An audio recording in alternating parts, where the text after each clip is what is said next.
Well, here we are once again.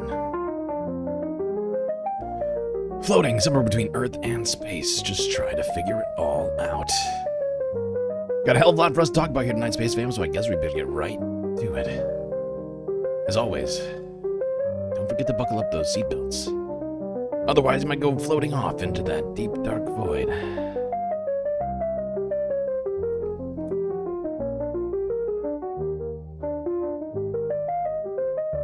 Space Fams, it is beautiful to see you all here today on this Saturn day. Incredible, we're back on YouTube, also still streaming to Twitch. For those of you who don't know, we were terminated by YouTube unfairly. And that was not great. It wasn't bad. The last 3 months were really tough. We were over on Twitch. If you didn't know, I'm sorry. And if you didn't know about that, it's probably because you're not in the Discord. So if somebody can throw, if one of the mods can throw a link to the Discord into the chat, since Nightbot's not working right now, so that we can, so people that missed the announcements that we were making over there can be in there and know what's happening in case something else terrible happens. Not that I'm expecting something terrible to happen, but I think better safe than sorry. No. Anyway, we're back. We're back. Also, thank you to Bob Carmody for restarting your Galactic membership so quickly, and Skelt's gifting 10, although I don't know who got them, if anybody got them. It's very confusing. Because I didn't see anybody. Oh, nice. Discord working. There it is. Beautiful link for the Discord now in the stream chat. It's beautiful. Shoutouts, real quick. A lot of people say shoutouts to Morbius Dragon, Looney Tunes, Moa Noah, Omegastar, Hermit Horologist. Over on Twitch, on YouTube, who do we got? So many people. Jet, Soul Life, Boku, HBX, What You Can Do, Skelts, Bob Carmody, of course, Moa Noip, also over there, Shade Dragon, Sarah Layla, Fishbone, Looney Tunes, Arvin Trevino, Hermit Horologist. So many beautiful people. Manda, Six Dragon, Joshua Keller. All right, everybody, let's get to the news. Fuck yeah! America, fuck yeah. All right, I'm going to check on those memberships, by the way, Scouts. All right, we're doing a week-ending report since yesterday we didn't do a week-ending report. Instead, we did a full Epstein Files deep dive over on Twitch for like 10 hours. So we are, of course, we can't not talk about the files and figure it out. We're gonna do it, but we are also doing the weekend report today. And it's been a very fascinating week. Things seem to be getting crazier and crazier every single day, every week, every hour, every second of the day. Weirder things happening. How's America feeling about our direction? That's the question. Let's go here to the great Harry Emden over at CNN 4 days ago. How's America feeling about the United States? Is the U.S. on the right track or the wrong track right now? New numbers out this morning offer a new snapshot of how Americans are really feeling about the direction. Well, before we do that, I gotta say, because I know there's a couple people who haven't been over to the Twitch yet. New people, look who's excited. Oh, Laika. That's right, Laika, our little space puppy, has been added. We introduced her to our space fam a little after we lost the channel, which was, I guess, around beginning of October. Oh, Manda, feeding Laika over on Twitch. Thank you, Manda. Yes, and you can feed Laika treats by redeeming channel points over on Twitch. Give her a little, look at her eating a little. She thinks they're real human. She thinks she's a human. She thinks she's people. So yeah, we've been continuing the streams for the last 3 months on Twitch, but not on YouTube. As we lost the channel, and thankfully it's back. We got all our content. I mean, can you imagine how upset I was for the last 3 months? 2 years of work all gone. I didn't have every single live stream like saved on a drive. Actually, I was doing that for a while, but I started running out of space. Oh, HBX redeeming tinfoil hat. I just realized, and I totally forgot. Donald Duck, he already redeemed tinfoil hat yesterday. So I'm gonna roll over some of those points for another redemption later. Duck already redeemed tinfoil hat yesterday, so I'll put on the hat, and I'm just gonna add the glasses in there. So yeah, there we go. Free glasses, technically not free. All right, we're protected. Protected from the 5G. Tinfoil hat. We got the sunglasses going. We're ready. We are ready. So very ready right now. All right. Where the fuck is Duck? I assume Duck is sleeping. It's like, isn't it like 3 in the morning where Duck is right now? Something like that. All right, back to the show. I'm sorry for that. We had to take a slight detour. I think it was a good detour, though.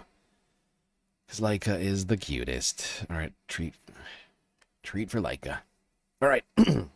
America, how are you feeling? Spoiler alert. Not good. Is the U.S. on the right track or the wrong track right now? New numbers out this morning offer a new snapshot of how Americans are really feeling about the direction of the country at the moment.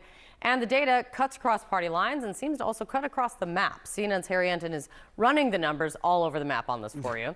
Harry, what'd you find? I like going traveling. Harry Enton. We all do. We all do. Look, you know, what it was, the NBC News poll came out this weekend, and I saw this wrong track number, and it just kind of jumped out to me because it was 66%. And one of the things I always like to look at is, you know, Donald Trump historically has done better than his polling suggested, but this right track, wrong track numbers have generally tracked with what actually the country is feeling. We see 66% there, more than 3 in 5 Americans who say the country's on the wrong track. Ipsos, 61%. MU, Marquette University Law School, 64%. Gallup, 74% of Americans say they are dissatisfied with the state of the nation. You see it on your screen right there. And all of these numbers that I could find were the highest percentage who said that the country was on the wrong track since Donald Trump took office. It's not just... Ouch. Ouch. I did everything right and they indicted me. 74%. And I guess really the middle number there is 66. So at least 2/3 of America think we're going in the wrong direction right now. That's how we started off the week. People not feeling it in America. Okay. Now, let's talk about a few things that aren't on the thumbnail or title before we get to some of the bigger stories here. First, in the world of criminal justice, if you will. Let's go here to NBC News from 2 days ago. Talk about what's going on with Jack Smith. He's been saying some stuff about Supreme Leader Trump.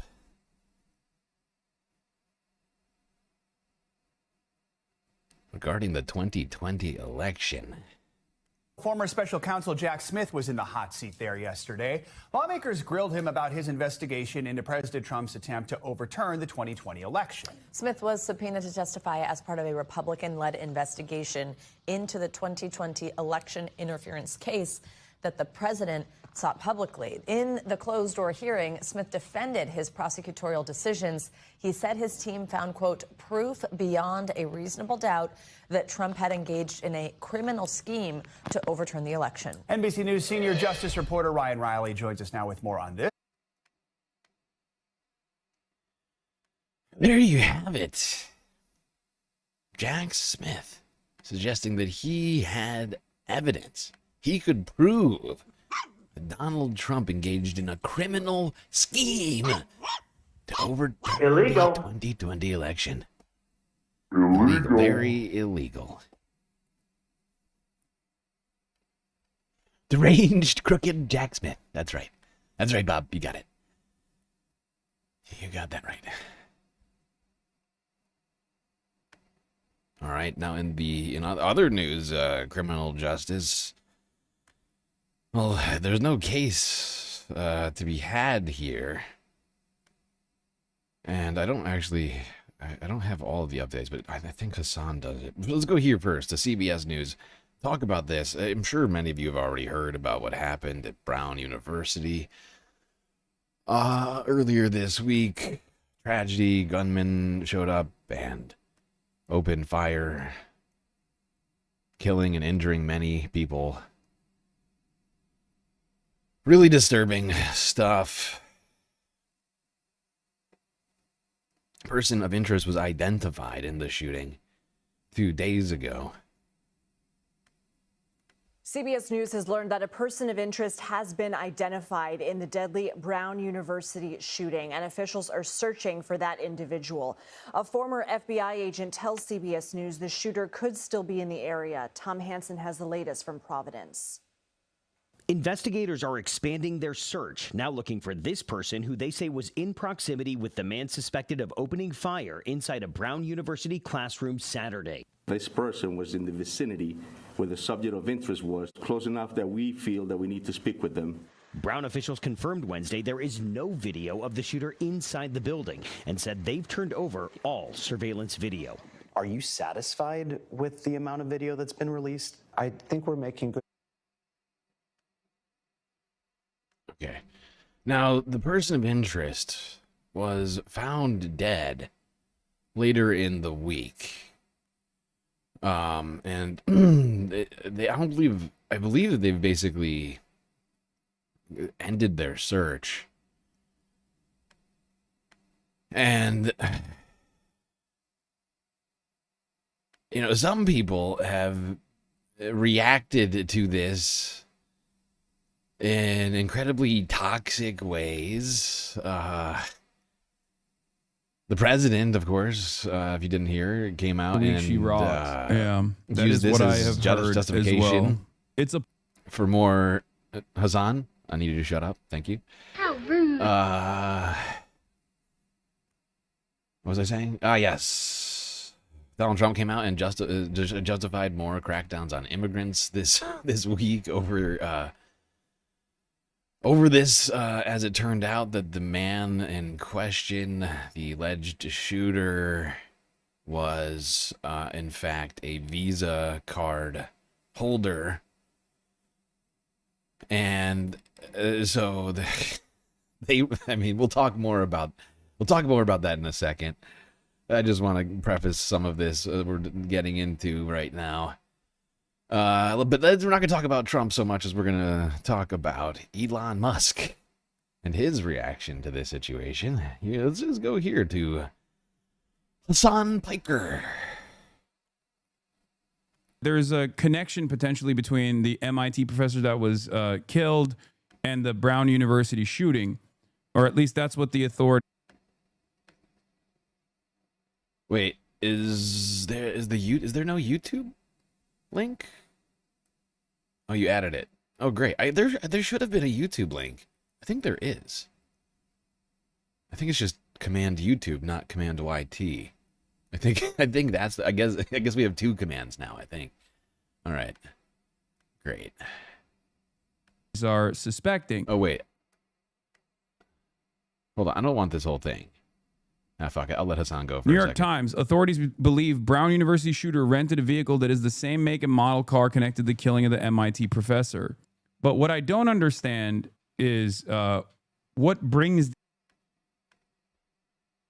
Hassan has Rowan, as in currently? Had. Okay. Ro Khanna, I assume is who you mean.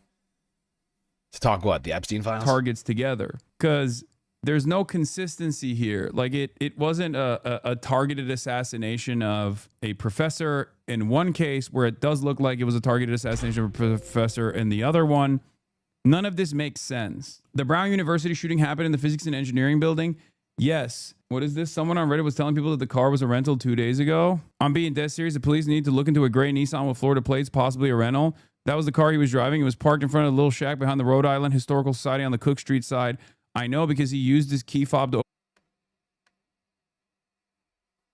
Okay, I'm gonna skip ahead now to talking this Elon tweet. This fucking unhinged Elon tweet. Son of a bitch. Where does he get into this? Oh my god. Oh, there it is. Found it. Nuno is not the first MIT whatever, fusion close scientist to be brutally murdered. In 2004, Eugene Milov was also shot in his home. I hope this opens eyes. There is an agenda at play. 188,000 likes. Yeah, this was only days prior to the assassination of Nuno. The sun is an enormous free fusion reactor in the sky. It is super dumb to make tiny fusion reactors on Earth. Even if you burn 4 Jupiters, the sun would still round up to 100% of all power that will ever be produced in the solar system. Stop wasting money on puny little reactors unless they activate. This isn't the one. Where was it? God damn it. God damn it, Hassan. You're killing me.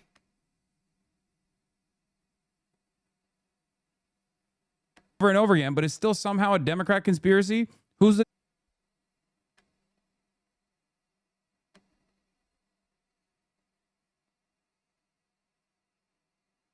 Oh my god, it's such a long video. God damn it, where is it? Oh, Hassan, you're killing me today. You are killing me. Walking quickly. Right, we're done. We're done. You're cut off. You're cut off. Killing me. I'm gonna pull it up myself. Oh, I have to go venture onto Twitter. That's good. It's always fun.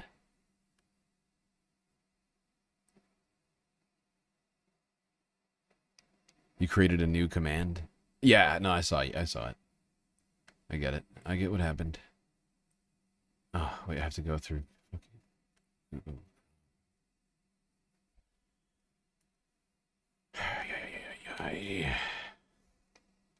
I'm sure Elon hasn't tweeted too many times. I'm sure this will take a bit. I'm sure this will be perfectly easy. Of course, I'm kidding. Of course, I'm kidding. Is Elon suggesting we make a sun on the planet? Elon is saying, I don't even know if Elon knows what Elon's saying, okay? Like, who knows what Elon is trying to say?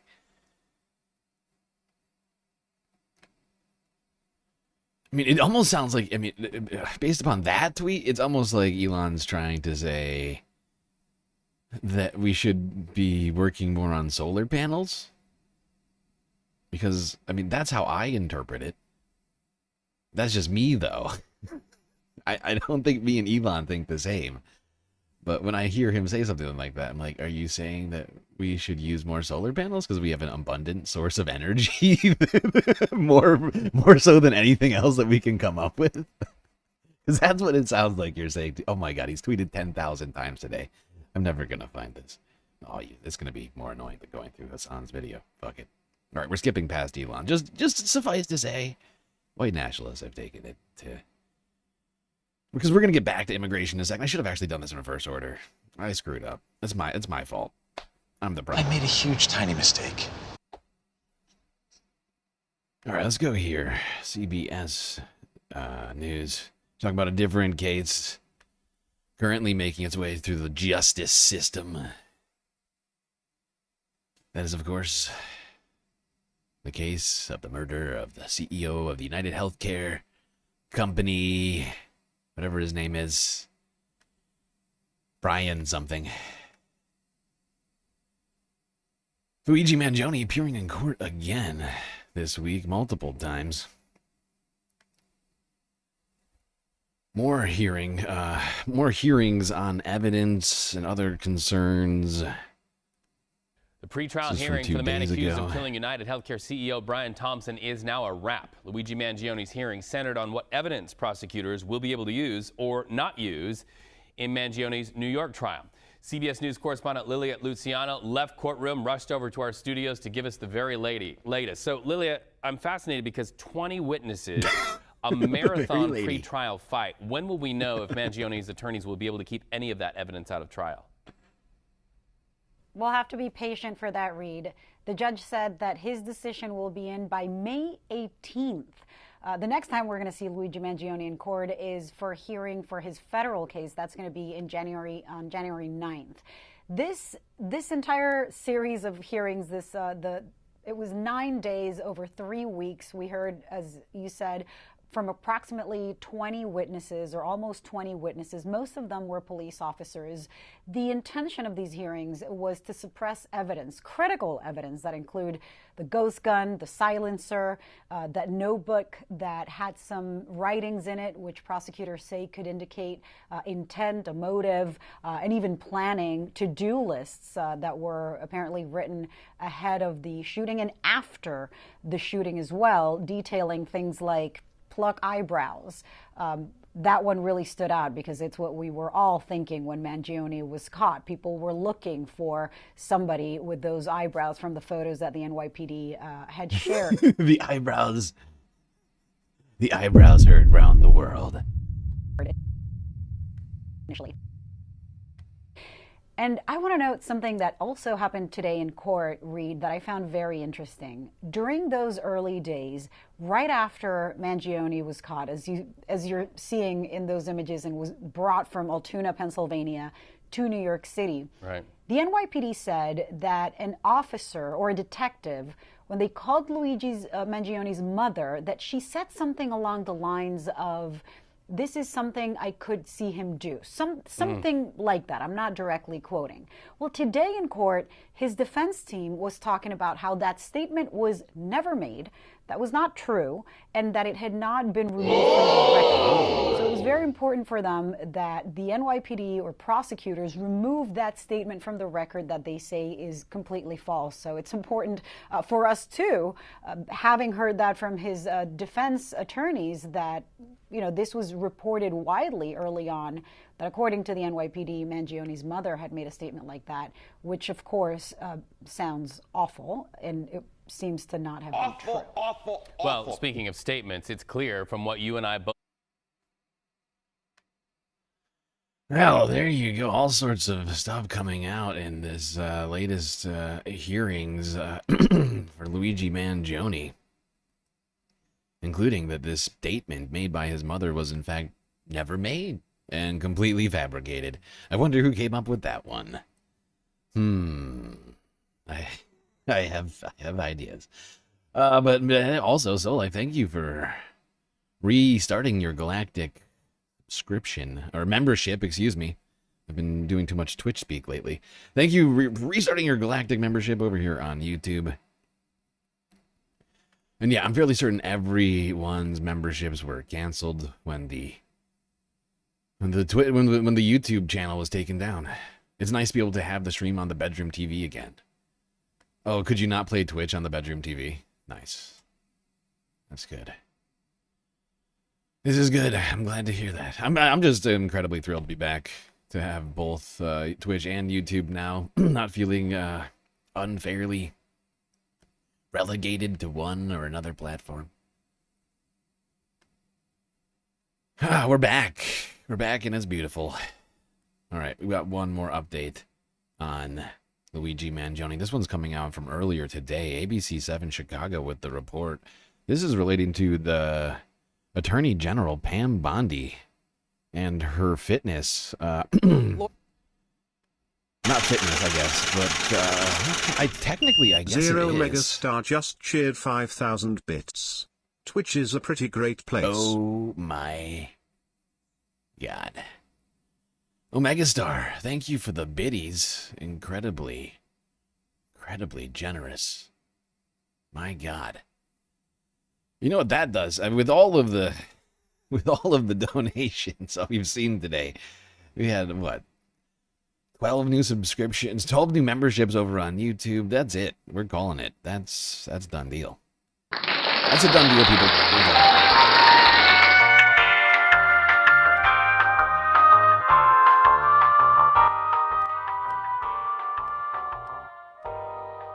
That's right, everybody. Bask in the glory. We've done it. Thanks to all of your contributions, space fams like you, we have already very short time, 30 minutes, perhaps a galactic record. I'm not sure, but we'd have to look through the. We'd have to go through the files. We'd have to go through the files and figure it out. Either way, incredible.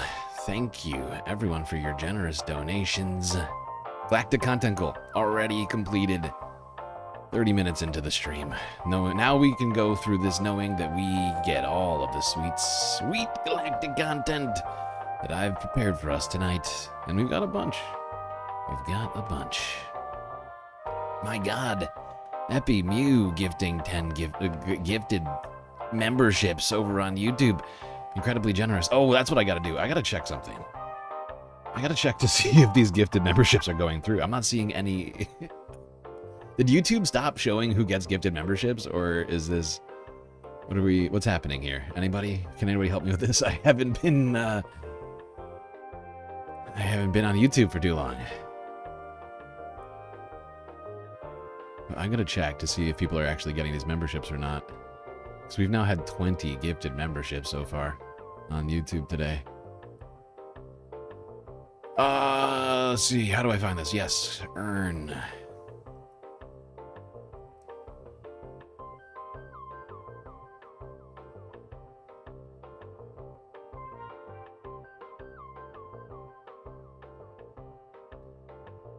Let me see.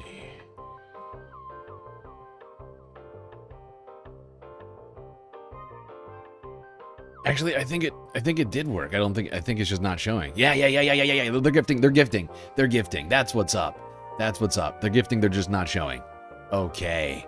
Let's go, baby. Much appreciated, Epi Mew. Look at us completing goals over here. Like it ain't no thing. All right, everybody. Bask in the glory one last time. Last peek. Gotta get back to the show.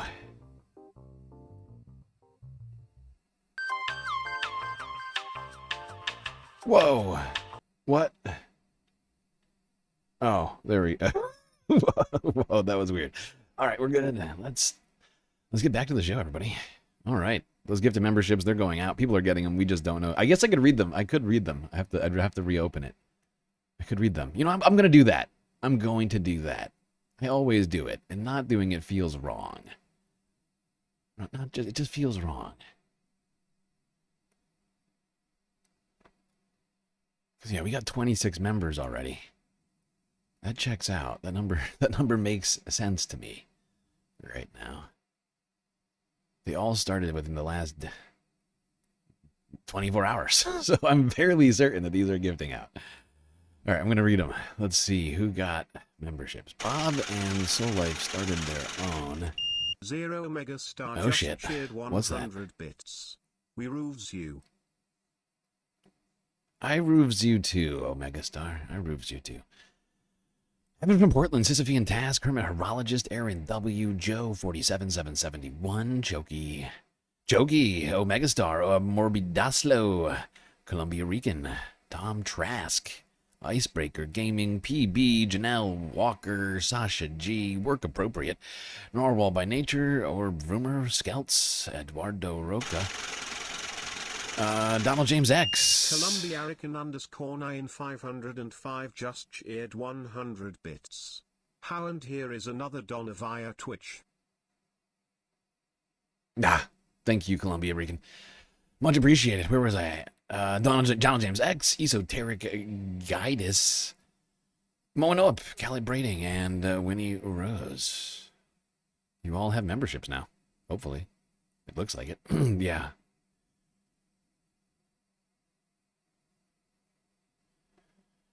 Beautiful. Truly beautiful.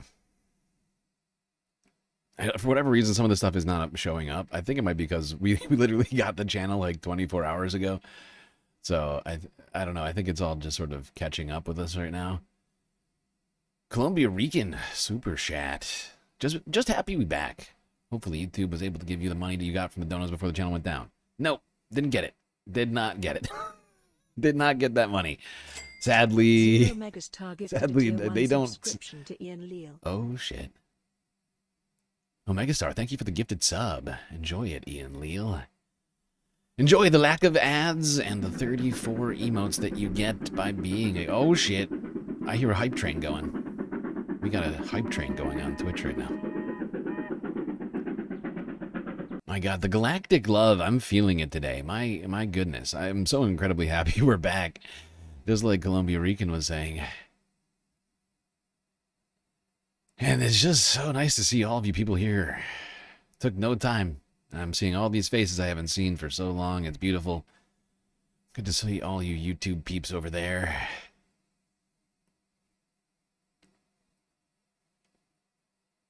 All right, what was I doing?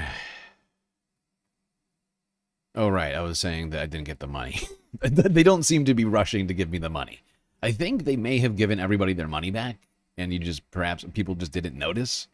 It's probably, you know, not a ton of money, like 10, 15, 20 bucks or something like that. Something, the sort of amount of money I think it's possible people could just not notice getting back.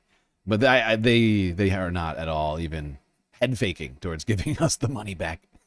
Yeah, I checked multiple places. Although I guess there's one last place I could check. Although I just don't, there's just no way, I just don't see it. I just don't, it's unlikely is I guess what I'm trying to get across. Why was it taken down? YouTube started using AI moderation system that is really causing a lot of people problems. Supposedly like 11 million channels or something like that lost, like were terminated in the last like 4 months or something. And they claimed that we were doing some sort of a scam or spam type of thing, like botting or like, they never actually clarified the exact reason. There's an entire guidelines under YouTube community guidelines for this determination called spam or scam, but it could be any of like 10 different things. And so I just have no idea what specifically we did in their mind. In the mind of the AI, I guess, to remove us. There's been huge pushback lately about this on X. People are freaking out. I had to take to Mecha Hitler to try and get the channel back. Okay, what was I doing? Oh, right. We were talking Luigi Mangione and Pam Bondi. Lawyers for Luigi Mangione argue the death penalty should be suspended from his federal murder case. They say Attorney General Pam Bondi had a conflict of interest when she ordered prosecutors to seek that sentence. Bondi previously worked for a lobbying firm that represented United Health Group. Mangione's charged with killing United Healthcare CEO Brian Thompson. Fascinating. That is a fascinating point that I think everybody should be thinking about, and I think many people weren't thinking about it to this point. And Pam Bondi. Zero Megastar just cheered 100 bits. What's the frequency, Kenneth? Good question, Omega Star. What is the frequency? Oh, also Looney Tunes, thank you for the biddies over there as well, both of you. Much appreciated. Oh, we're on a treasure train right now? We got a treasure train going on Twitch. I didn't even notice it. We got a rare train, not a regular hype train. How did I not notice that? We still got a minute and a half to complete that level 1 treasure train.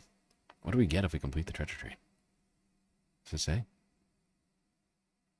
Unlock limited 35% off gift subs. Lit. Okay.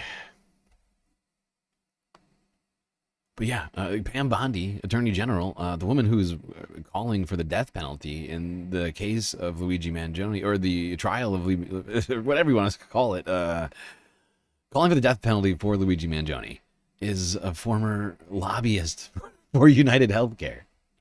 Actually, was that UHC? Or was it, I can't remember which healthcare, whatever it was. It does seem like a clear conflict of interest. Lawyers are making Zero Megastar gifted 5 oh shit, treasure train to the community. Treasure train achieved. Omega Star gifting 5 sweet subs, galactic subs to the community. Who got Chill Dastario 99, Uber Moosh, Small Blue Frog, Evil Eye Interactive LLC, and stickers for cookers. Much appreciated, and 100 biddies from Columbia Regan. This on-screen celebration. Wow. I'm feeling the galactic love today. That's for sure. Thank you, everybody. We're almost at a level 3 train. Wild. Okay. What next? What do we got? All right, moving on from Luigi Mangione. Let's talk about immigration and the behavior of ICE, the the new supposed policies of the Trump administration, and a bunch of other stuff, starting here in Minneapolis, where, of course, as you most likely know, Donald Trump has been upping his efforts against Somalians there for no apparent reason, aside from just racism. Really, I mean, I mean, there wasn't even, there was no good reason for this. There wasn't some like big thing that happened in the news. He just decided Somali people were, I mean, according to him, from a dirty place, just nasty. And it's a matter of, like, I mean, I can't even, it's hard to even bring myself to say the horrifyingly racist things that Donald Trump said about Somalis. Columbia Rican, thank you for the super chat.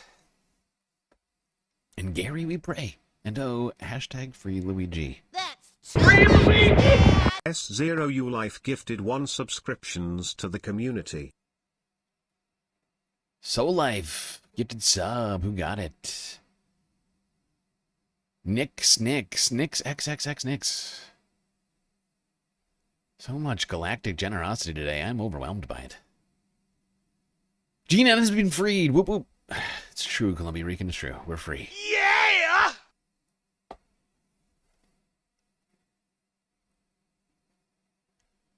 We are free. It's beautiful. It's a moment of galactic greatness. A Christmas Kwanzaa miracle. Or Festivus, whatever you celebrate. Okay, let's go to Minneapolis. This is just ahead of time. This is a disturbing fucking video. We watched this earlier this week, but for those of you who were, say, on YouTube and not watching us on Twitch, this may be your first time seeing it.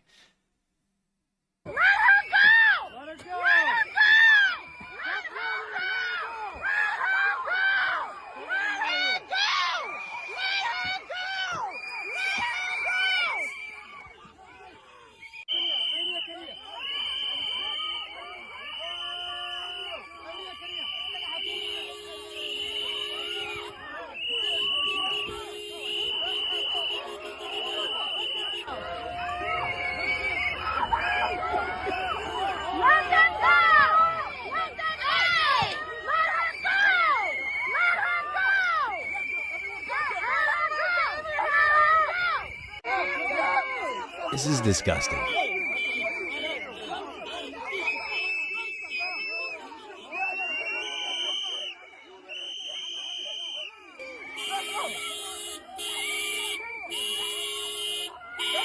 Everyone back up.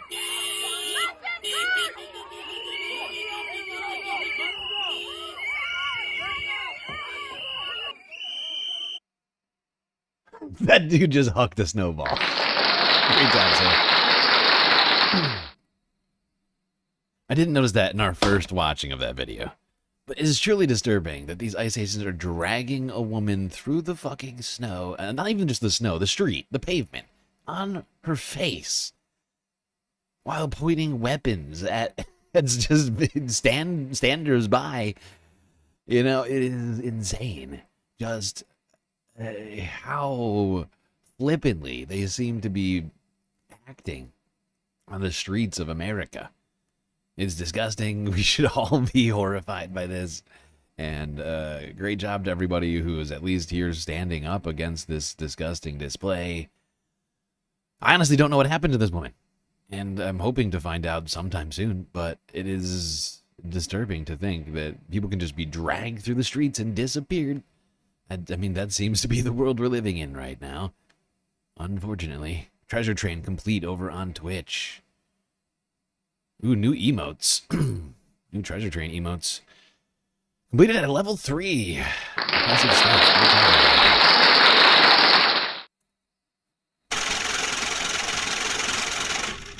Zero Oh my Megastar God. just cheered 1,000 bits.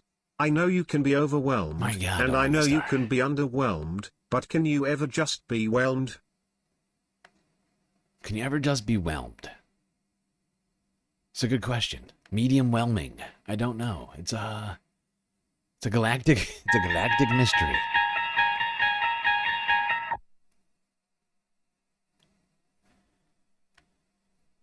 Okay. Wow. Much appreciated for the bits over there, Omega.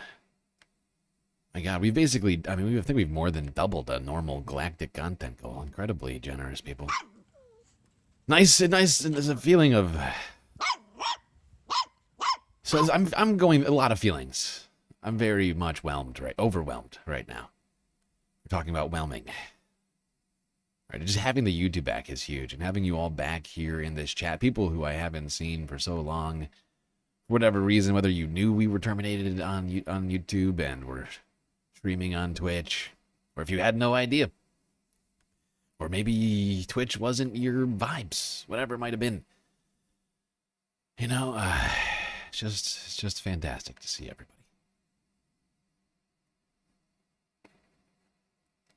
You missed the train? Oh, yeah, we could have gotten to level 4. That's okay. Level 3, still impressive. Still impressive. All right, let's keep talking about the horrifying behavior of the, immigration enforcement. Much of it, as it turns out, is illegal, and the DOJ is losing cases left and right in their attempts to punish protesters. Let's go here. This is the Associated Press from 2 days ago. Like scores of Los Angeles residents, Catherine Carreño has been protesting President Donald Trump's immigration crackdown. 2 people have been taken from just right in front of my apartment.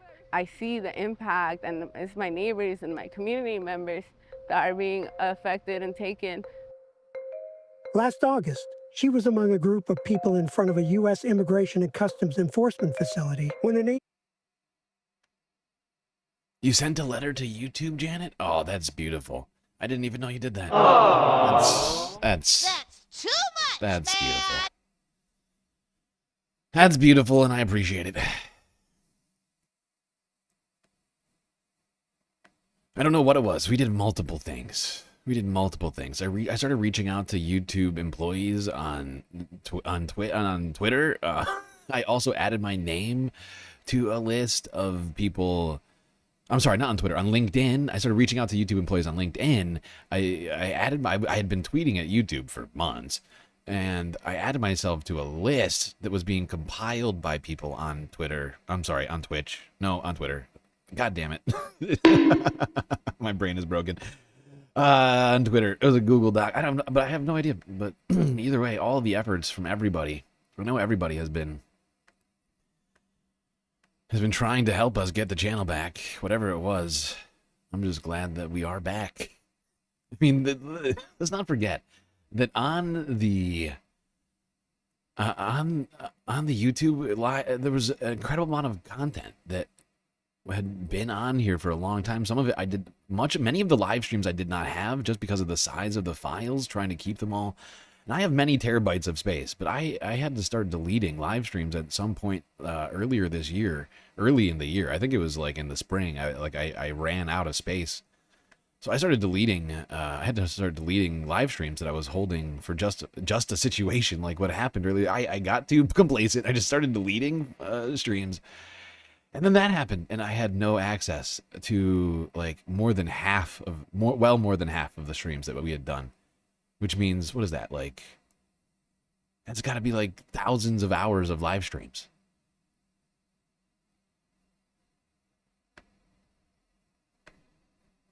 Thousands of hours. I have been uploading to Patreon now, and I'm going to be redoubling my efforts trying to compile all of them there. At some point, I might just only leave live streams on there. I don't know what the direction of that will wind up being, but yeah, it was very, very, very stressful for me for so many reasons. Losing $1,000 that I earned in September, losing a way to contact all of you people, because I know that we only have like 10% of our YouTube subscribers, maybe a little bit more at this point, but like 10% of YouTube subscribers are in the Discord, which means that there was almost no way for me to contact like 90% of you and tell you what happened and tell you that, hey, we're over here, we're on Twitch, we're still streaming, we're trying to get the channel back. It was incredibly frustrating. But like 2 years of work had been snatched from me wrongfully without any ability to fight back.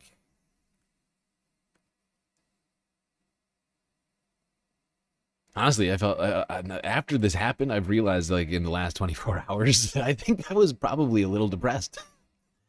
I'm realizing this, that, you know, last 90 days have actually been pretty She tough on approached her my as the psyche. vehicle attempted to enter. The confrontation ended in Carreño's arrest. I did a great job when I got back on Twitch. I only had like 400 subscribers. Now look at, yeah, we'd like doubled our subscribers.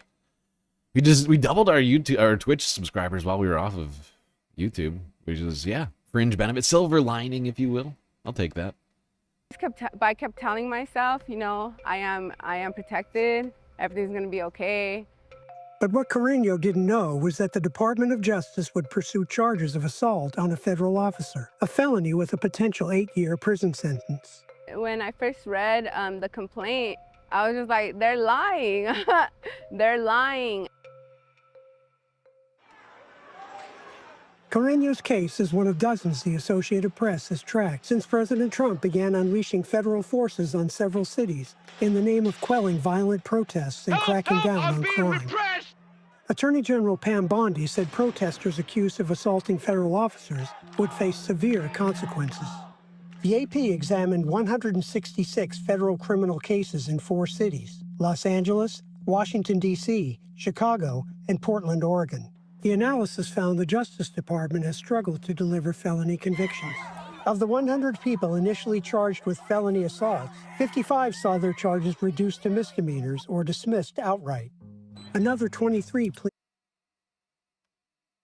So more than half of the cases, and let's not forget that the Trump administration has been winning so many court cases. Like, they have so many, like, judges, you know, just sort of violating what we all believe to be the law, to bend over backwards for them.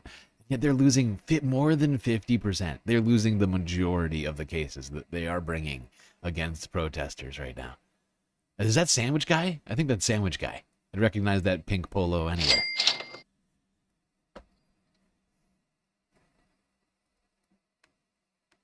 Point is, they continue, must be all Obama judges. Yeah. Even though Donald Trump appointed an unprecedented number of judges, it must just all be Obama judges. That's it. That makes sense. Write that down. Pays, shows that complaining pays. Yep. It looks like it. By the way, yes, we found out last night. So we've known for about 24 hours. We found out around this time last night, a little earlier. Last night on Twitch while we were doing a Epstein Files deep dive. By the way, if you want to see our chronological Epstein Files deep dive that we did last night, you're going to have to go on Twitch for now or become a patron. At some point, I'll be uploading it to Patreon, but it's going to take a little while because I'm still working on a backlog of files I'm trying to upload there.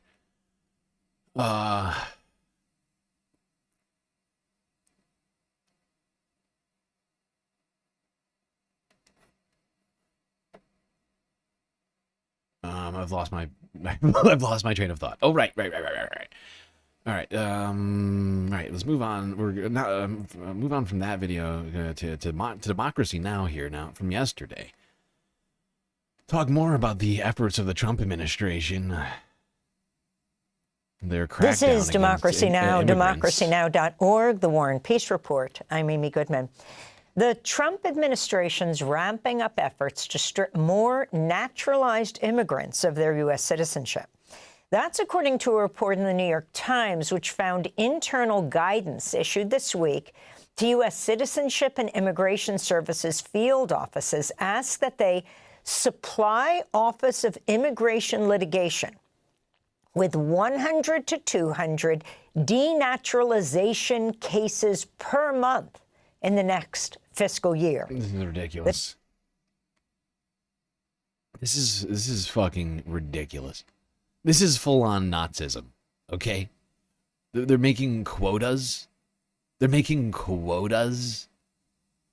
You're everybody hearing the words I'm saying right now. I mean, this is full-on Nazi America shit. We have to get rid of a certain number of legal immigrants in this country because of the fact that do you hear this? Like, this is insanity. This is fucking insanity. Denaturalization. People who are citizens, they are going after. For one reason and one reason only. Unhinged, racist nationalism. I guess nationalism is always racist, so I guess that's an unnecessary Times reports qualifier. It would represent a massive escalation of denaturalization in the modern era. The news comes less than 2 weeks after the Supreme Court agreed to hear a case to decide the constitutionality of President Trump's executive order aiming to end birthright citizenship. To talk about all of this, as well as the latest threat by the Trump administration that was issued last night to end the visa diversity program, which leads to a green card for so many, we're joined now by May Nye, professor of Asian American Studies and History at Columbia University. Much of her work focuses on immigration, citizenship, and nationalism. Welcome back to Democracy Now!, Professor Nye. It's great to have you with us. Let's start off. Thanks for having me, Amy. Great to be here. Explain for people who don't quite understand, what is it to be a naturalized citizen? And then what does it mean that the Trump administration wants to revoke that citizenship from 1 to 200 people a month? This is ridiculous.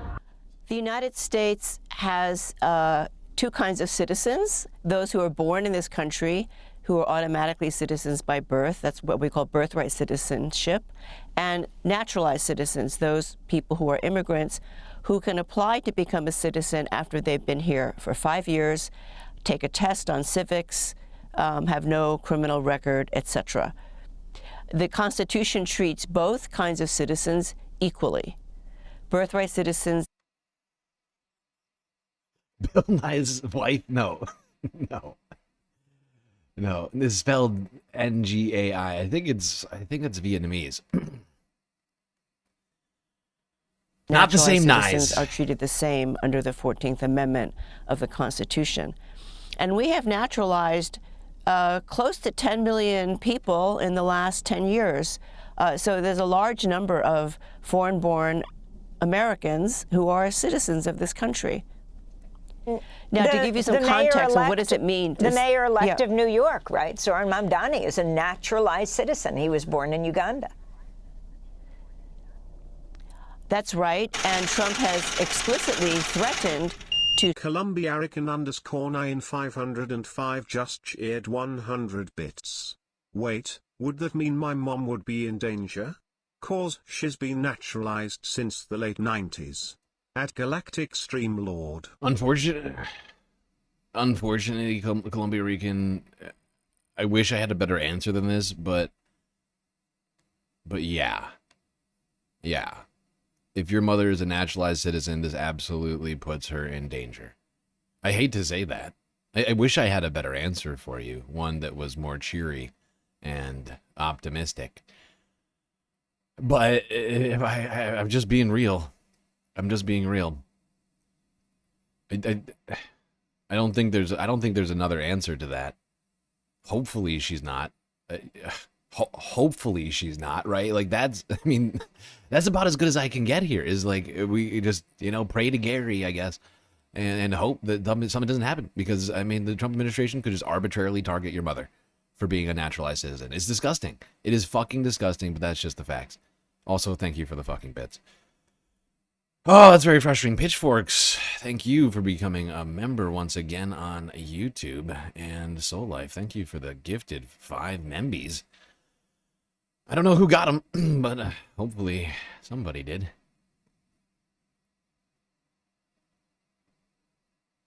Yeah, no, that's frustrating. That's fucked up. That is fucked up. That's right, and Trump has explicitly threatened to strip Mamdani of his citizenship. So keep going with your explanation now. Okay, so to give you some context, what does it mean to say they want 100 to 200 cases per month? During the first Trump administration, they had 25 cases per year. And before that, for the 15 years before the first Trump administration, they had fewer than 15 cases per year. So this is an incredible escalation. I want to say that it's doubtful that they can actually do this, that they can bring that many cases, or that they can successfully prosecute that many cases. But it's like the mass deportation program. You know, they have no way to reach their goal of 3,000 ICE arrests per month, but they have spread terror and fear throughout immigrant communities, and now that is going to spread to our fellow citizens who are naturalized. So how does this happen? How does it start? If I were a naturalized citizen, I get a notice that I am going to lose my citizenship? No, they can't do that. DHS or Citizen Immigration Services cannot unilaterally revoke your citizenship. They have to go to a U.S.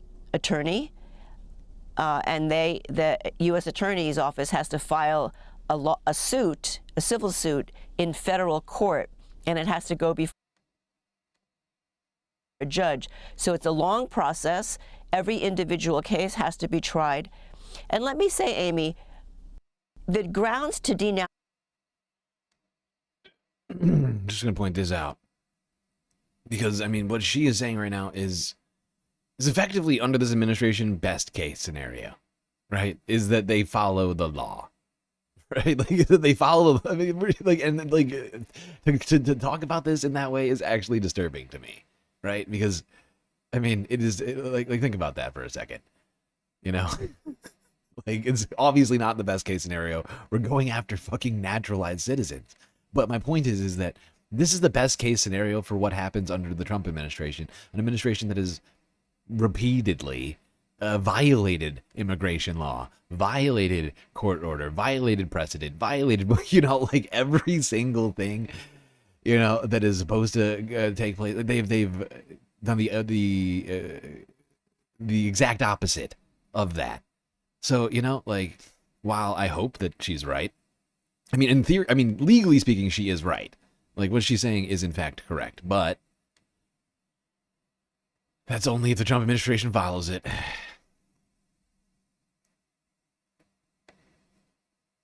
Stomach Club. Yes, baby got back. Stomach Club. Actually, I have no idea who this is or what chatter you were from the past.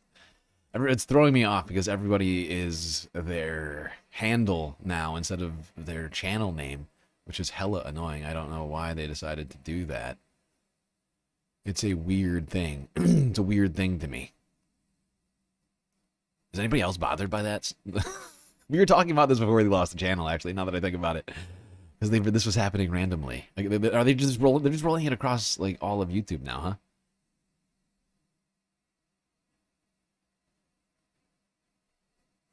YouTube won't release the galactic files. It's true. They refuse us to give us the files. We continue to fight for them. Although, honestly, I don't know if I need... it would be nice. I'm not going to lie. It would be nice to know exactly what I was banned for. And not have it this vague description. The case has to be tried. And let me say, Amy, the grounds to denaturalize a citizen are very, very narrow. Very narrow indeed. You have to show that the citizen lied on their application in a way that was meaningful to the outcome. So, for example, we mostly know about people who are war criminals who hid their past, people who were members of the Nazi Party during World War II. Those are the most famous cases. So you have to have misrepresented yourself and hidden or committed fraud on your application about something that would have been consequential. Now, in June, the Trump administration expanded the list of reasons why they could revoke somebody's naturalization. These include association with gangs or cartels, people who have been involved in human trafficking, people who have committed financial fraud against the government or private individuals or entities. That's an... Yeah, and the human trafficking one is honestly super problematic for this particular distinction because a lot of people, I mean, a lot of immigrants wind up getting caught up in this distinction, right? Because a lot of them, not all, but especially undocumented, specifically not just, but like specifically to undocumented immigrants who show up to this country originally, because you can still show up to this country undocumented and wind up getting a visa.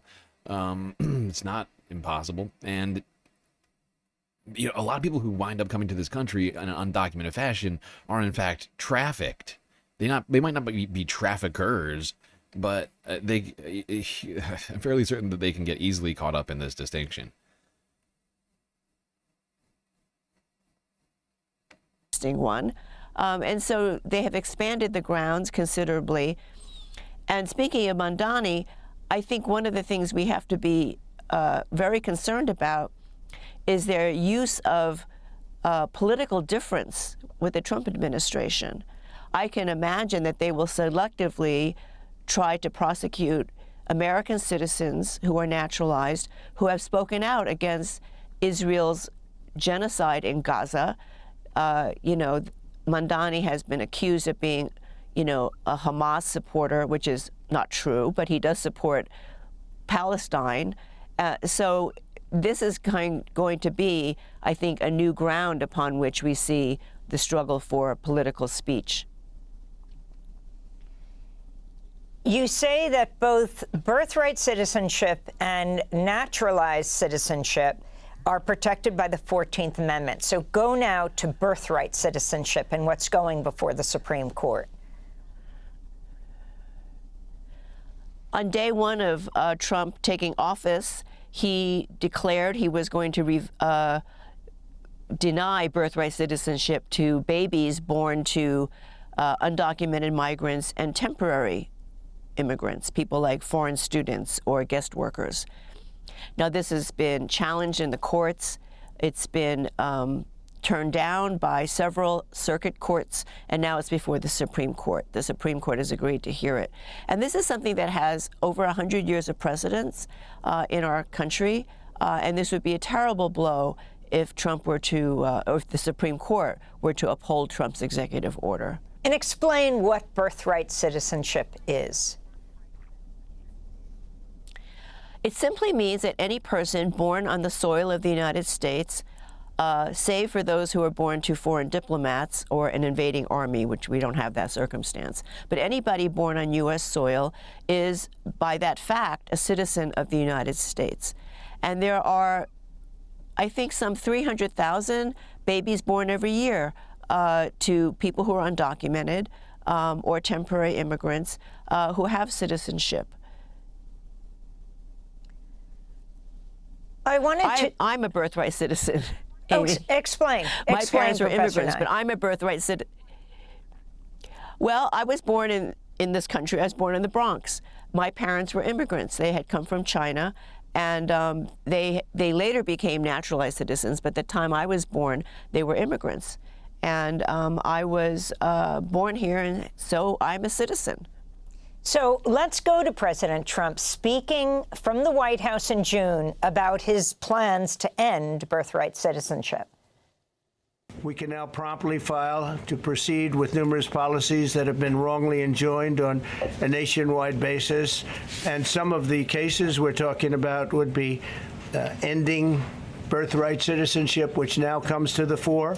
That was meant for the babies of slaves. It wasn't meant for people trying to scam the system and come into the country on a vacation. This was, in fact, it was the same date, the exact same date, the end of the Civil War. It was meant for the babies of slaves, and it's so clean and so obvious. But this lets us go there and finally win that case, because hundreds of thousands of people are pouring into our country under birthright citizenship, and it wasn't meant for that reason. So talk about...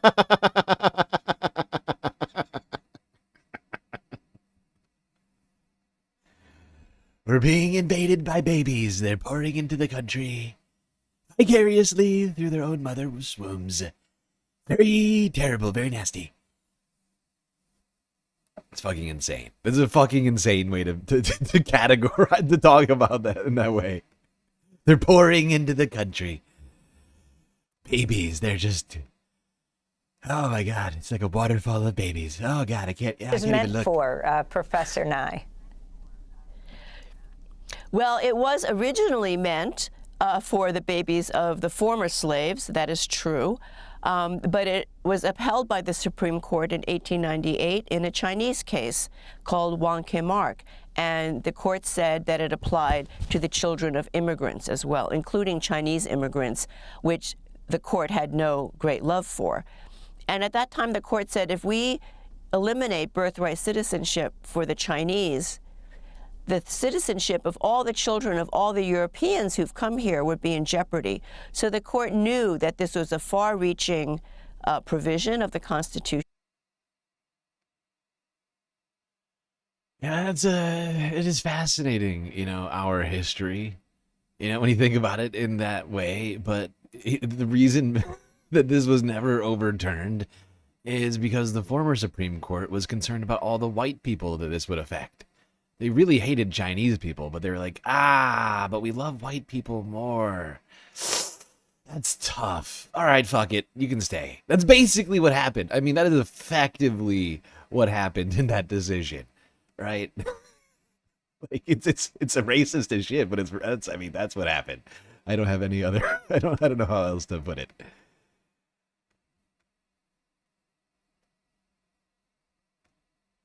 All right. We're going to move on from immigration enforcement for the day. And we're going to be moving towards the direction of the Epstein files, but we're not quite there yet. Leading up to the release of the Epstein files, Donald Trump gave a very strange, rushed national address, which we covered live over on Twitch. Many of you probably missed our coverage of that over here on YouTube.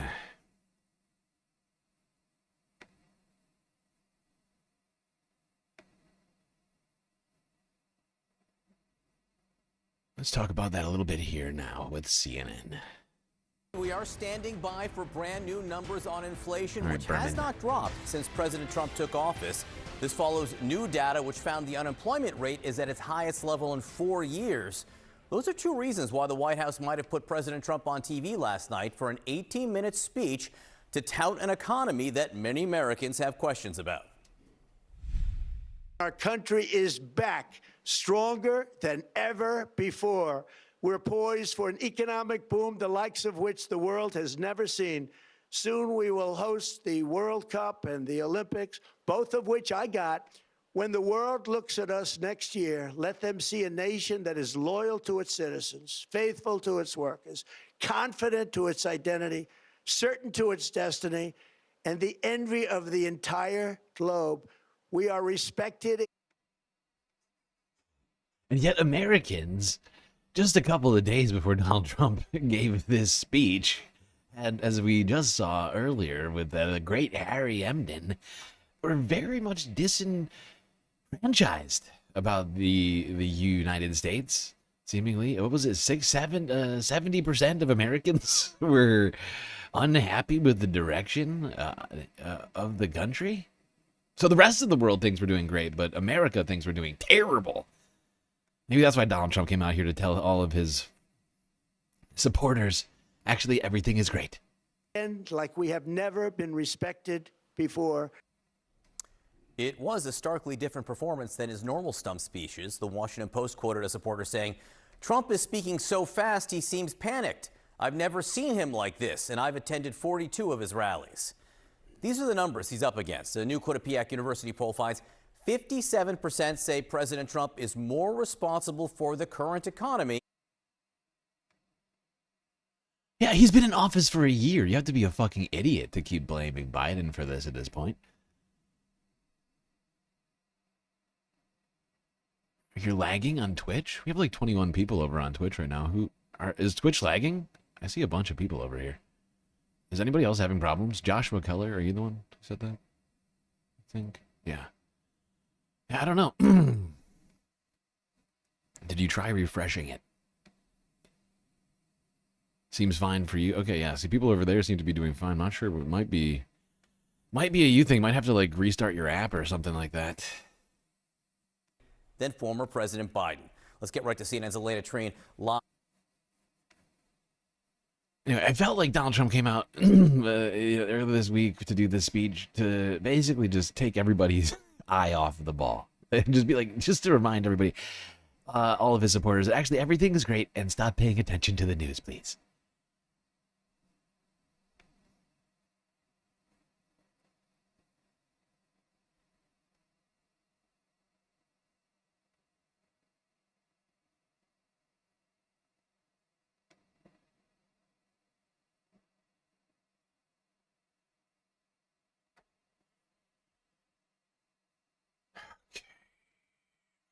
I think we'll do one more before we go to break. Since we went to Twitch, we decided to switch our galactic halves from 2 hours to 1.5 hours. I don't remember why we made that decision, but it happened. Now we're sticking with it. All right. Let's go here. Let's talk about a woman who's probably in the Epstein files. Oh, Amanda, making sure that our puppy gets treats. Thank you. I know, like is always. Look at her. She's always hungry. That is one hungry puppy. Oh, Columbia Rican also feeding. Everybody's trying to give her treats. All right, she's gonna be snacking for a while. She's gonna be snacking.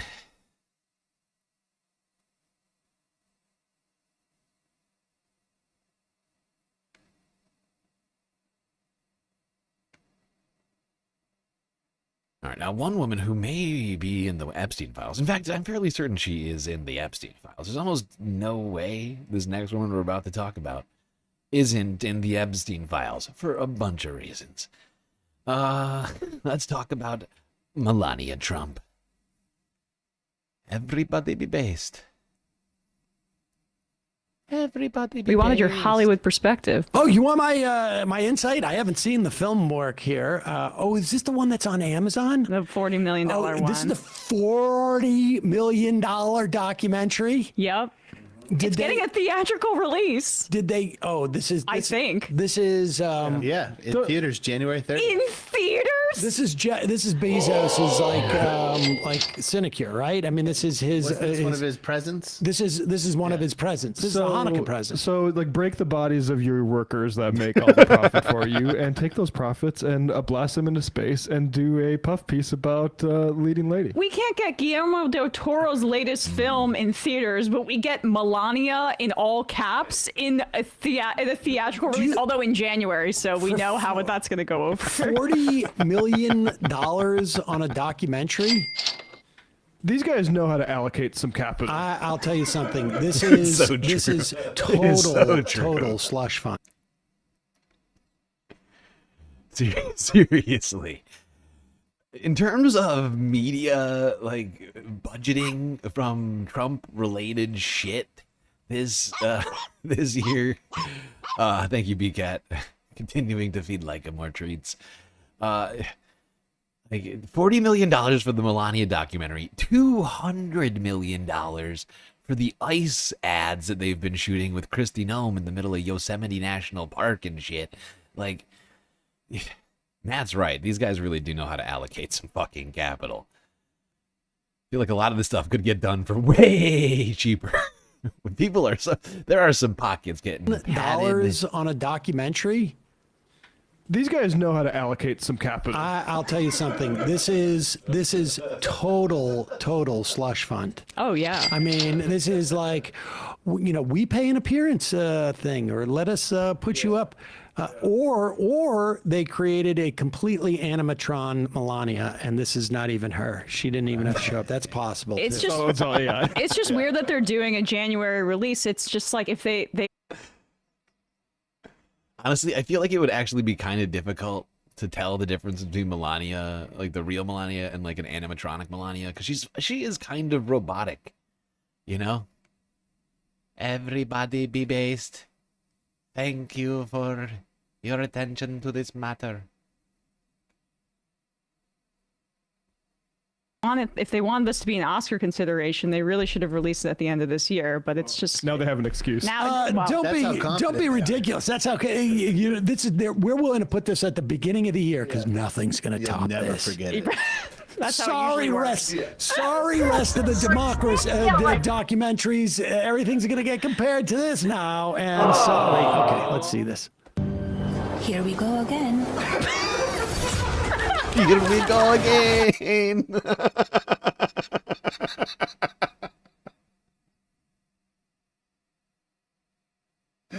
Oh God! What an opener! What? Here we go again. Here we go again.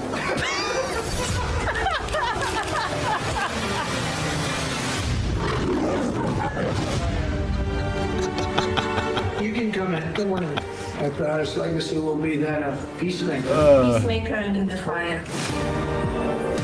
Peacemaker and the Take back. that again. Pause it for a second. Hold on. The hold on, peacemaker hold at the back. No ADR to They $40 million budget. They gave so much money to Slush Fund that they used their iPhones to record stuff. Also, here we go again at the beginning. It's like the trailer for like an action sequel.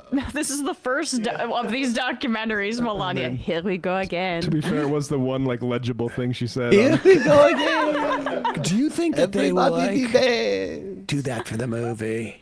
Yeah. Yeah. It's like a Disney thing. Mm-hmm. Oh Like my I'm gosh. going to Disney. Is this the Cruella de Vil movie? I'm sure there's got to be some parallels between the two. There's no way that there isn't at least some overlap between the two movies. I think this is just the documentary version. Like you can get the theatrical version, or you can get the documentary version. The reason why she Matt, said, "Here we you're go being again." asked to clip that. Here we go again. Okay. I think this is going to be like a Star Wars thing, and this is actually going to end up being Everybody the third movie, and they're going to do all his wives. Ooh. So that's a little Oh, right. teaser. Here we go. Going again. back and All right, back. go back a little bit so see if we can So we can decipher try to what they say. figure out what she's saying in the trailer. They're gonna have to put. We're gonna have to see the captions on this when we go into the theater to watch it. My proudest legacy will be that of peacemaker. Peacemaker and defier. Peacemaker and the back. I pause it. I think she said. What is she saying? Seriously, what is she saying during that? It's really hard. Peacemaker and the back. Peacemaker and the back. Proudest legacy will be that of peacemaker. Peacemaker and defier. Peacemaker and the back. I pause it. I think she said, "Keep it up." I think she said, "Peacemaker into the fire."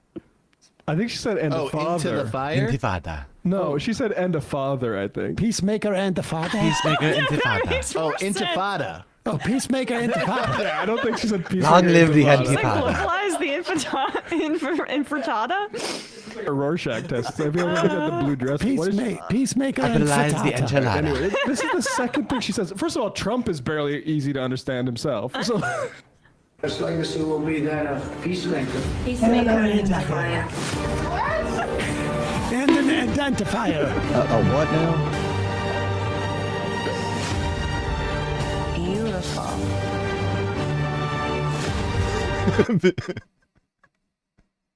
Beautiful. She's looking at some creepy red envelope.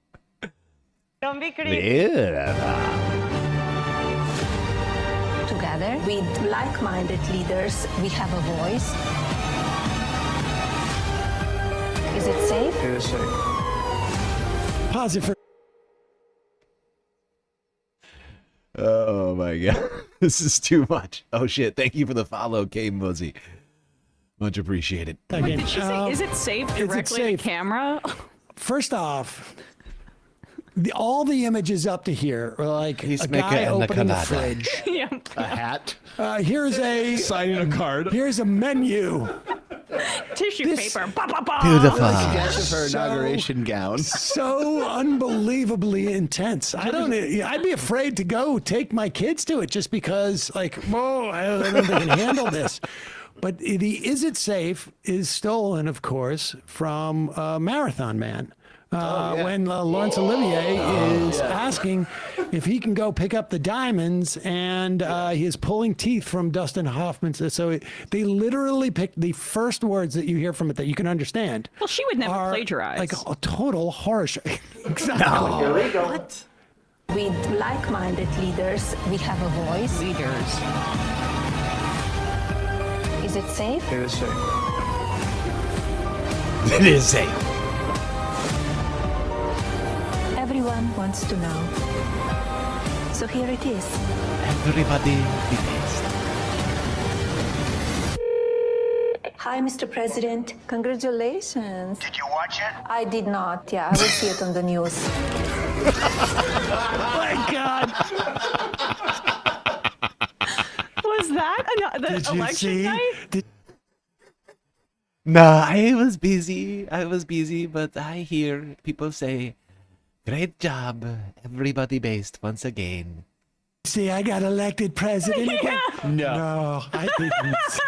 Sorry, you've left me in this gold cage. I didn't. There's no TV in here. I didn't watch it, but I'm sure it was good. I just sit in this quiet house instead. I didn't. No, are you president again? Okay, that's good. You know I'm not coming to Washington, right? And just we're clear on that, right? Otherwise, I tell secrets about you, so this is a good thing for me. So I don't have to be with you anymore, right? I'm dying to know what that was. I gotta put this on my list of movies to watch. Gotta watch. I also need to watch The Apprentice. I still haven't watched it yet. Oh, my list of movies and new shows that I've been meaning to watch is getting longer and longer.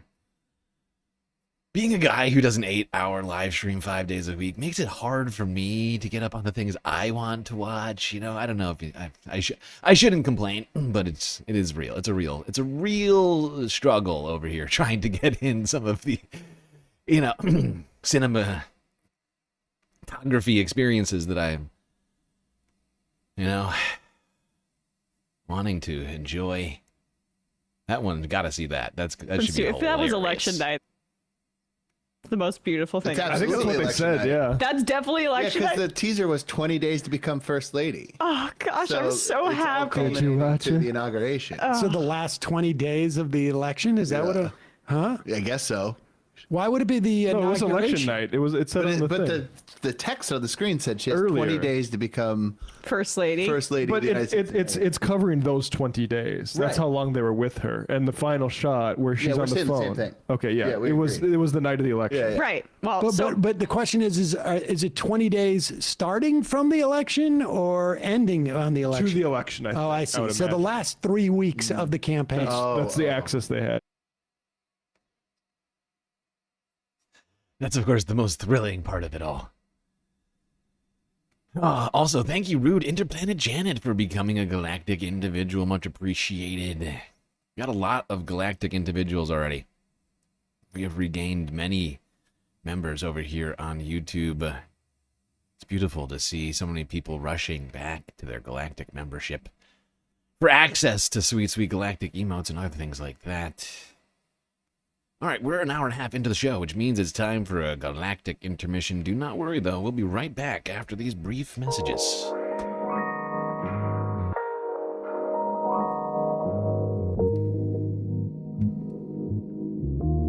All right, everybody. Hope you're enjoying the show so far. If you haven't already, hit the follow button and do consider contributing to the Galactic News Network, as we are, of course, completely funded by individuals like you. A lot of great ways out there for you to show your support, even more now that we're back on YouTube. Things like super chats, super stickers, memberships.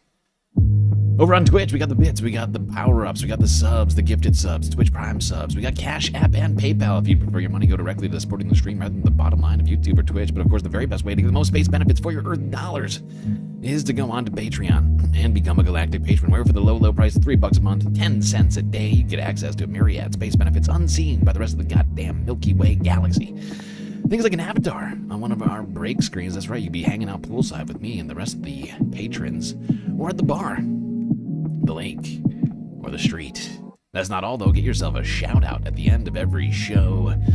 Secret Discord channel inside of the Discord server. A bunch of content over there on the Patreon, too. So what are you waiting for? $3 a month? That's practically free. All right, everybody, enjoy the break. Grab yourself a drink, maybe a snack, and I will be right back.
Everybody, we are back. That's right, that beeping in your ears is intended to alert you to the fact that this show is about to start once again. So get back in your seats, otherwise you're gonna miss it.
All right, everybody, we are back. Second half is about to begin. Hopefully you've made it back to your seats. Hopefully you've gotten drinks, snacks, whatever it is you needed to get yourself through this next half. This next half is going to be all Epstein files.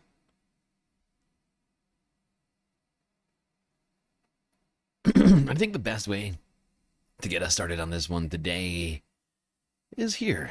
A little historical art in the United Kingdom. From, I think this was August, maybe September. This is Windsor Castle, home of the British royal family, where Donald Trump is staying during his state visit. And this is a film about Trump's relationship with the world's most famous pedophile, Jeffrey Epstein. Their friendship goes back to at least 1992. Oh, by the way, thank you, May Wormy, for restarting your Galactic membership as well as gifting 10 to the community. Really appreciate it. Jeffrey Epstein. Their friendship goes back to at least 1992, when the two of them are filmed laughing together. Trump can be seen making friendly conversation with Epstein in between clips of Trump smiling and dancing with a group of young women at his Mar-a-Lago resort in Florida. The following year, they attend a cafe opening together. And a month after that, Trump invites Epstein to his wedding. In 1995, a young woman called Maria Farmer is working for Epstein in Manhattan. Late one night, she says, Epstein unexpectedly calls her to his offices, and she arrives in running shorts. Donald Trump then turns up, wearing a business suit, and starts to hover over her. Ms. Farmer feels scared as Trump stares at her bare legs. Then Epstein enters the room, and she recalls him saying to Trump, "No, she's not here for you." The two men then leave the room, and Ms. Farmer says she heard Trump commenting that he thought Ms. Farmer was 16 years old. She says she later reported the incident to the authorities. Trump denies he was ever in Epstein's office. 1993 to 1997, Trump takes at least 8 flights on Epstein's private jet, according to flight logs released by the U.S. Department of Justice. The plane is later dubbed the Lolita Express, a reference to the character in the Nabokov novel by the same name, a 12-year-old child who is sexually abused by an older man. 1997, Trump and Epstein are seen together at 2 Victoria's Secret parties and are photographed together at Mar-a-Lago. The same year, Trump gifts a book to Epstein with the dedication, "To Jeff, you are the greatest, Donald." 2000, a 16-year-old girl, Virginia Giuffre, is working in the spa at Trump's Mar-a-Lago resort. There, she is recruited by Epstein's accomplice, Ghislaine Maxwell, to work as a personal masseuse for Epstein. The teenager will soon become, in her words, a teen sex slave and will endure years of sexual abuse. I was recruited at a very young age from Mar-a-Lago and entrapped in a world that I didn't understand. 25 years later, Trump will acknowledge he was aware that young women were being recruited from Mar-a-Lago by Epstein. Were some of them young women? Well, I don't want to say, but everyone knows the people that were taken, and it was the concept of taking people that work for me is bad, but that story's been pretty well out there, and the answer is yes, they were. Trump is then asked if one of them was Virginia Giuffre. I think she worked at the spa. I think so. I think that was one of the people, yeah. He stole her. 2 years later, after Giuffre was recruited from his club by Epstein and Maxwell, Trump tells New York Magazine he thinks that Epstein is a, quote, terrific guy, and that they have known each other for 15 years. He's a lot of fun to be with, Trump says. It is even said that he likes beautiful women as much as I do, and many of them are on the younger side. 2003, Trump draws a message in a book made for Epstein's 50th birthday. The drawing depicts a woman's breasts and is accompanied by text written by Trump to Epstein that includes the line, quote, "We have certain things in common, Jeffrey," end quote. Trump signs off by saying, quote, "Happy birthday, and may every day be another wonderful secret."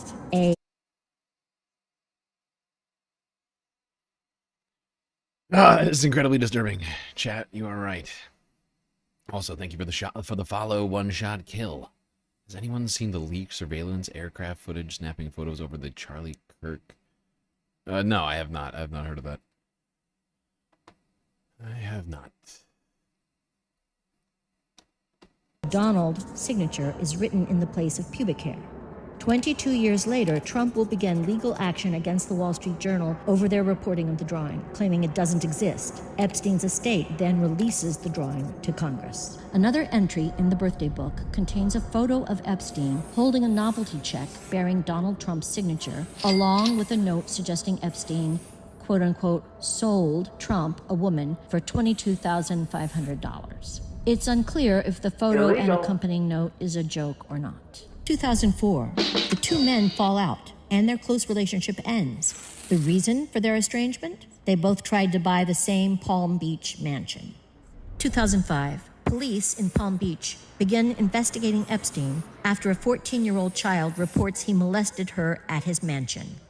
2008, Epstein pleads guilty to state charges in Florida, including procuring a child for prostitution and solicitation of prostitution. The sweetheart plea deal, agreed by U.S. Attorney Alex Acosta, includes a non-prosecution agreement giving Epstein immunity from possible federal charges. He is sentenced to just 18 months in jail.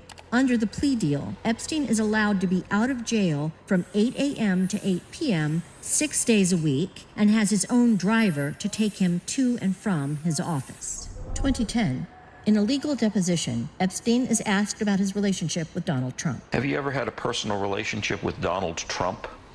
What do you mean by personal relationships? Have you socialized with him? Yes, sir. Yes? Yes, sir. Have you ever socialized with Donald Trump in the presence of females under the age of 18? Though I'd like to answer that question, at least today, I'm going to have to assert my 5th, 6th, and 14th Amendment rights, sir. By the way, this was around about the time that Prince... All of the amendments. All of the amendments. Jeffrey Epstein. Sometimes you just gotta assert all of the amendments you can think of. 5th, 6th, Andrew was photographed walking with Epstein in Central Get it in Park. there. 2016. According to award-winning CBS News producer Ira Rosen, Maxwell confirms to him that Epstein secretly taped his famous friends, including Trump and Bill Clinton. February 2017. Donald Trump, now President of the United States, nominates Alex Acosta, the man behind Epstein's sweetheart plea deal, to be his Secretary of Labor. August 2017. Epstein conducts a series of taped interviews with the journalist Michael Wolff, research for a potential book Wolff hopes to write. In the interviews, Epstein claims Trump first slept with Melania on the Lolita Express and also says he was Trump's closest friend for a decade. So how do you know this? Donald's closest friend. July 2019. Epstein is arrested in New York on federal sex trafficking charges. The truth about his decades-long history of child abuse is finally being widely reported. A month later, he's found dead in his jail cell. The authorities declare his death a suicide. 2020. Maxwell is charged with federal crimes for helping recruit underage girls for Epstein and participating in the abuse herself. Trump is asked about the charges and replies, I just wish her well, frankly. I've met her numerous times over the years, especially since I lived in Palm Beach, and I guess they lived in Palm Beach, but I wish her well. 2024. Asked about whether he would release the so-called Epstein files, information about Epstein's crimes, and potentially his famous accomplices, Trump seems unsure. Would you declassify the 9/11 files? Yeah. Would you declassify JFK files? Yeah. Would you, I did a lot of it. Would you declassify the Epstein files? Yeah, I would. All right. I guess I would. I think that less so because, you don't know. You don't want to affect people's lives if it's phony stuff in there because there's a lot of phony stuff with that whole world. Phony stuff. 2025. Trump is now president again, and his administration blocks release of the Epstein files. It is soon revealed that his attorney general, Pam Bondi, told Trump in May that his name is in the files before authorizing the release of a handful of transcripts only. Trump's one-time personal lawyer, now Deputy Attorney General Todd Blanche, then meets Ghislaine Maxwell in prison for 9 hours, amid speculation of a quid pro quo to protect Trump. Days later, Maxwell is moved to a low-security prison famous for its comfortable conditions and known as Club Fed. This is what we know. The President of the United States was a longtime close friend of America's most notorious child sex trafficker. He's alleged to be mentioned numerous times in the files arising from the investigation into that child sex trafficker. And now he is back in office. The U.S. federal government appears to be doing all it can to prevent the American public from learning fully about the president's relationship with the country's most notorious child sex trafficker. Well, there we go. Honestly, I still think that's just an incredible fucking video that they made. A piece of art. Art history, if you will. Historical art. Thank you. Led by donkeys. They're out there doing the good work. I figured that was the best way to nutshell. I mean, yesterday we did like 8 hours of straight up just like chronological discussions of this stuff. Dating back to the 90s. So I figured we'd just do at least a quick recapping of all of this stuff before we get back to present. There's been a lot of stuff going on with this week, including the surprising yet not so surprising departure of one deputy director of the FBI, Dan Bongino, who, as we've been saying here for a while, I've been saying the guy doesn't seem very happy over there. There's been reports of him butting heads with people over the Epstein files, and I think generally speaking, he's losing a lot of credibility with his former audience, who he's now been away from for what? Like 9 months or something like that? It's very, very tough for a guy who was making millions of dollars from his podcast suddenly not be able to do the things he told to all the people on that podcast he was going to do. I think it's very awkward and difficult for him. A difficult situation for Mr. Bongino. And of course, he announced that he will be leaving his role in the FBI earlier this week. Donald Trump here on the tarmac responding to this. I think this starts around here. Not going to let anybody going through that shouldn't be going through. You remember to go.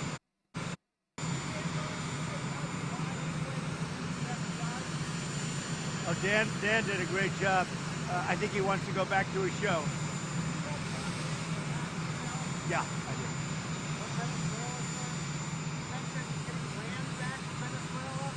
Getting land, oil rights, whatever we had.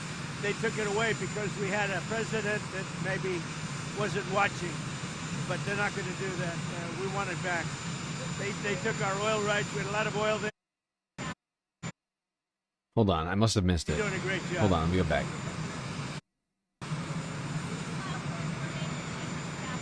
Yeah, she's doing a great job. Fuck, where is this? Just a blockade. Not going to let anybody going through that shouldn't be going through. You remember they took all of our energy rights. They took all of our oil from not that long ago. All of our rights. All of our energy rights in Venezuela. Very nasty. And we want it back, but they took it. They illegally took it.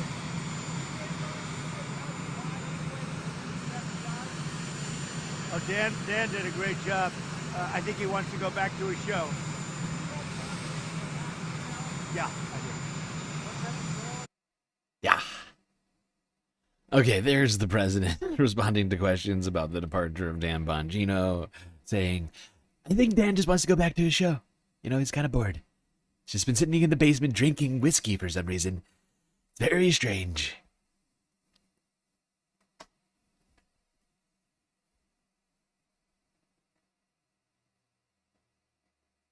Really, though, not that shocking, because Dan Bongino made a lot of claims going into being FBI director, deputy director, and has managed to basically do nothing but undermine all the shit that he was saying about that stuff, including the Jan 6th pipe bomber guy, who turned out to be a Stop the Stealer.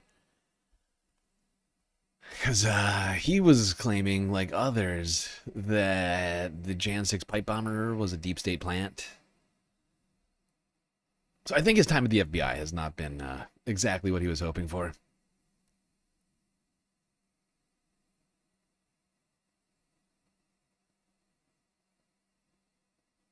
All right, let's go here now to France 24 from yesterday.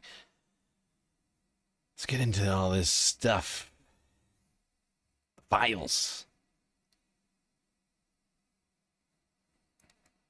David joins me on set. Hi, Alexa. So Democrats have released another batch of Jeffrey Epstein photos. What do they tell us? That's right, Peter. Well, it's the latest photo dump from the House Oversight Committee, and Wired magazine here calls the photos terrifying, and they include pictures of famous men, passports, chat screenshots, and upsetting Lolita quotes written on a woman's body like this. Yeah. Yeah, honestly, this is some really creepy shit. I mean, Lolita, my understanding, I've actually never read the book, but my understanding is it was supposed to be a criticism, like a critique of this horrifying, you know, I don't know what to call it right now, but like, mostly because I don't understand the book fully, but from my understanding and what people have said about this, you know, Lolita is supposed to be a harsh criticism of all the things that Epstein basically engaged in. But supposedly, like, a lot of creeps like him have sort of picked up the book and thought it to be, you know, if anything, an example by which to live or something like that. But it's a really creepy, supposedly a really fucking creepy book about like a 12-year-old sex slave. And yet he's here like glorifying it, writing quotes on some unknown woman's body. It's just it's a disturbing combination of things when you really I'll try that to we unpack see it. here. And as a reminder, Lolita is a novel about a 12-year-old girl who is kidnapped by an adult man and forced into sexual slavery. So let's take a look at some more of the photos included. This one, for example, and again, a Lolita quote that says she was Lola in slacks. And after that, we have this screenshot of a chat that says, I have a friend scout. She sent me some girls today, but she asks $1,000 per girl. Will it be good for Jay? The person in the chat asks. And then we have a redacted description of the said girl, and we only see that she's 18 years old and that she is coming from Russia. And then the Daily Beast here decided to focus on the New York Times columnist who is included in a photo. And in November, he's called David Brooks, and in November, actually, he wrote an opinion piece for the New York Times titled, "The Epstein Story, Count Me Out." And the article by Brooks basically bashes them. Yeah.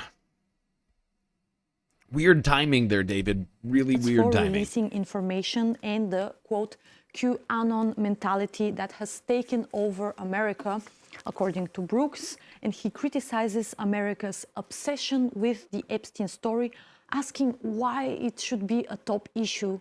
So I'd say this opinion piece didn't age well. Right, no, clearly not. And the deadline for the release of all of the Epstein files is looming. We'll be reporting on that, of course. Have you come across any interest?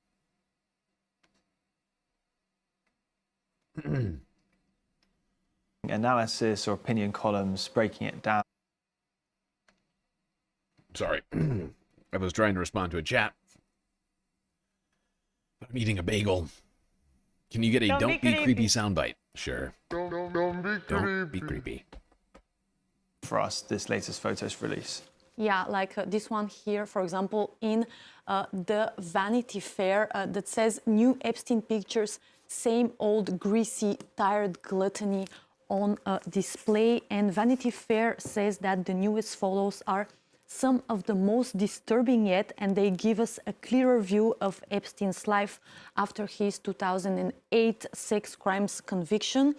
And finally, I have this analysis by the New York Times that focuses on the friendship bond between Trump and Epstein.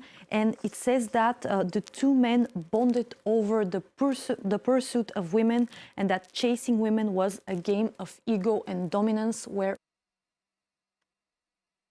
women were a currency. And oh, God, it is really disturbing. Every single thing that we find out seems to be just more and more unhinged and grotesque.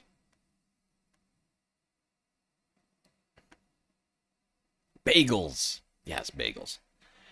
Yes, bagels. What's wrong with bagels? Bagels are delicious. Okay.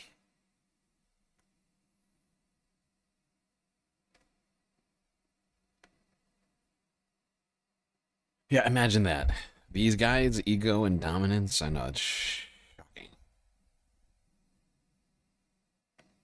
Shocking. Okay, let's keep going through the files. The incredibly redacted files. Because that was before the files were ever released. This is now after the release, the fake release. The fake release we talked a great deal about yesterday. And yet we're going to talk about it more today. It wasn't a question. It was just bagels. Right. Okay, I feel that. The Epstein files have just been released by the Justice Department. We are sifting through them now, and we're going to bring you what we find as we and our teams find it throughout this hour. Let's get off the sidelines and head into the arena. My panel is here, and we're joined by CNN Crime and Justice correspondent Caitlin Polantz and CNN senior White House correspondent Kristen Holmes. Caitlin, first to you. I know that our teams are digging through these files. Is there anything you can tell us so far about what we've learned? It's called the Epstein Library that's being released by the Justice Department. And Casey, it does include quite a lot of different types of materials about Jeffrey Epstein, some of which is already out there and some of which is very likely to have never seen the light of day before. The categories right now that the Justice Department is saying they're releasing the records on, and they have them all available for the public to view. That includes court records, Freedom of Information releases, some of the things that have already been out there, as well as documents that the House Oversight Committee has obtained and has been releasing, as well as the big part of this, the Justice Department's own disclosures. I'm looking at it now, and it's really extensive. There's multiple pages here. There's a lot of different lists of what's being put out in the public view. Some of that includes Epstein files that are being required by this law to be transparent by today. It looks to me like there are very large files here, data sets of information, and also some things we haven't seen before. Things we have seen before. Things like video from the Bureau of Prisons from when Jeffrey Epstein was. There was a lot of that, as it turns out. Not entirely, and there were some things in there that it turns out, and we're going to get to this a little bit later, there's some stuff in there that even the Trump administration didn't mean for there to be in there. Some of that was interesting, although I'm not sure all that revelatory, but it has been a very interesting release. A lot of stuff that already existed, a fuck ton of redactions, entire pages. I think there's like 55 fully redacted pages, and then just an incredible number of redactions throughout all of it. A lot of information people already saw. Much of the revelations, I feel like, have been coming out of the joint Democrat Epstein estate releases, but there's a couple good, there's not good ones, but I don't know what to call them. A couple of interesting details in these latest releases. Of Ghislaine Maxwell speaking to the Deputy Attorney General Todd Blanche earlier this year in a taped interview. So all of that is collected. We are going to be looking through it to see what's new. But Casey, I was just reviewing what is already out there. There is a great deal already out there, but what is in this is also likely to be very sensitive. Even just in reading the end of the trial against co-conspirator Ghislaine Maxwell, there is extensive discussion about the victims and how severe these crimes were.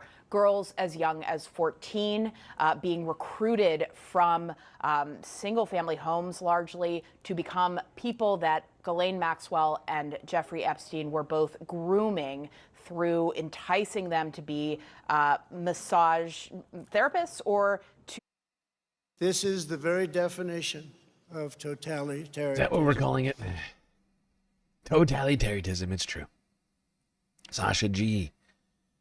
10 gifted galactic memberships to the community, much appreciated. By the way, one thing I wanted to ask people, just in case, I don't know if you have to redo this. I know we were talking about this last time we were on YouTube, back before the banning. I think people technically had to go onto the channel page to turn on gifted memberships, to receive gifted memberships, just to make sure that everybody's getting their gifted membies over here on YouTube. Because I'm actually, hold on, I just gotta check something again. Just think. I'm not sure they are getting gifted. It says we have 30 members right now. It should be higher than that at this point, considering how many gifted memberships we've had. We could be running into a problem. Please, everybody, check the channel. Make sure that you have gifted memberships turned on. The accepting of gifted memberships. Supposedly, I think it needs to be turned on. And I think it's possible that since the channel got terminated, that sort of thing no longer, like, do you know what I mean? Like, people lost their memberships themselves. So I wouldn't be shocked if that sort of permission needed to be redone. Looney. Trying to keep Leica fed. Very thoughtful of you.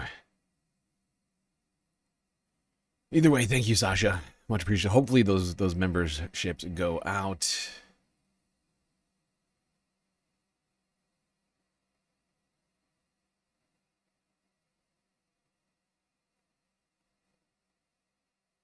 Let's keep going through the files. And figure it out.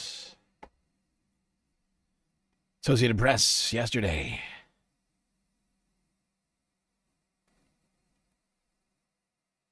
The Department of Justice has begun releasing its files on Jeffrey Epstein, the convicted sex offender infamous for his connections to powerful people, including President Donald Trump, who had long tried to keep the files sealed.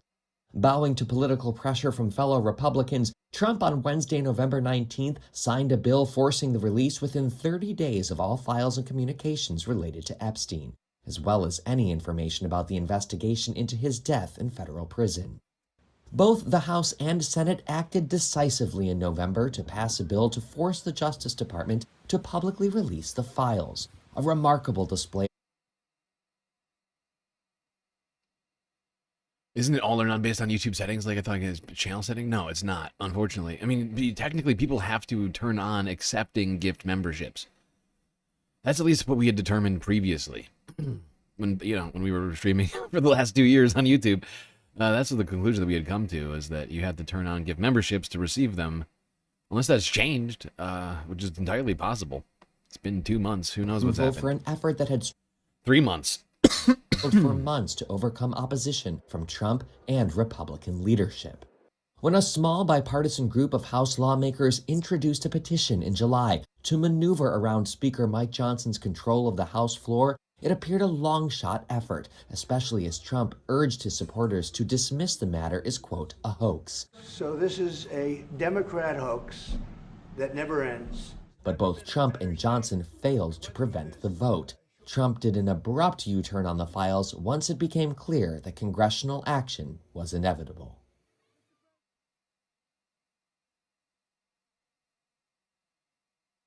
The Epstein files have been released, well, at least some of them. The Justice Department on Friday posting several categories of documents to its website relating to the late financier and sex offender Jeffrey Epstein. Those categories include court records. Okay, I'm going to post some photos into the Discord to show people how to turn on gift memberships. I just checked on my other account, and it looks like mine were already automatically turned on, so it's very likely that everybody is still on. So it's probably just YouTube delaying on gifting out these memberships for some reason. Probably because we just got back the channel, I'm guessing, in the last, 24 hours. At least I'm hoping so. But check it. Check it. If you go to the channel... Actually, you don't even have to go to the channel. You can do it from the live right now. If you see the join button, if you click join, and then you click the hamburger list at the top, the 3 dots at the top, you go to gift membership settings from there. And there's a little thing you can click for allowing gift memberships. But I'll post it into the Discord when I get a chance here. Other disclosures made under the Epstein Files Transparency Act, a law enacted last month that carves out an exception to many of the laws that had put a veil of secrecy over these court records, grand jury records, and investigative materials from the many years of investigations into Jeffrey Epstein and his longtime confidant and former girlfriend, Ghislaine Maxwell. So far, we're seeing lots of photographs, call logs, material from grand juries that investigated Epstein and Maxwell, as well as files from civil lawsuits and other litigation involving Epstein. So the big questions are, what names are in here and in what context? And context is critical to understanding what is in these records. You may see a name like Donald Trump or Bill. Yeah, one fascinating thing about to understanding what is in these records. You may see one thing that's shocking, I think, is that there's been almost zero Trump appearances in the latest release of files from the DOJ, even though we all know he's in the fucking files, right? We all know that man is in the files. Oh, for so many reasons. Where do you even start? I mean, how about the fact that,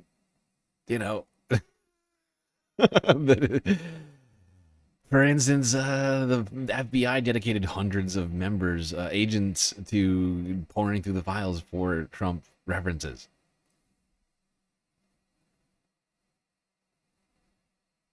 But there's so many other reasons why we know he's in the files. So the fact that he hasn't appeared yet would lead us, I think, to believe that they're probably either redacting it or they're just not releasing that information yet. They said they're going to take 2 or 3 weeks, even though the deadline was yesterday.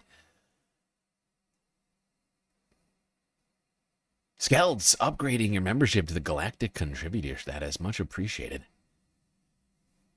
Oh, the galactic love is in the air tonight. So beautiful to have all you space fams back together on YouTube. And now what's incredible is now we're streaming on YouTube and Twitch.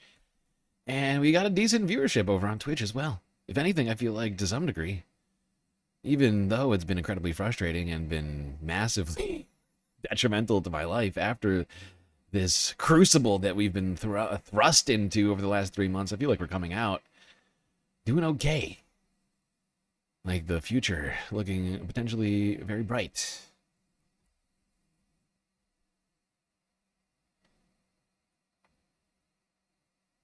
All right, let's go back to CNN. See how the survivors are feeling about this latest release. Jake Tapper jump scare. Her sister survived Epstein's abuse. She's now a licensed psychologist. Also joining us is Lauren Hirsch, the National Director for World Without Exploitation. Annie, it's a heavy day, a momentous day, but a heavy day, a heavy week. How are you feeling? There was a lot of anxiety coming into today for many of us survivors and that have been involved in this process. But I have to say, it has been an emotional day in a way that I was not expecting. You know, my sister Maria Farmer reported Epstein and his crimes in 1996. We've been saying that over and over again. And part of what was released today was an official FBI form, and I think it was an FT 71, dated September 3rd, 1996, with some of my sister's report. It was labeled under child pornography, and it described Epstein stealing photos of myself at the age of 16. Yeah, it's gotta be so disturbing to have that. I just get thrust on you. Because, of course, the victims were not made aware ahead of time of what was going to be released. Congrats on getting the YouTube back. Thank you, E-Rock. It is very exciting to have it back.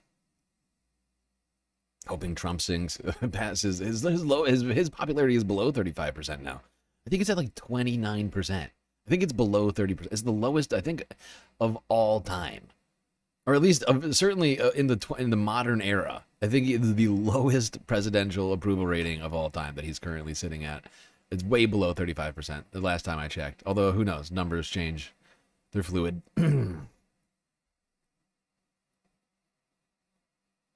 Pornography, and it described Epstein stealing photos of myself at the age of 16, of my younger sister who was 12 at the time. And just to see it in writing and to know that they had this document this entire time, and how many people were harmed after that date, it just, you know, we've been saying it over and over, but to see it in black and white that way has been very emotional. I'm with Maria today. I know she felt a tremendous amount of relief and redemption, but also sorrow in thinking about, you know, people like Virginia Roberts Giuffre who are not here to see this and be a part of really forcing the government to be transparent finally about this case. So Annie, I mean, just so people know, this is the document that you're talking about. It is the 1996 complaint that your sister made to the FBI about Epstein. She alleged that he stole nude and partially nude photographs of her underage sisters.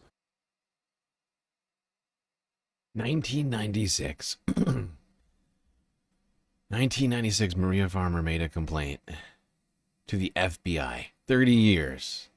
30 freaking years.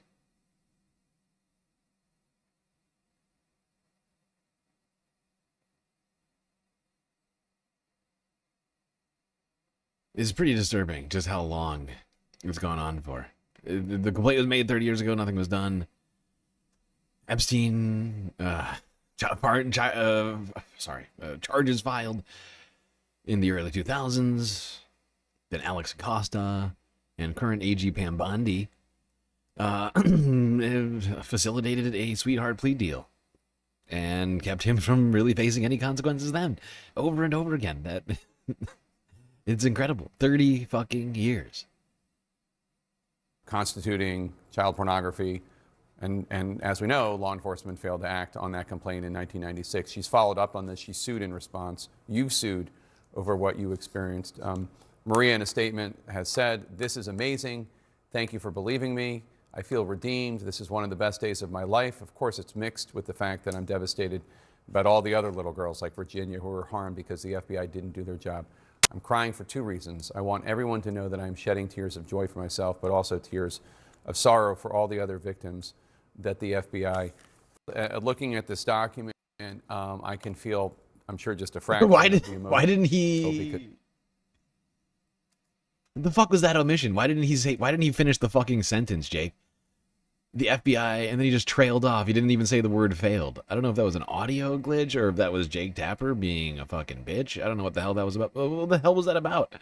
They failed. Say it, Jake. This document, and I can feel, I'm sure, just a fraction of the emotion you feel because you think of, like, if only they took this seriously, how many innocent girls would not have been harmed if only they took this seriously. But it is vindication.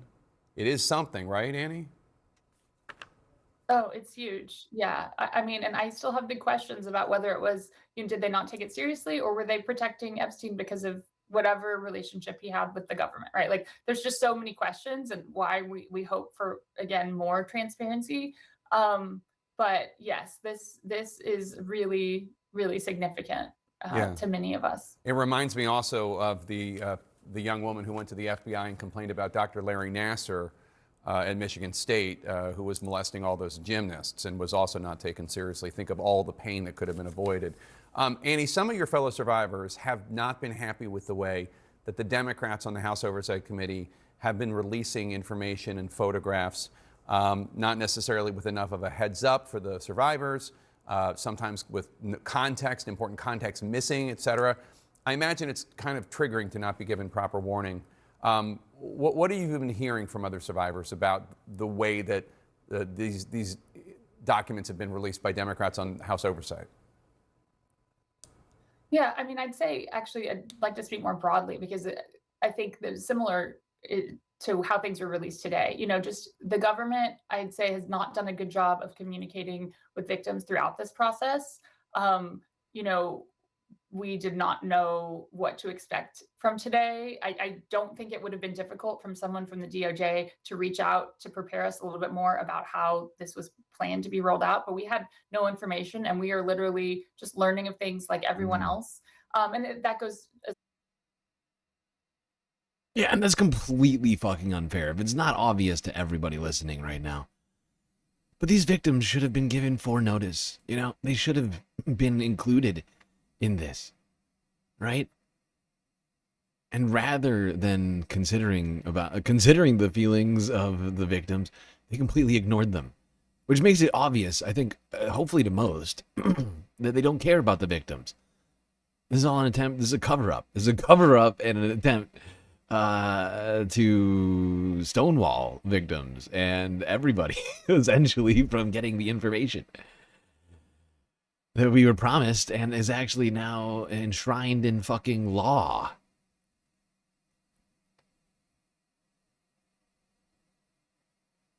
And they never should have been left out of this. There should have been no surprises. No victim should have, found their name or whatever in the files, or, found stories about them that, they didn't know were going to come out.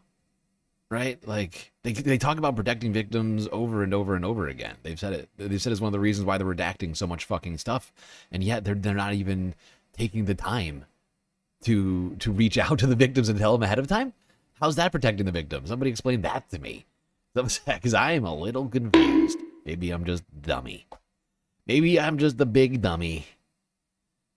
But seems sort of counterproductive to that narrative. All right, let's go here now. More victims had more things to say. Just put out the files and stop redacting names that don't need to be redacted. It's just, who are we trying to protect? Are we protecting the survivors, or are we protecting these elite men that need to be put out there? And people need to know these are predators that are in the files. They need to be brought to justice so they can stop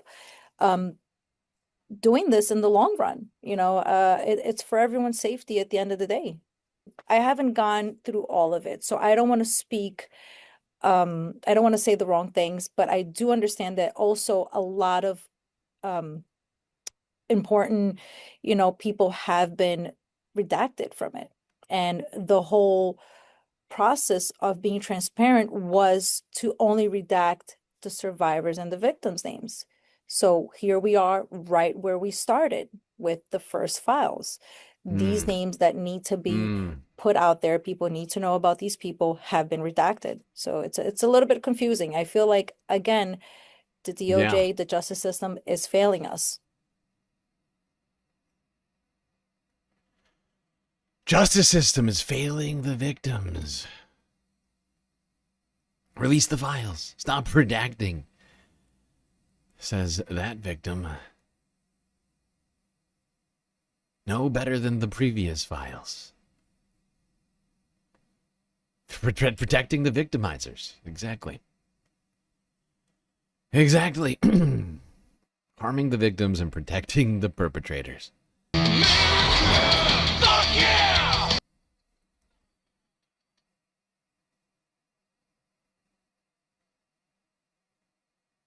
So such big news, even people like Penguinzo, Normie Jesus, Moist Critical, Charlie. Boy, howdy, I can't believe it. The title is not clickbait. This is big. Color me blue and call me a smurf. I'm looking real stupid right now because I've been quite the Scrooge humbugging, saying that it'll never happen. They'll never release the Epstein files. And look what happens. Random Friday evening, they drop these puppies. Oh, the same Epstein files that the government also tried to say aren't real are actually a huge hoax and you're an idiot if you believe in them. They're like the Tooth Fairy or something, no such thing. Here's those Epstein files that we said not long ago weren't real, by the way. Finally, all of the information on all of these evil pedophiles right here at our fingertips. We get one sentence and then pretty much everything else redacted. And this isn't some isolated incident where I'm cherry picking shit. The bulk of these files are heavily redacted and heavily doesn't even do it justice. It's so beyond that. Like it is. I do love these redactions though. Third, it's essential that Miss Maxwell be able to share with Judge Preska. Full redaction for rest of page. Full page redaction. The government and the criminal. Doesn't even do it justice. It's so beyond that. Like, it is redacted to a comical degree where it would be laughable if it wasn't just so blatantly evil. Like, look at the thumbnail here. You could close your eyes and see the same thing that these files show you, which is just... You could close your eyes and see the same thing that these files show you. Yes, Moist Charlie is in fact correct on that one.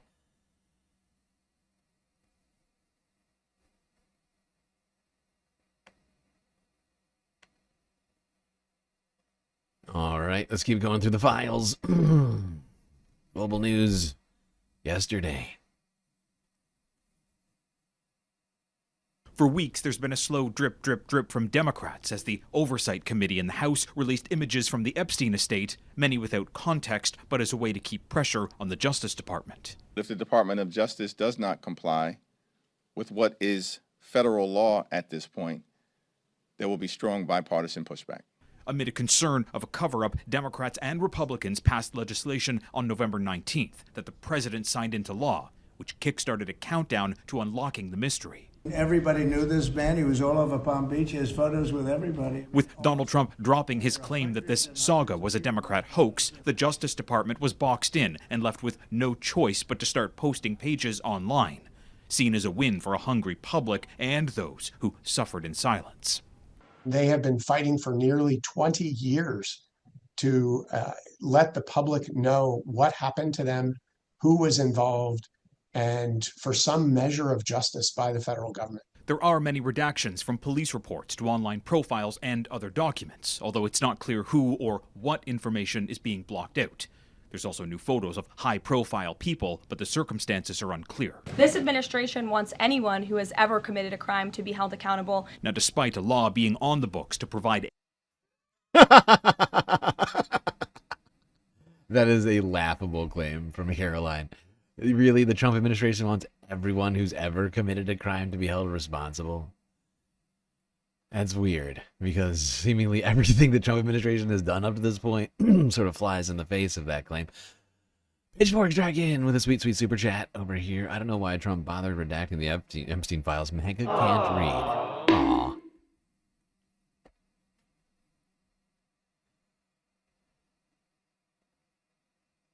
Yes, Brandy Nuance, we are back. We were terminated for 3 months, if you were unaware of that fact. Somehow. By the way, everybody, get in the Discord. If you're not in the Discord yet, you need to be there for multiple reasons, okay? So many reasons. Not only do I put a lot of announcements in there and other galactic happenings happen off of YouTube and Twitch in the Discord, it's also the one place where we have been able to talk with one another. Those who had joined the Discord before the deletion of the YouTube 3 months ago were able to get messages from me and other Space Fams, find out that we are streaming on Twitch, things like that. And your not being in there is perhaps preventing you from a fully galactic experience in life. Just saying. Today is the day when the DOJ is statutorily responsible under the Epstein Files Transparency Act that was passed by the House 3 weeks ago, 4 weeks ago. I can't remember. It was around a month ago. Actually, it was 30 days ago, exactly to this day, because they had 30 days since the bill was signed into law to for the Department of Justice to release all of its files. Let's get the files this is what it says in the act. Public law, not later than 30 days after the date of enactment of this act, the Attorney General shall, subject to Section B, make publicly available in a searchable and downloadable format all unclassified records, documents, etc. Now, I have to say, my prediction was the DOJ was not going to release any of the files today, and they would just keep punting with legal issues. But it appears they're going to release some of the files, but they...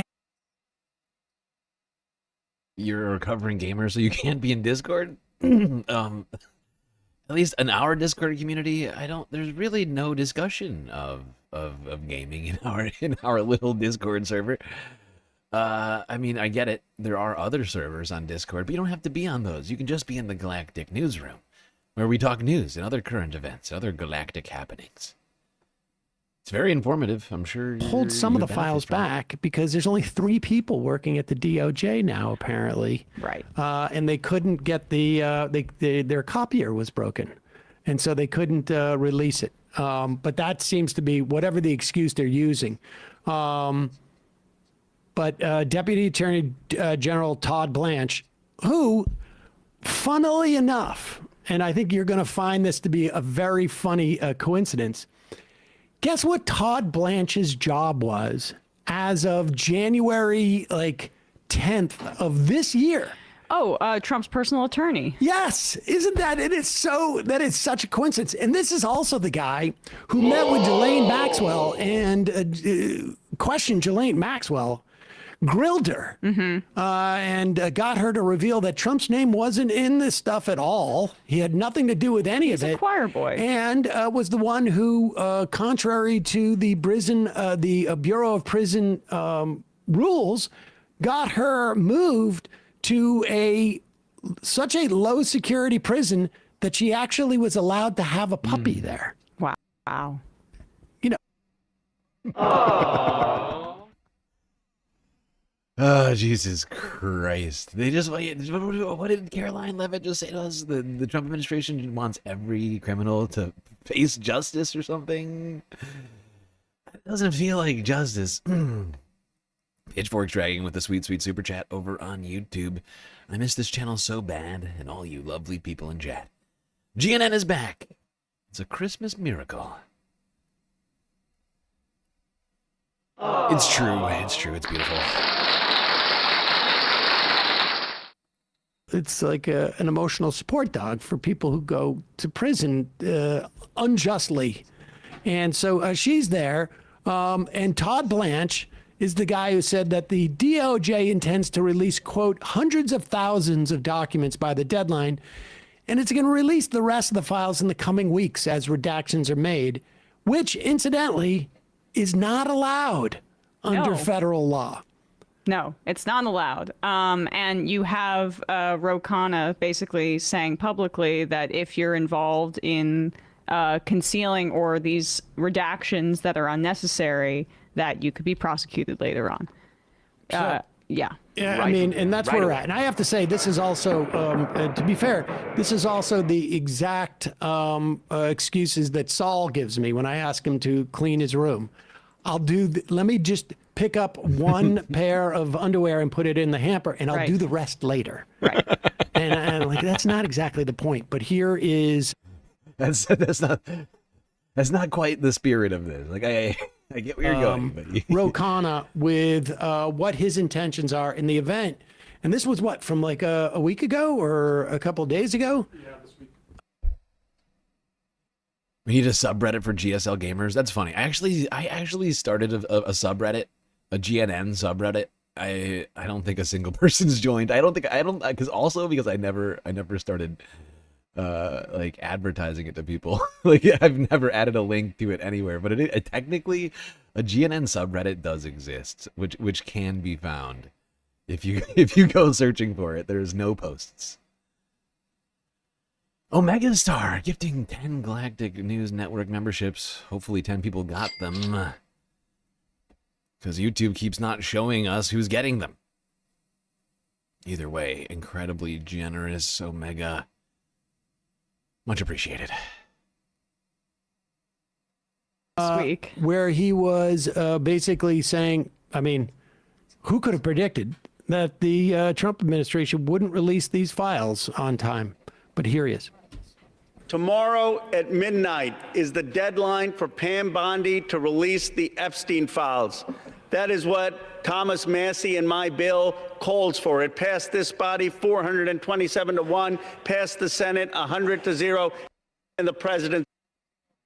Yeah, I'll be right back. That is what Thomas Massey and my bill calls for. It passed this body 427-1, passed the Senate 100-0, and the president signed it. Now, 3 federal judges have ordered the release of all of these files in Maxwell and Epstein's grand jury. Here is the reality. Any Justice Department official who does not comply with this law will be subject to prosecution for obstruction of justice. If Pam Bondi does not comply with the law, she will be held either in inherent contempt of Congress or subject to impeachment. We will not rest until the law is complied with and justice is served. Thank you, Mr. Speaker. And now I guess we will see how people, how people in Congress react to this partial release. I mean, this is the way you do it, right? When you're trying to stonewall, you release just enough to let a little air out of the tires to make it seem like we have good faith. It's just that, like, yeah, but how can you get away with it when the statute is abundantly clear? They're going to try to use these their legal technicalities in court and try to claim certain redactions are necessary when they're not, but they're going to tie this up in court, and eventually there could be a Democratic president again who says, like, if you were improperly directed to do this kind of thing, we could prosecute you. Right to jail, right away. Right to jail. Okay, people, I'm back. Sorry for my absence.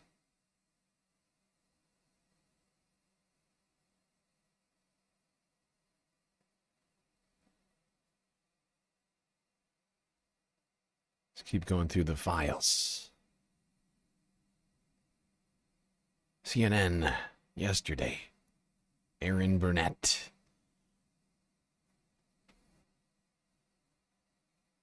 Epstein files released. Now, I had a little hesitancy on that word because it's only part. The DOJ releasing a mass dump of heavily redacted documents tonight. And I want to just emphasize that point. By heavily redacted, I mean a lot of pages that look like this and this and this and this, and this, and that's all I was going to do to the printer to make the point. Okay, there's a lot more of them. We have teams across CNN going through what was released right now in terms of pages that aren't. The Epstein files are deleting ink cartridges across the nation, perhaps across the planet right now. People are printing these things and ink cartridges are running dry from the number of fucking redactions. I mean, look at that. Quite It's as insane. black as these. But the DOJ is admitting in a letter to Congress that the files are not complete, separate from the redactions themselves. And that lack of completion is a big problem because the deadline by law, thanks to Congress forcing Trump's hand on the Epstein files, is today. Now, the key Republican who is behind getting that law passed is Congressman Thomas Massie, and he's posting on social media tonight, quote, unfortunately, today's document released by AG Pam Bondi and Deputy AG Todd Blanche grossly fails to comply with both the spirit and the letter of the law that Donald Trump signed just 30 days ago. And Congresswoman Marjorie Taylor Greene. You know, there's another way to put that. Grossly fails to comply with both the spirit and letter of the law. There's another way. It's actually simpler. Crime. Illegal. It's crime. Right to jail, right away. Of the law that Donald Trump signed just 30 days ago. And Congresswoman Marjorie Taylor Greene said, quote, release all the files. It's literally the law. Well, they did not, and they have not yet.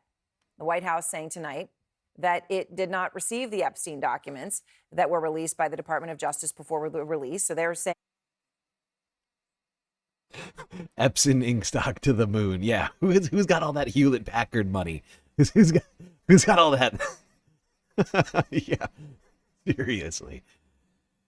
He should have piled up on those stocks before the release of the files. I guess, I mean, it would have been hard to know that there would have been this many redactions. saying that they weren't involved with what the DOJ chose to put out today. But the Justice Department did brief the White House on what the documents contain. So what do we actually have tonight on the pages that aren't black as the country starts to shut down and check out for the end of year holiday time? We do have some apparently never before released documents, along with thousands of files that were already public, the redactions, of course, and a whole bunch of pictures of Bill Clinton. Now, among the never before released documents is this photo of Bill Clinton. He's with Epstein. Got a print out of that one as well. And then a photo of a shirtless Clinton in a jacuzzi next to another person whose face is redacted. And a photo of Clinton swimming in a pool with Ghislaine Maxwell and another woman whose face is redacted. Now, it's important to note Clinton has not been accused by law enforcement of any wrongdoing related to Epstein. And a Clinton spokesperson's posting on social media tonight. The White House hasn't been hiding these files for months, only to dump them late on a Friday to protect Bill Clinton. This is about shielding themselves from what comes next or from what they'll try and hide forever. Now, as for Trump himself, he didn't want to talk about the files today. He refused. Yeah, that's a question I think we should all be asking ourselves. How much stuff is the FBI and the DOJ just like burning? It's something I keep wondering to myself. Because who's going to check them on it? It would have to be internally. It would have to be a whistleblower to check them on it. Because they're the only ones who know what is in the FBI file, like what the FBI has, right? That's why everybody wants the fucking files. It's going to be tough. Questions about anything today when he appeared in public to announce a drug pricing order. I won't even take questions today because there's no way I can take questions that are anywhere comparable to what you just witnessed. To be clear, what... Yeah, we watched a tiny snippet of this speech yesterday, but I just found it hilarious that Donald Trump chose to avoid questions. The most transparent man ever to take office. No questions today. Sorry. There's no way I could possibly answer a question that would compare to how great this conference is. I wouldn't want to tarnish it by responding to, I don't know, questions about why we're redacting the Epstein files, or why we refuse to release the Epstein files, or why it is my name doesn't appear in the files. It would all sully this great, great event. By the way, this was some weird... By the way, what's up with this woman's outfit? Why does she look like a literal vampire? Like, am I the only person who looks at her with this red, high-collared shirt and the giant cross. I don't know, she just looks like a vampire or something. Although I guess vampires don't wear crosses, do they? But it's just the weird vibe. Yeah, this was a conference where Donald Trump announced that he was going to lower drug prices. Exactly how that's going to happen, I don't know. It's not clear, because the way he's doing it's like these executives, like these pharmaceutical executives, came out to like promise they were going to lower drug prices, basically. But there's like no federal like oversight or like regulation on it, or like, you know, price caps, I guess.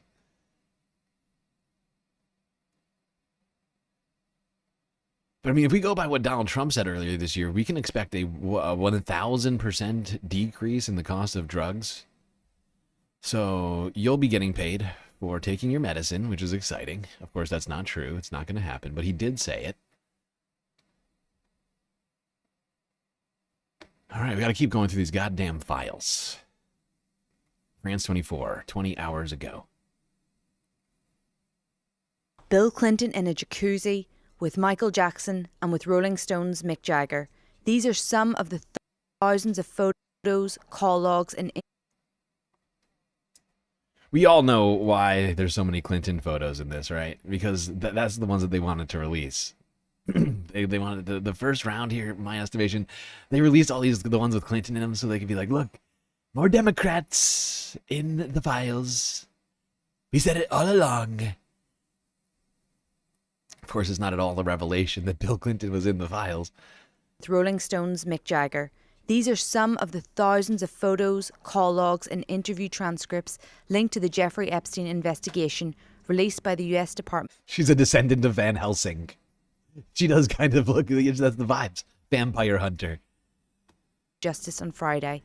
The former U.S. president features prominently in the pictures. Despite his well-documented friendship with the late sex offender, Donald Trump, who fought for months to keep them sealed, appears very little in the documents. Neither Trump nor Clinton have ever been accused of wrongdoing in connection with Epstein. The inclusion of someone's name in the files from the investigation does not imply otherwise. More than 1,200 of Epstein... I love how absolutely every single media organization is coming out and saying that exact sentence. Like, I feel like we need to come up... Like, you know that compilation, the Sinclair News broadcast compilation? We need to do one of those, but instead with these sorts of things, like, just to be clear, no contest given, and being in the files is not at all evidence of any wrongdoing. And just have them all saying it at the same time.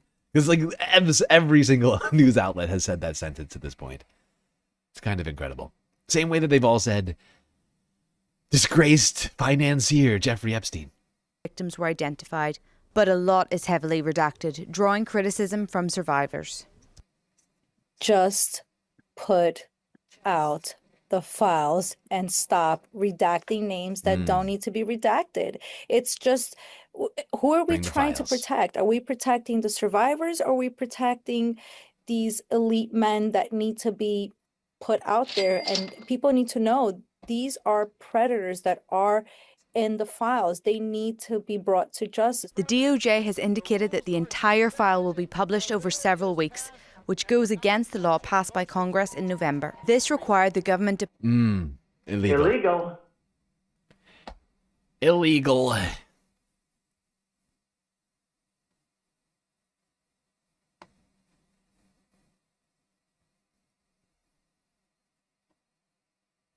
We're having a bustling chats in here today on both sides. Both sides! Twitch and YouTube. I think we got, like, for a second there, we had almost 100 viewers across platforms. Crushing it. We're crushing it. Very best anyone's ever seen. Some of the victims of the late sex offender Jeffrey Epstein are demanding the release of all the files relating to the case. Many say they feel let down by the partial release of thousands of heavily redacted files. The US Department of Justice, which released the trove, said the omissions were required to protect victims and for continuing investigations. Well, a number of famous faces have appeared in the latest tranche of images, including Michael Jackson, Andrew Mountbatten Windsor and Bill Clinton. Being named or pictured in the files is not an indication of any wrongdoing. Sean Dilley reports. Once among the most confidential documents kept under lock and key by the US government, some but far from all of the Epstein files have landed. Among them, this picture appearing to show the former President Bill Clinton next to Ghislaine Maxwell, who's serving a 20-year sentence for sex trafficking. And here Mr. Clinton appears to be relaxing in a hot tub. We don't know who this person is. Another appears to show Mr. Clinton posing with Mick Jagger. A spokesperson for Mr. Clinton. At least as of now, I think it's safe for us to continue to assume that every single redacted face is that of an alleged victim. Said the former president did nothing wrong and he cut Epstein off before his crimes came to light.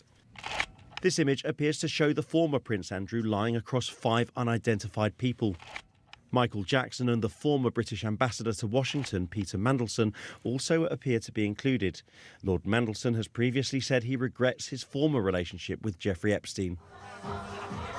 President Trump hasn't yet featured prominently, despite previous releases by Democrat opponents appearing to show him by Jeffrey Epstein's side. The president has always denied doing anything wrong, and there is no indication of wrongdoing by anyone named or pictured in the Epstein files. The yeas are 427, the nays are 1. This was the moment lawmakers voted for the Epstein Files Transparency Act. It gave the US Department of Justice until midnight last night to publish most of the files they held on Epstein. The law did allow the government to withhold or redact files relating to ongoing investigations and those showing abuse or identifying victims. But at the 11th hour, the DOJ said the number of documents meant the disclosure would be incomplete. That has led survivors to call for more transparency. It's been so nerve-wracking. I think all of us are... Why was Michael Jackson in the files? I mean, the photos of him... We were looking at those photos of him and Jeffrey earlier. I mean, one of them appears to be at an art gallery. The other one, I think, might be on, like, Michael Jackson's tour bus. Like, if you look at that photo, where is it? I see people talking about this in the chat. Where is it? I can't find it. Anyways, if you find... I can't find that fucking photo. Where is it? The photo of Michael Jackson and Jeffrey Epstein. I think at least one of them appeared... Or not Jeffrey Epstein, and Clinton. I think it was like on a tour bus of some kind. Full of anxiety. Where it could have been like a plane or like a train, but like the ceiling, the way like the curved ceiling, very low. Fairly certain it's something like that. Benihana trying to keep the space puppy fed, thank you. She's always looking hungry over there, doesn't she?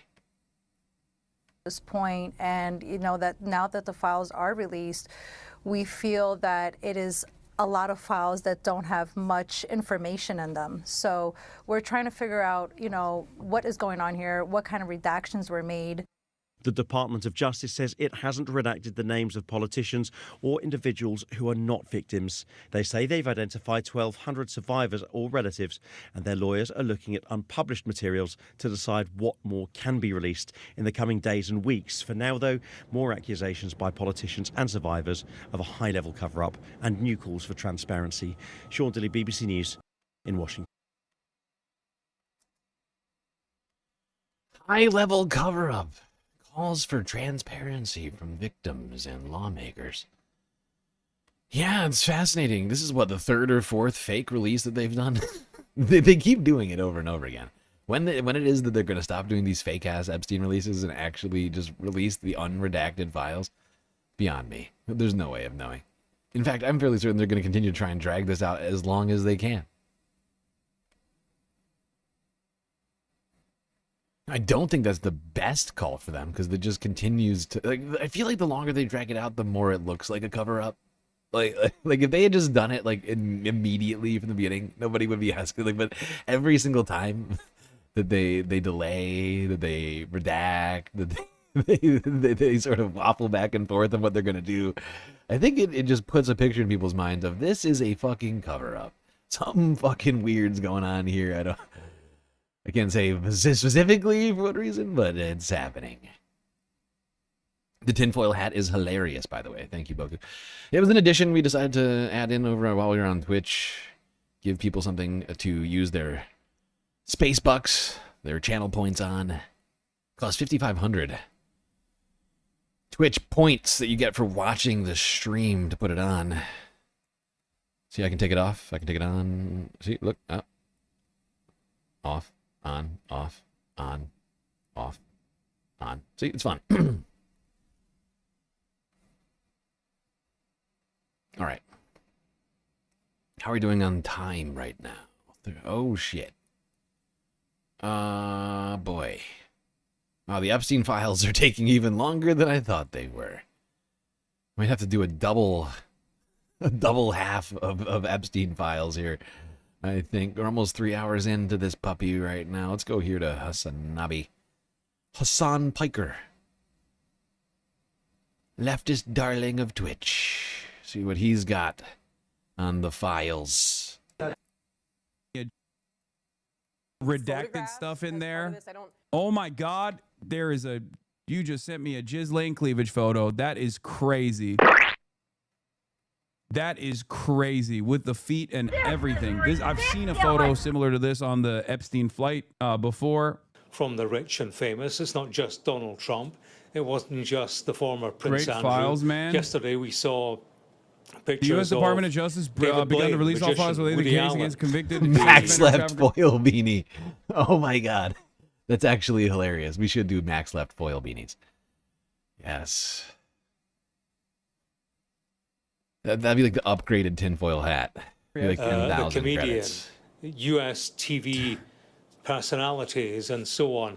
We're seeing from this publication today, Matt, many pictures. Bill Clinton with She's eating a bagel right now. It does kind of look like a bagel. People have been calling it a donut. But you're right. It could be a donut. It could be a bagel. But really, to be real, it's not a donut or a bagel. It's a puppy treat. Dogs can't sit around eating bagels and donuts all day. Oh my God. That'd be ridiculous. But I like to let her think that she's people. So we'll pretend it's a bagel or a donut, whatever you want. Whatever tickles your fancy. Oh my God. You'll remember that Jeffrey Epstein was an owner of many properties, not just the island in the... Oh my Lord. That is, maybe it's Hillary. Absolutely not. It's not Hillary. Are you kidding me? If it was Hillary Clinton, her face would not be redacted. Yeah. There's no way they would redact Hillary's face. There's also other pictures of, if I'm not mistaken, of Hillary in the files.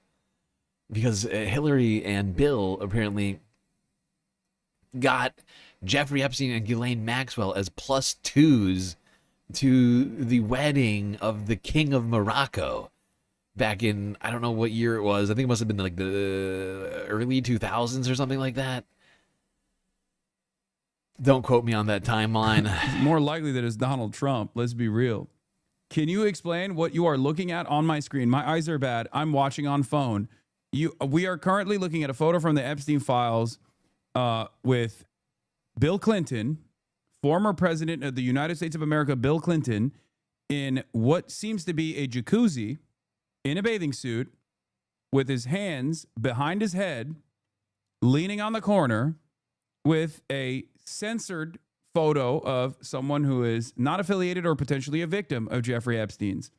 A lot of these photos that have censors over the people that are most commonly women that are involved with some of the high-profile people are censored for the sake of protecting the unaffiliated people or the likely victims and preserving their identities. There are, oh my God, there are so many. Oh God, there's going to be so many photos with Bill Clinton and Jeffrey Epstein. This is the other side of this story. The other side of the story is as many photos exist as Jeffrey Epstein and Donald Trump, there are a ton of photos with Jeffrey Epstein and Bill Clinton. Remember, the reason why a lot of the right initially leaned into the Jeffrey Epstein stuff was because they were like, oh yeah, this is a Clinton conspiracy, which is true. Mm-hmm. Yeah, I mean, but it's not just, that's the thing. It's not just, Bill Clinton. That's the thing I feel like people just sort of missed in all of this, throughout some of this, before we got to this point. is that Clinton is just one of many figures involved in all of this. Ay, ay, ay, ay.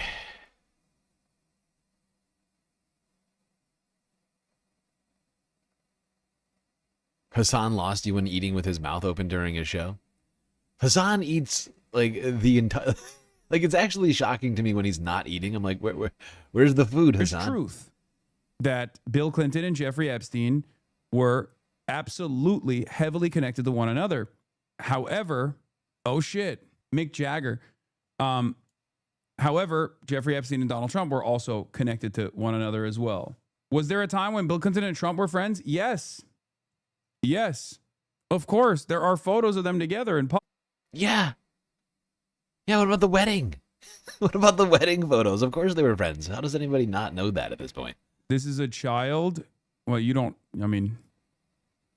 Oh, Jesus Christ. Oh, God, this is so strange. Don't you think?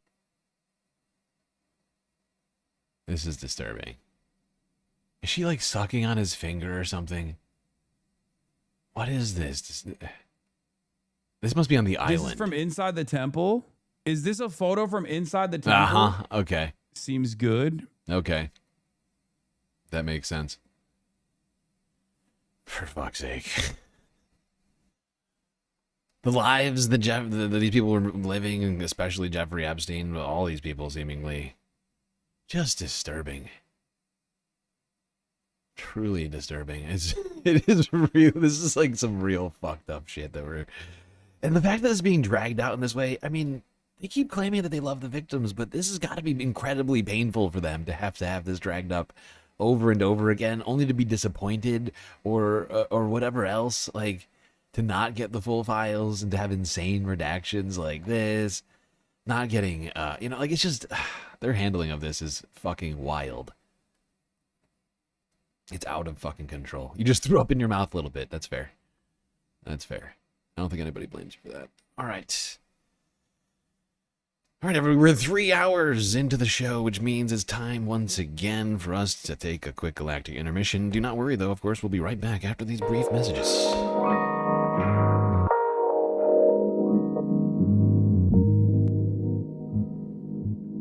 All right, everybody, I hope you've been enjoying the show so far. If you haven't already, please subscribe on YouTube and follow on Twitch. While you're at it, do consider contributing to the Galactic News Network, as of course we are completely funded by individuals like you. That's right, without the donations from space fams who watch this show, we would cease to exist. A lot of great ways, of course, for you to show your support.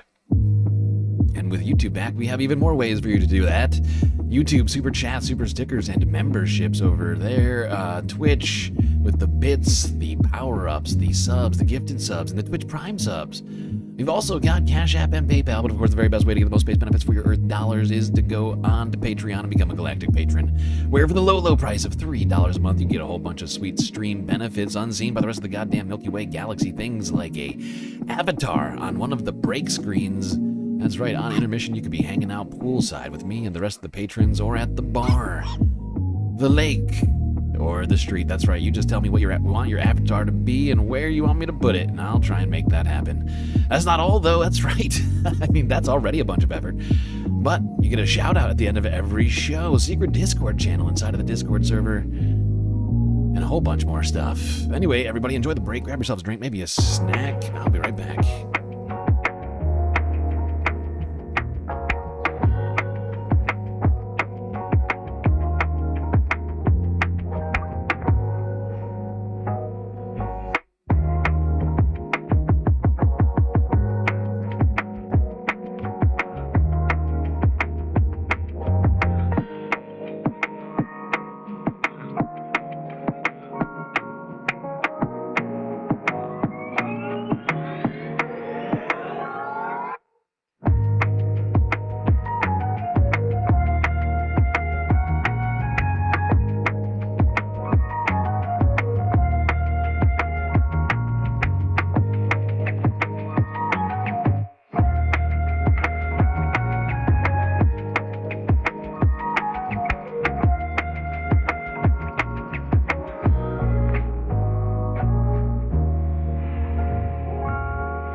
right, everybody.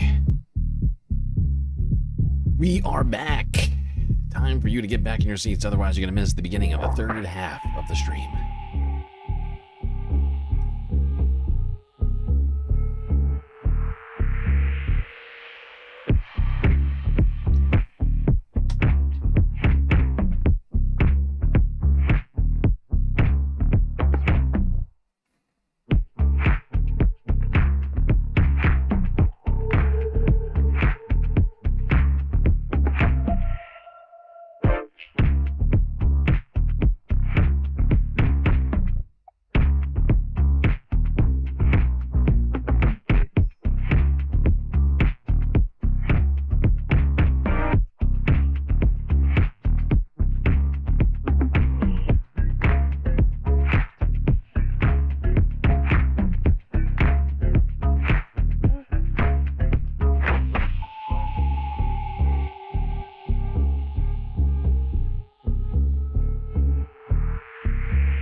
All right, people, we are back.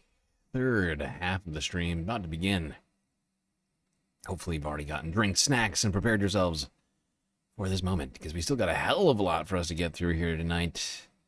Thankfully, we already completed the galactic content goal. No worries of us not getting through all of this, but boy, oh boy, we still got a hell of a lot to get into. I mean, we've only scratched the surface of this here stream. Let's get back to the Epstein files. We left off with Hassan. I mean, we ended off with Hassan the last half. We get right back the third half with a little bit more. Provided by Redacted. Might be LNU, may have moved to Florida. LNU used to be roommate, moved back to Brazil, still in New York. Younger than Friends of Bleep Friends, big Brazilian group, Dominican Darkest, looks Amazonian. We should get one of those space camera sliders for the Ken Burns effect. Actually, I have been working on a way to do that. And hopefully soon I'll actually have that functioning. We've been sort of focused on, you know, trying to get the channel back, trying to make Twitch work. I've been kind of overwhelmed. But hopefully soon I'll have some new technology powering this stream. I've already installed a plugin which should make things very interesting graphically for people at some point in the near future. Not yet, though. Not yet, though. It's going to take a little while to get it all integrated. Towards end, desperate time, maybe 1 to 2 years older, not sure. Desperate time, running out of girls. Friends with Bleep's boyfriend's friends. Didn't want Spanish or dark girl. Go in, wait in room. Wait in. Roommate doesn't know if took her. Says, I don't know what happened. Jeffrey Epstein, what doing? Why bringing me dark girl? Bringing young girl? Yeah, but not dark.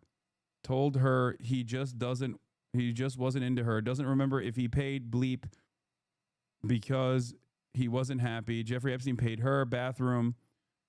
One torso pink, vaginas and boobs near bathtub. He got in shower and told her, can't just bring girls he doesn't like. Told her keep looking for girls. Wow. At one point, wow. Redacted witnessed them asking for.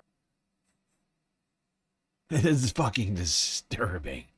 What a shitty guy. What a shitty guy. I don't like this one. Bring me another slave. What a gross human being. Seriously. What in the actual fuck? What?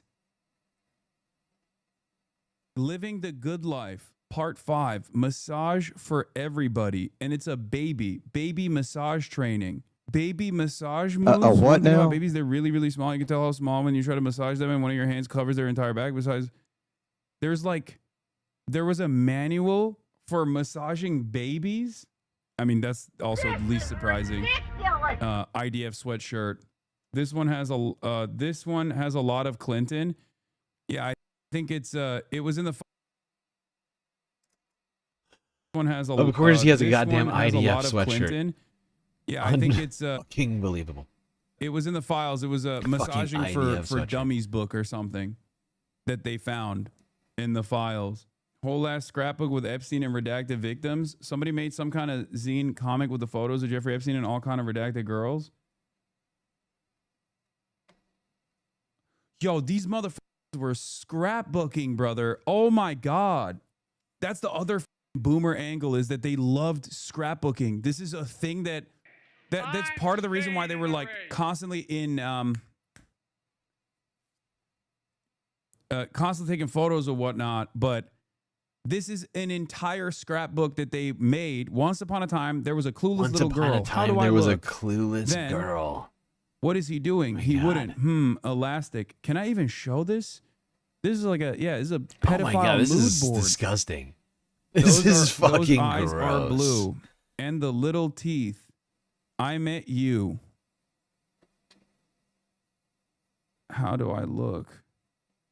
I played the cards I was dealt. No cards.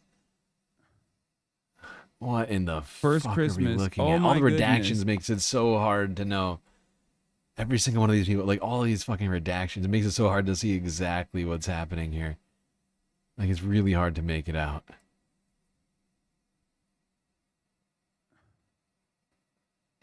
First Christmas. Oh my goodness. I will be the first.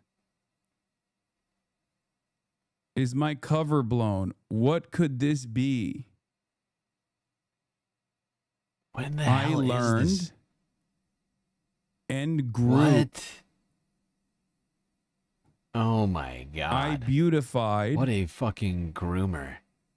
Took What care the shit? of you. What is it? Wait, is this somebody made this? Wait, somebody made this for him. Somebody made this for Jeffrey. Who do you figure made this for Jeffrey? Ghislaine? The way that these later pages seem to suggest, this is a present to Jeffrey, like some sort of like little, oh God, like some little scrapbook of Jeffrey's twisted fucking life. Who is it? Who is it that took care of him? It must be the person who's like blocked out in all these photos. Who the hell is that? I think we should know. Of you. Before and after. Brazil, Dubai, Prague, Czech Milk, we travel. You think he made it? Berlin, St. Bart's. You're the best. Oh, really? You're so sweet to me. I like Prague. I know. I am working on number 3. Paris. We fought. Then hugged. We laughed. One ham. Bleep. Please, What in no the mustard. Shit. I will get you. Now you drive. 2007, September 17th. Happy something. Happy what? Why is this blocked out? Why is this blocked out? Happy what? Why is this blocked out? I don't understand what the point of blocking this out is. Why is this part blocked out? And then it's just a photo of him and one of the victims. Looks fake as brother, this is literally from the government files. What are you talking about? The zine was a birthday card. Yeah. This looks like Prince Andrew's. Item was not It was a scanned. birthday card. Let's look at this one. Description photo frame. Oh, it is. It is Prince Andrew.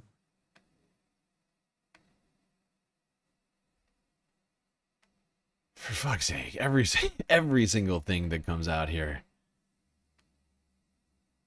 is so disturbing. Every single detail. This man's sordid life. And we still don't have all of the files. We're still sitting here not having all the files. Let's get the files and figure it out.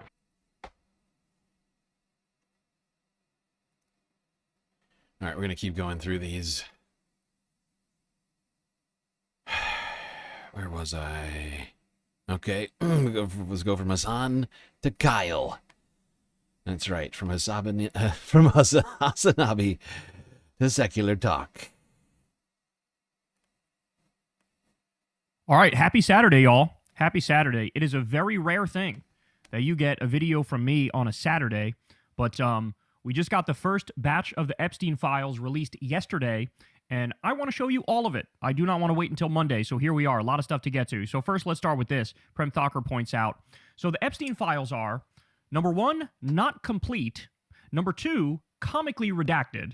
Number 3, not in a searchable format. The Trump-Vance administration had months to recover from the embarrassing influencer binder photo op, and this is what they came up with. This is what they think of you. So he's exactly right here. They are very clearly violating. Yeah, Prem's making a fantastic point here.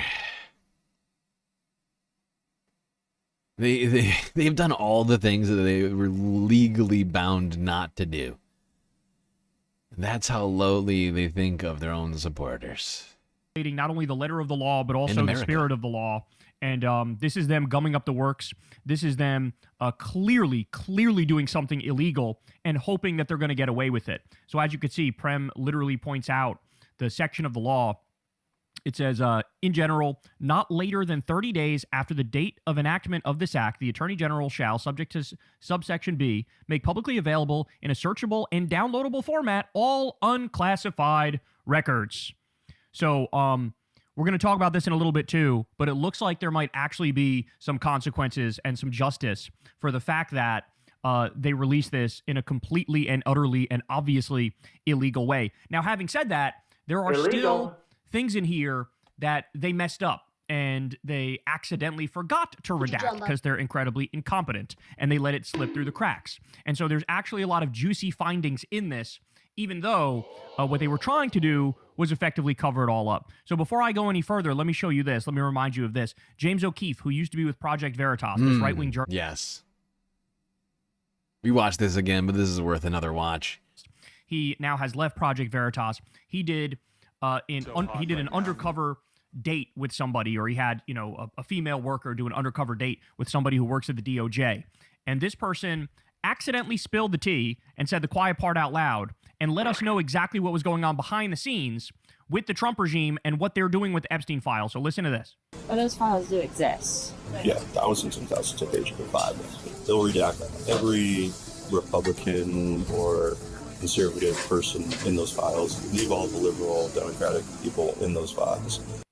Okay, so the Department of Justice acting deputy chief Joseph Schnitt said on the Epstein files, quote, they'll redact every Republican or conservative person in those files and leave all of the liberal Democratic people in those files. So he was admitting up front what we all suspected. That, remember, there was that article that came out very early on in the Trump regime that they had ordered the FBI to redact Trump's name in the Epstein files. Now, I should also point out, when the Epstein estate was subpoenaed and 23,000 Epstein emails were released, guess who was the number one person referenced in those emails? It was Donald Trump. Out of 23,000 emails, he was referenced about 1,600 times more than anybody else, and they want you to believe that he wasn't referenced at all. It's true. Yeah. Yeah, I don't know if anybody was aware of this. I'm sure many people who were watching us on Twitch are aware of this, but I don't know how many of you on YouTube are aware of this. Like Zateo released after the 20,000 Epstein emails got dropped. Zateo made a way to cross-reference the emails, keyword searchable. What do you call it? Database. And Donald Trump's name appeared the most times out of anybody in those emails. Like 5,000 fucking times he appeared in those emails. Like 1 in 4 emails had the name Trump in them. In the Epstein files. Okay, more. This is Jeffrey Epstein's brother, Mark Epstein. And you guys remember this. He was on News Nation, and he said he knows that they're sanitizing the files and removing Republican names. Listen. What I do want to talk about is I've been recently told the reason they're going to be releasing these things and the reason for the flip is that they're sanitizing these files. There's a facility in Winchester, Virginia, where they're scrubbing the files to take Republican names out of it. That's what I was told by a pretty good source. There you go. Literally even saying it's happening in Winchester, Virginia. Okay, well, look at this. Fox News confirms that the DOJ hid the identities of what they call politically exposed individuals in the Epstein files. Fox News Digital has learned that the same redaction standards were applied to politically exposed individuals and government officials. So this is a fancy schmancy way of saying we are absolutely positively going to protect the Republicans, going to protect Trump, going to protect the people in the regime, and we are going to immediately throw any Democrats that we possibly can directly under the bus. So look at this. Ro Khanna reported that Kash Patel said he had 300 gigabytes of Epstein files. And guess what was released yesterday? Only 2.5 gigabytes. That's not great. That's not great. That's less than 1%. We were told 10% of the files were released yesterday. And if this is the case, we got less than 1% of the files. Because, of course, 2.5 is smaller than 3, and 3 would be 1% of 300. So you got like 0.9% of the files right now. If the director of the FBI can be trusted, I know that's hard to do, Cash. But, I mean, he said it. Fucking said it. And it's... We've been waiting like 9 months for the files. Still don't have them. Still keep getting these garbage fake releases. Over and over again.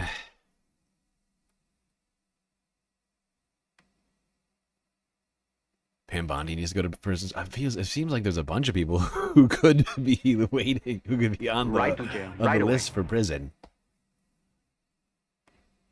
It could be one of the reasons why Dan Bongino left so quickly. Worried about the handling of the files? I don't know. After months Channel of 4 legal News 10 wrangling, hours a ago. humiliating loss for Trump in Congress, and open revolt from his base, thousands of documents related to the late paedophile Jeffrey Epstein have been begrudgingly made public. Heavily redacted, though, with one Democrat on the committee investigating Epstein claiming they represented just 10% of the total. They nevertheless paint a picture of his depravity from start to end. This FBI interview titled Child Pornography, showing that as early as 1996, a young artist had accused Jeffrey Epstein of stealing photos of her 12 and 16-year-old sisters, is believed to have sold them, and asked her to take pictures of young girls at swimming pools before telling her he would burn her house down if she told anyone. The artist and her sister Annie have long argued that they were ignored by the FBI. Some of my sister's report, it was labeled under child pornography, and it just... What kind of fucking sick... I know what kind of person we're dealing with, but that is just so fucking sick and twisted. I will burn your house down if you don't take photos of underage girls at pools for me? I mean, what in the fuck? Described Epstein stealing photos of myself at the age of 16, of my younger sister who was 12 at the time.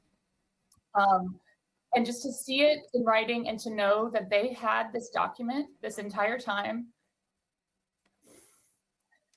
and how many people were harmed after that date, it just, we've been saying it over and over, but to see it in black and white that way has been very emotional.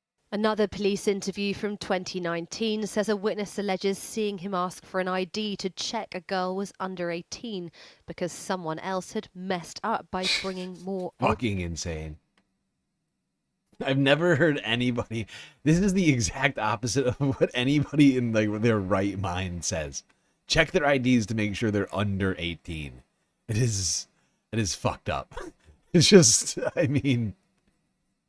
wow. His decades of abuse went largely unchallenged. In 2008, he spent a short spell in a prison he was allowed to leave to go to work in a controversial plea deal overseen by Trump's former Labor Secretary, Alexander Acosta. It wasn't until 2019 that Epstein faced a separate set of charges for the sex trafficking of minors before he was found to have killed himself in a Manhattan jail, not far from his New York mansion. Since then, his links to the rich, famous and powerful have been under intense scrutiny and are borne out in the photos that form part of this release, though there is no implied wrongdoing by the individuals pictured. Here, former President Clinton is seen on holiday with Epstein and his co-conspirator Ghislaine Maxwell. Today, Clinton's spokesperson said he knew nothing of. So yesterday I was saying I thought this was in New York, but I heard that somebody unpacked this, and supposedly, although I don't have full confirmation of this photo is in Brunei. Epstein's crimes and cut off all ties with him before they came to light. Here, Ghislaine's seen outside number 10, and here with Andrew Mountbatten Windsor, deprinced over his links to the pair and allegations one of Epstein's victims, Virginia Giuffre, was forced to have sex with him when she was 17, which he says never happened, later coming to an out-of-court multi-million-pound settlement with her. The trove of photos includes celebrities too, including Mick Jagger with Maxwell and Michael Jackson with Epstein. Are you still talking about Jeffrey Epstein? Are you still talking about Jeffrey Epstein? This guy's been talked about for years. This guy's been talking about for In years. this partial release, there are scant references to one former friend whose presence in these files has been subject to much speculation, President Donald J. Trump, with a photo here of the photos of him that Epstein kept in his desk. So who gave the order to flag records related to President Trump? To flag records for President Trump? To flag any records which included his name. I'm not going to discuss anything about that with you, Senator. Eventually, you're going to have to answer for your conduct in this. And you won't do it today, but eventually you will. I yield, Mr. Chairman. Trump's Attorney General Pam Bondi, grilled 2 months ago by senators, has been at the heart of a confused response from the administration, with reports in May alleging that she'd told Trump his name appeared in the files. In July, the Justice Department said no fresh documents would be released, but dissent from 4 Republicans triggered a vote that forced the DOJ to release all documents by last night. Thomas Massie, one of those Republicans who led the petition, said the department had failed to comply with both the spirit and the letter of the law, retweeting the Democrats' Ro Khanna, who said this. The law requires all unclassified documents related to Epstein to be released. It's obvious they have not met that standard. A White House spokesperson last night said the Trump administration was the most transparent in history, and before the release, Deputy Attorney... So transparent. But not in the way that they mean it. Their actions are incredibly transparent, but they're really just revealing of their complicity and criminality. Whoopsies, clicked the wrong scene. Oh, there we are.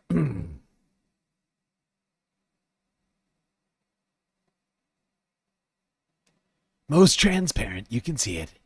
You can see just how hard we are trying to cover up the files.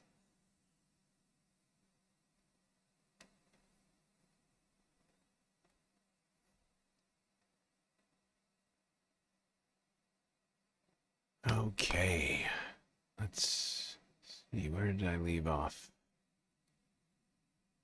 Hidden from chat? How are you hidden? Is that Steven? I recognize that photo.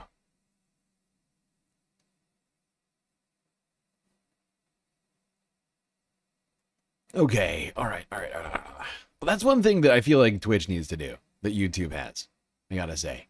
Why don't people get to use their profile photos with their chat name? They should just do the same thing. Why is that not a thing? It's very frustrating. It should exist. All right, staying on the Epstein files, we have... Wow, we made it through. We've made it through. Final video on the files for tonight. CBS New York, 5 hours ago. And fallout tonight over the Justice Department's release of files related to convicted sex offender Jeffrey Epstein.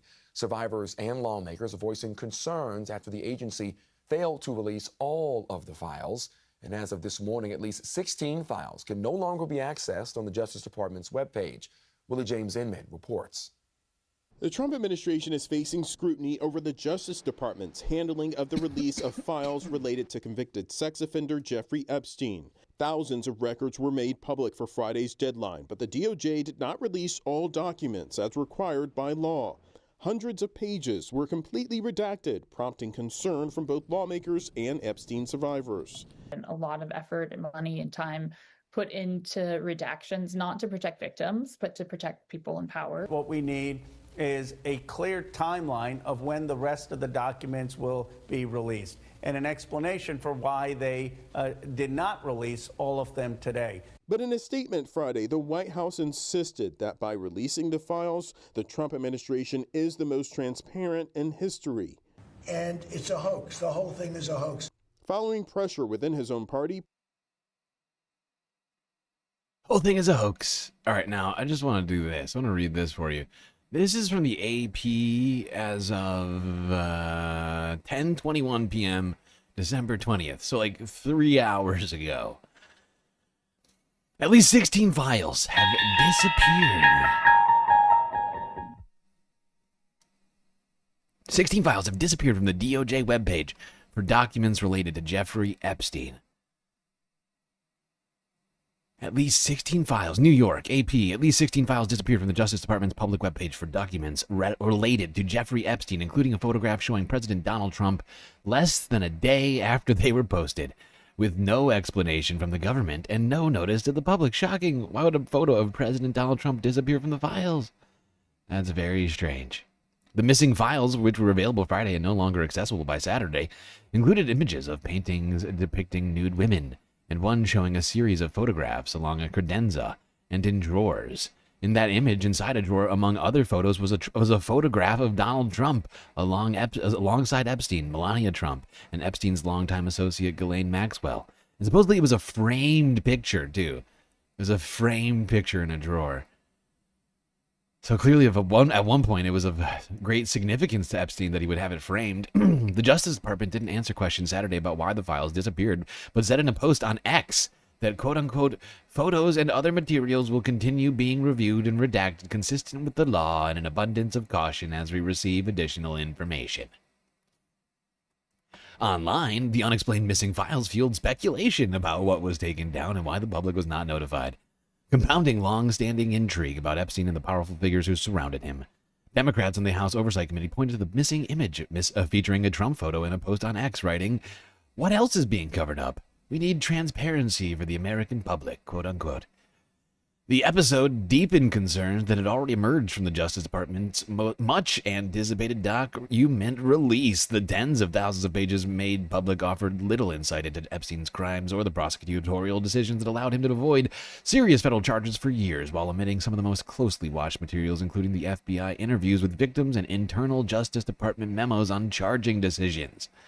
Scant new insight in the initial disclosure. Some of the most consequential records expected about Epstein are nowhere to be found in the Justice Department's initial disclosures, which span tens of thousands of pages. Missing the FBI interviews with survivors, internal Justice Department gaps go further. The records required to be released under a recent law passed by Congress hardly reference several powerful figures long associated with Epstein, including Britain's former Prince Andrew, renewing questions about who was scrutinized, who was not, and how much the disclosures truly advance public accountability. Among the fresh nuggets, insight into the Justice Department's decision to abandon an investigation into Epstein in the 2000s, which enabled him to plead guilty to that state-level charge and a previously unseen 1996 complaint about accusing Epstein of stealing photographs of children. The releases so far have been heavy on images of Epstein's home in New York and the U.S. Virgin Islands, with some photos of celebrities and politicians. There were a series of never-before-seen photos of former President Bill Clinton, but fleetingly few of Trump. Both have associated with Epstein, but both have since disavowed those friendships. Neither has been accused of any wrongdoing in connection with Epstein, and they do every single time they got to mention that they didn't do anything wrong. I did everything right, and they indicted me. Despite a Friday deadline set by Congress to make everything public, the Justice Department said it plans to release records on a rolling basis. Oh my fucking god. All right, that's all we need from this. But yeah, just so you know, Justice Department redacting at least 16 files that people are aware of from the files after initially releasing them, which seems really strange. It's like one of those things, like, I'm trying to think of like a good example, like a good comparison. Like, it's like, oh, okay, all right. I don't know if anybody here has ever played poker before, but at a poker table, once you put chips down on the table, if it's your turn and you put chips down on the table, that is a bet. As long as it crosses a line, there's a line that they draw on all poker tables. If those poker chips cross the line, that's a bet. All of that money is now going into the pot. Now, essentially what they've done here is they put money over the line, and there's a wait, I didn't mean to do that. You can't do that, unfortunately. They will take that money from you at the casino. And that's effectively what they've done. Like, wait, we didn't mean to release those files. Let me get those back, please. I'm so sorry. I made a huge tiny mistake. Made a huge tiny mistake.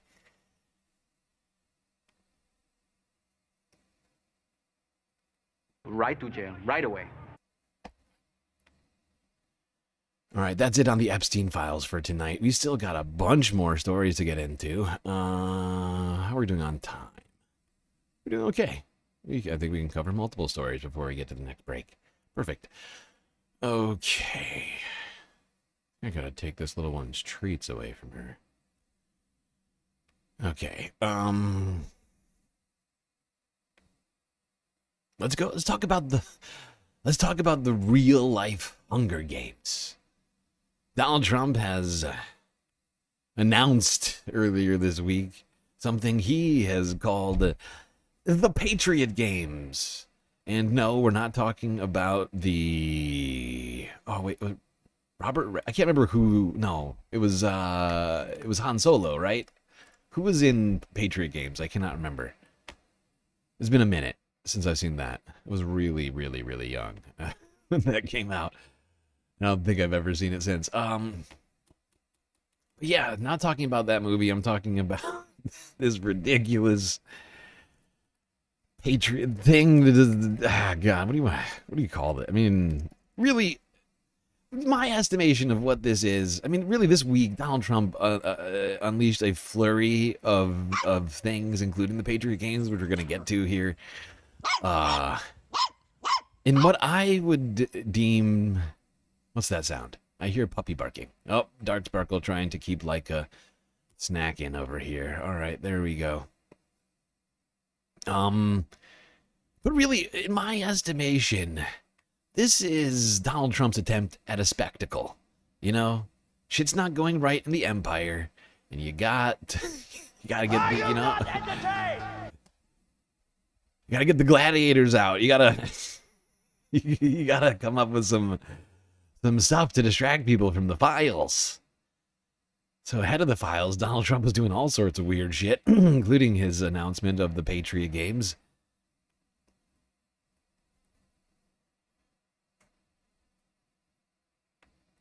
All right, here is this. This is from ABC, December 18th. President Donald Trump on Thursday outlined festivities the White House is planning for next year. Yep, with Whoa, prescription lenses. what does that sound? Plus- Ma'am, I need you to shut your mouth. Thank you. How You're rude. being very rude.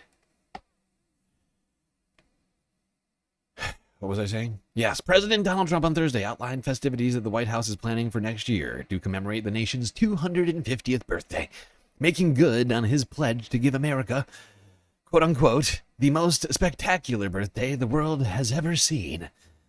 Trump, who repeatedly said on the 2024 campaign trail that he would roll out a grand celebration comparable to past world fairs, officially unveiled the list of events called Freedom 250 on social media.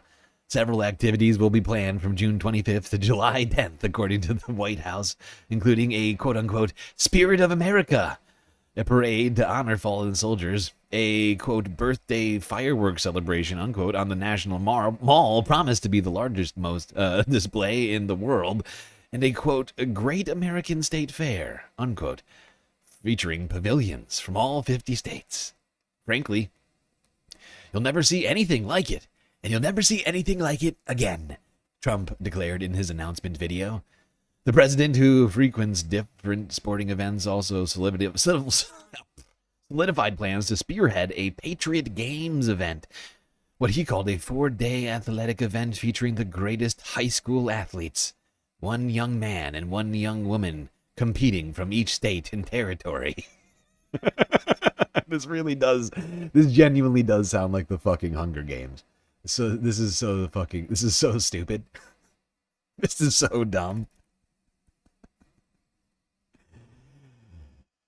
May the victor go the spoils. May the odds be ever in your favor. Oh my god. But I promise there will be no men playing in women's sports. You're not going to see that, Trump said as he continued to oppose transgender athletes. The avid Ultimate Fighting Championship, aka UFC, fan also continued to tease the administration's plan to host a UFC fight on the South Lawn of the White House on Flag Day on June 14th, also Trump's 80th birthday. UFC CEO Dana White, a staunch supporter of the president, is going to put on the event. Trump previously announced, marking the first time in history the White House has hosted a sporting match. All of this is just going to be the beginning. 2026 will be a celebration of America like no other, honoring our nation and all of its glory to help carry out these exciting. Trump concluded in the video. Trump's announcement follows his end of the year address to the nation as the administration seeks to highlight Trump's first year accomplishments ahead of the holiday season, as the president battles low approval ratings, specifically on the economy. Along with the festivities, Trump continues to highlight new construction projects he's tackling. All right, this is all we need on that one. Whoops, did not mean to do that. Don't do that. Don't do that.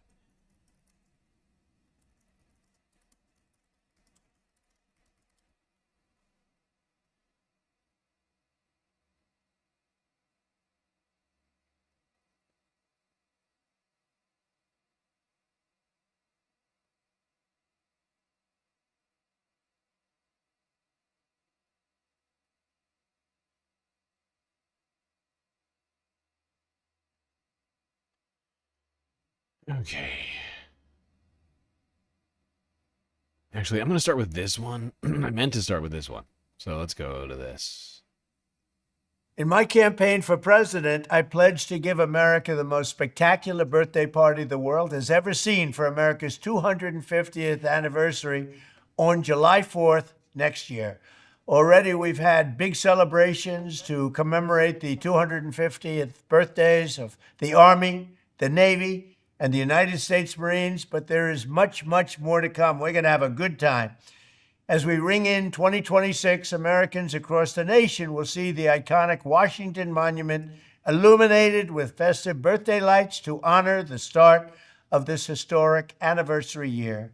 Then from June 25th to July 10th of next year, we will host the Great American State Fair on the National Mall, featuring pavilions from all 50 states, highlighting breathtaking innovations and celebrating America's exceptional history and culture. Frankly, you'll never see anything like it, and you'll never see anything like it again. In the fall, we will host the first ever Patriot Games, stupid. An unprecedented 4-day athletic event featuring the greatest high school athletes, one young man.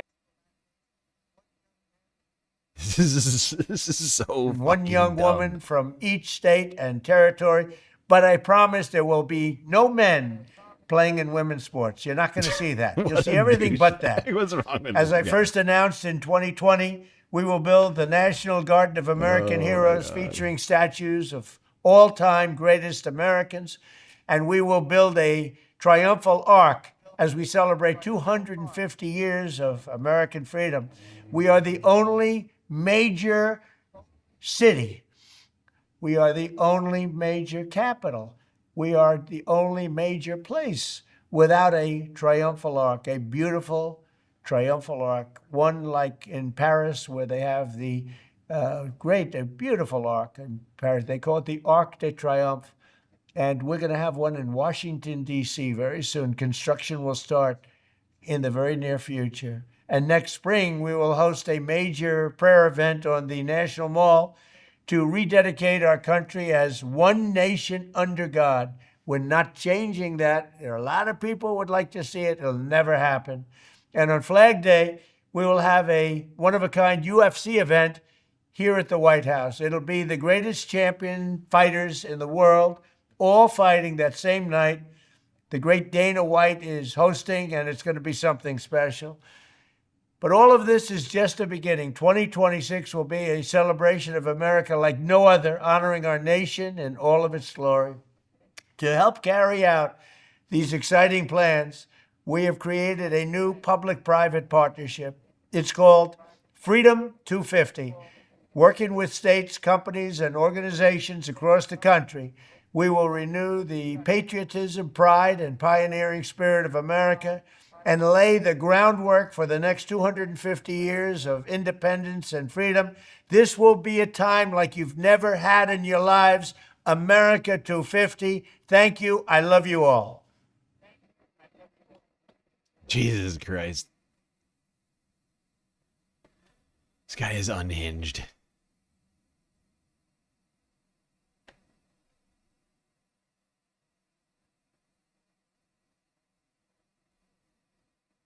This guy is fucking unhinged.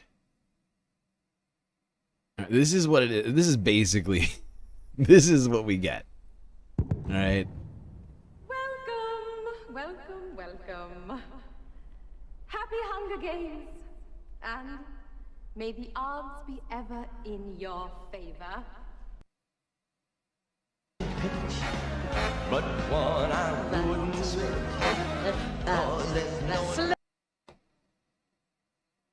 There you go. May the odds be ever in your favor.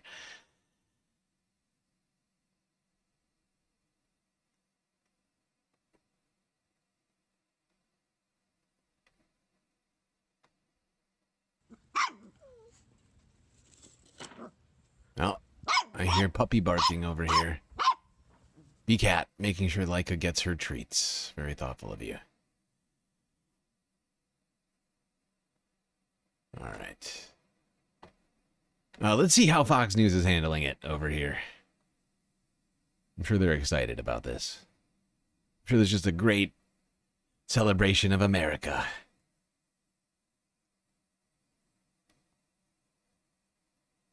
Oh, wait, I forgot. One more clip on this. In the fall, we will host the first ever Patriot Games, an unprecedented 4-day athletic event featuring the greatest high school athletes, one young man and one young woman from each state and territory. But President Trump wants to celebrate America's 250th birthday with what some are comparing to the Hunger Games. But the games aren't the only thing the White House has planned. Seriously, Trump he's laid out President plans to build Snow. a, quote, triumphal arc, like He's the Arc of President Triumph Snow. in Paris, as well as events throughout the year. On Flag Day, we will have a one-of-a-kind UFC event here at the White House. It'll be... He's President Snow if President Snow had like a 30-word vocabulary. Oh, God. It's true.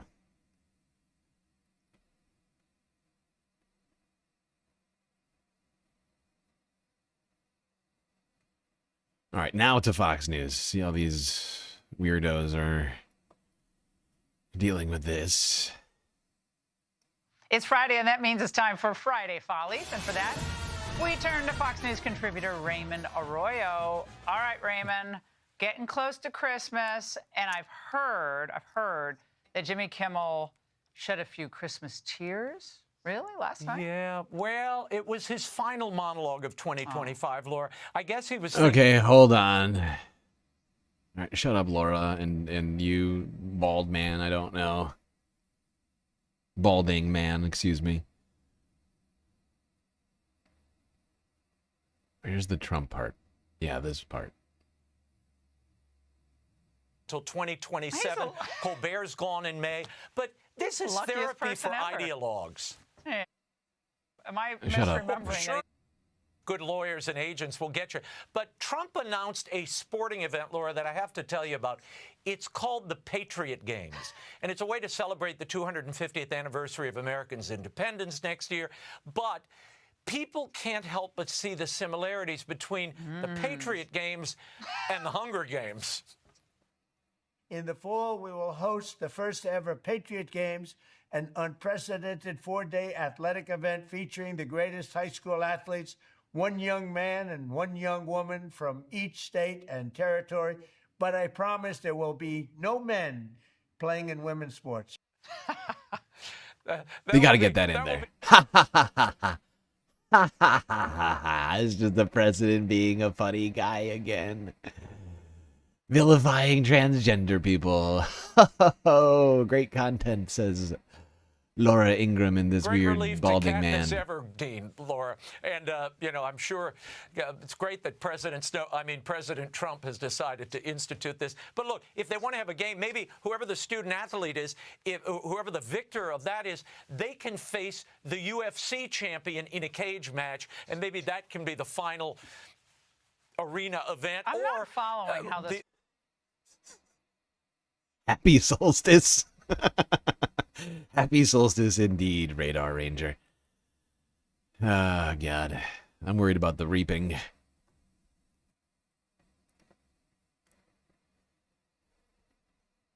Well, even Fox seems to be struggling with how to make this sound like a good idea, while everybody is like struggling to pay their bills and afford health care and food and like a house to live in. Like, maybe it's a bad vibe to host some like giant spectacle at the White House. That's what they do now, Fox News. That's right. Yep. They got very difficult jobs. Yeah, this wasn't the only part of the spectacle which Donald Trump attempted to weave for us all this week. There's only one of... There's really a three-parter in terms of the spectacle this week, and I'm not counting that ridiculous pharmaceutical meeting that he held. No, we're talking about the Patriot games. We're talking about the White House Walk of Shame. And the now newly named... Well, we'll get to that. Let's go to the Walk of Shame. I mean, they're calling it the Walk of Fame, but I think that's really not a good title. Here is CNN 3 days ago. So these new plaques have just been added to the so-called Presidential Walk of Fame. They almost read, some of them, like Truth Social posts, including the ones under President Obama's that says he was one of the most divisive political figures in American history. Under President Biden's, it describes him as Sleepy Joe Biden and also says that he was the worst U.S. president in history. There are some that are nicer, including under Ronald Reagan's, for example, where President Trump says at the end that he was a fan of Trump's long before he ran for president. The White House press secretary, Caroline Leavitt, says the president actually hand-wrote some of these plaques himself. Yeah, it's not shocking. We went over this we're not going to go into the same level of depth that we did on Twitch earlier this week, but suffice to say, we sat there reading through some of these little plaques, and it is not shocking to me at all that Donald Trump had a personal hand in writing some of the most unhinged fucking things I've ever seen. Like emblazoned on a plaque and then fastened to a wall. Like it feels like a joke. It genuinely feels like a joke. Muted? I'm muted? Am I? I don't think so.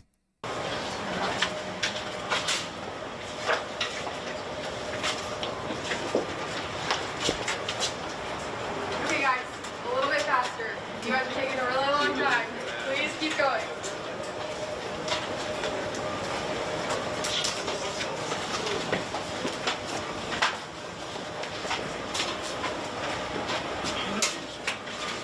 No, I just asked because I don't know. We will be looking for that.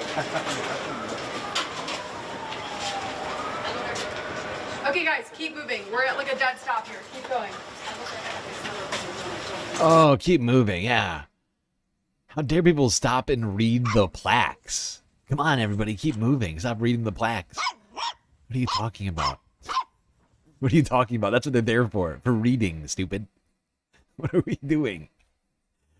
Oh my god, it is incredibly cringe. The pettiest president on the planet, Donald Trump, in history. Some of the most childish, I think the most childish display at the White House Although a lot of things that have happened this year are fighting for top spot on that. But boy, oh boy. I mean, what a spectacle. What a fucking spectacle. Like, whose idea was this exactly? I'd love to know whose idea was the walk of shame. You should be ashamed of yourself for having that thought. You should be ashamed of yourself for having that thought. Terrible plan.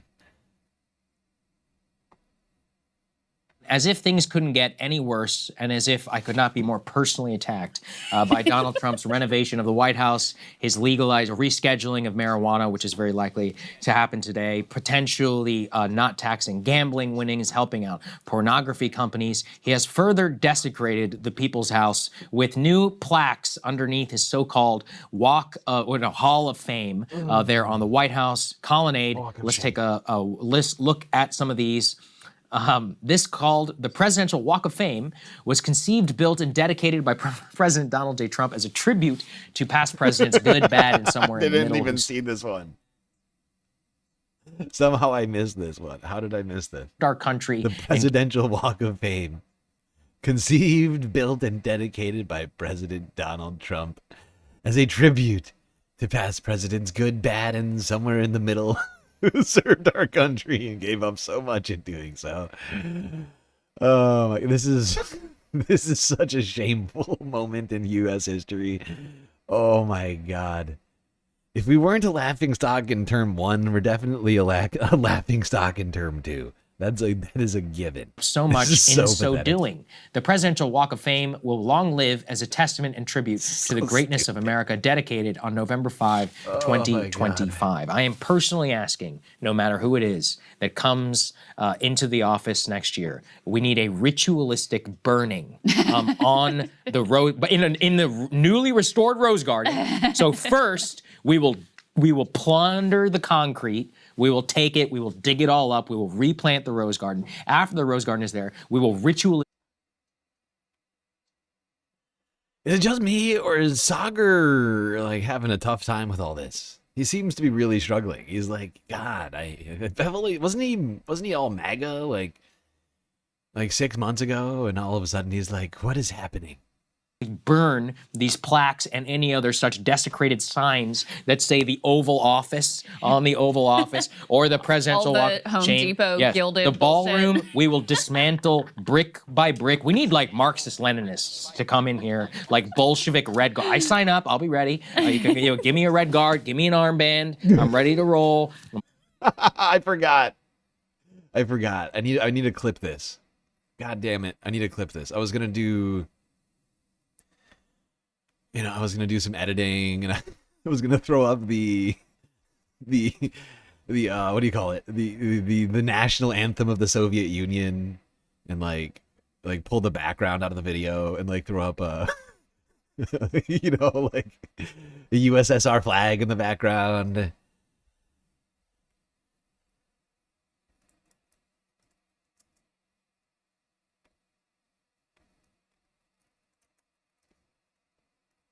Office. Or, God damn it! Stop it! What are you doing? Play. Why do you hate me?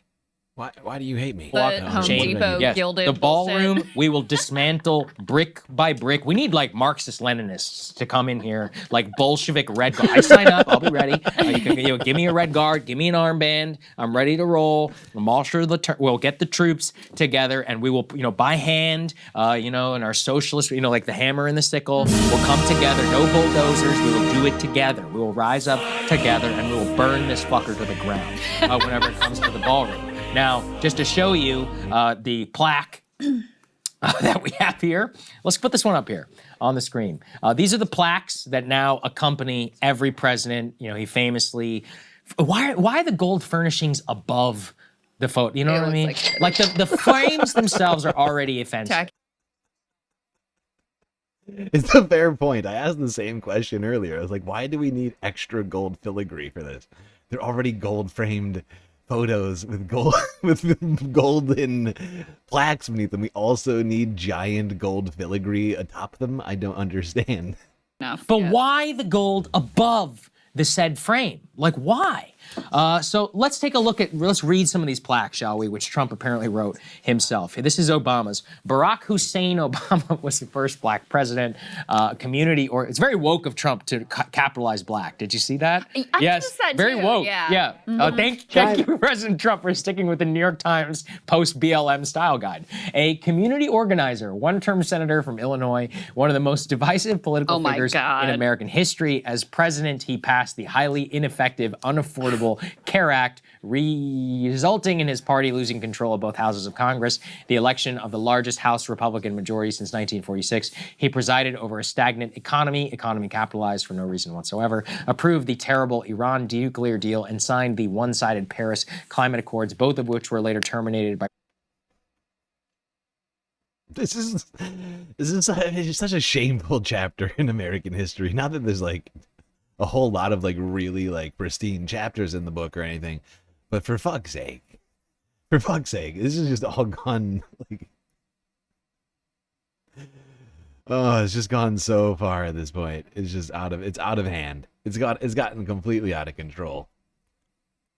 We're like whatever, like 11 months into this puppy, and shit is just. It's just really, I don't even know how to describe this moment we're in. Just sort of this farcical circus that we live in every fucking day. Every day it seems like a joke, but is actually real. Oh, God.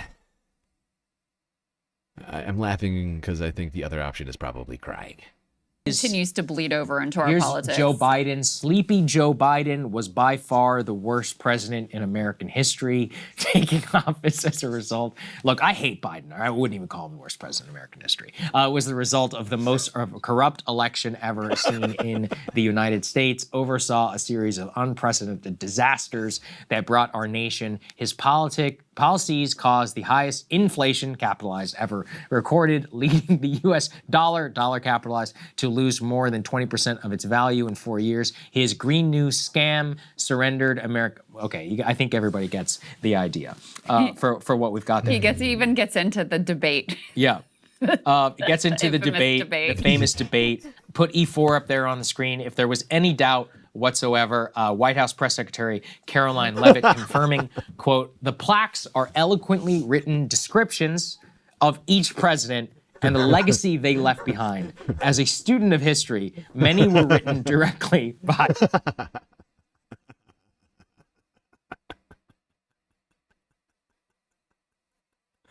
Oh, thank God we have Caroline Leavitt at the Ministry of Truth, because if I didn't have her, rather than thinking of them as eloquently written descriptions of each president, I would have thought that they were incredibly shameful, gaudy, and unnecessary plaques, which I assume the American people spent some amount of money on. Oh, God. Works of a truly petty man.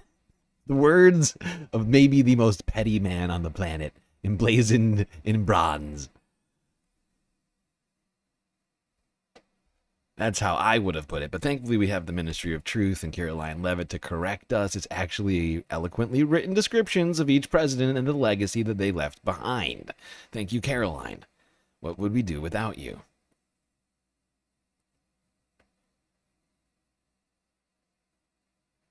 I would have kept going on thinking they were incredibly shameful waste of tax dollars. Yeah.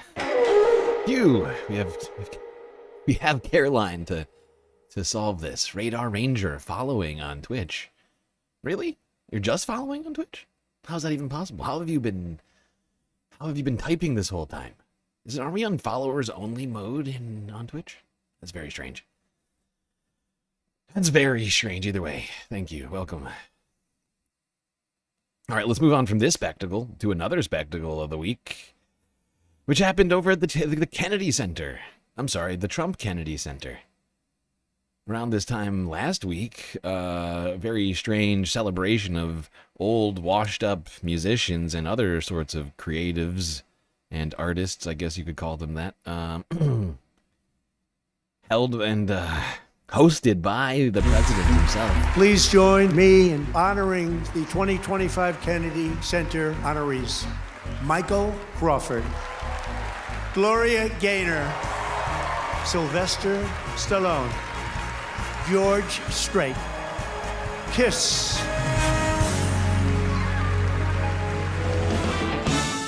It's kind of a dream come true to be here for Sly and to be part of what is the epitome of what art is all about, to celebrate it here tonight at the Kennedy Center.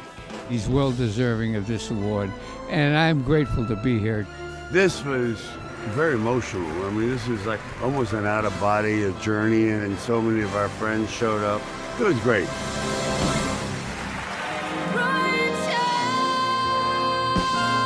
Michael Crawford has certainly paved the way for people like me to come along after him and to be on Broadway, and he had so many iconic roles that define musical theater. It was mind-blowing. There are no words to describe the excitement of this evening.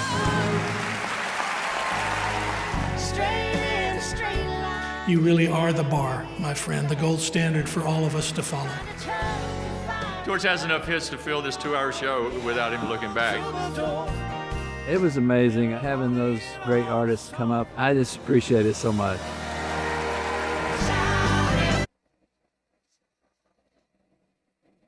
Okay, that's enough of this ridiculous display. But shortly after this 2025 Kennedy Center Honors Gala, whatever you want to call it, some construction work started happening outside of the Kennedy Center.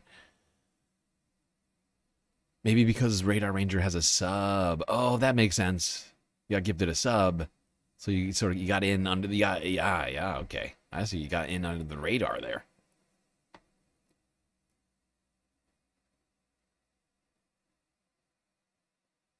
Yeah, we turned it on followers only on Twitch to try and increase our numbers over there while we were banned on YouTube. But yeah, let's go to the construction that was going on outside of the White House. I'm sorry, outside of the Kennedy Center, excuse me. Workers have added President Donald Trump's name to Washington, D.C.'s premier performing arts venue a day after a Trump-appointed board voted to do so. And I was surprised by it. I was honored by it. The board, which Trump sits on as chairman, voted Thursday to rename it the Donald J. Trump and John F. Kennedy Memorial Center for the Performing Arts. This is so stupid. By the way, the Kennedy Center board is literally a bunch of Trump sycophants that he personally placed in their roles. There's effectively nobody left over there from the previous administration. And honestly, it wasn't really a thing being run by a president, right? Like, they had a board and they dealt with stuff themselves. Donald Trump just decided to make himself the arbiter of everything about the Kennedy Center for whatever reason. Some sort of strange vendetta that he has taken on against the Kennedy Center. Renaming it the Trump Kennedy Center. Something which he alluded to during that fucking 2025 celebration of washed up old musicians and such. He alluded to this plan to rename the Kennedy Center. I just find it's just another in a long line of incredibly petty moves from the president that are completely ego-driven, where it's like, This is why the are you very celebrating some definition other guy? of totalitarianism. Why are you celebrating some guy who died like 50 years ago? What about me? Celebrate me. I'm great. I'm still alive. I deserve my name on everything, okay? Even things I had absolutely nothing to do with, no legacy whatsoever, no involvement in. That's mine. Trump Kennedy Center. Like, it's such a petty child. We have a demented, unintelligent person running the United States of America. Passed a law in 1964 naming the center a living memorial to JFK following his assassination. That law explicitly prohibits the Board of Trustees from making the center into a memorial to anyone else and from putting another person's name on the exterior of the building. The Kennedy Center is the latest building in Washington to have Trump's name added. His name was recently carved into the building for the U.S. Institute of Peace. This is so stupid. Oh my God. How much did this cost, by the way? Every single one of these things that he does, like, they all cost money. Someone's got to get paid to put them up. And somebody's got to be paid to fabricate all of this shit.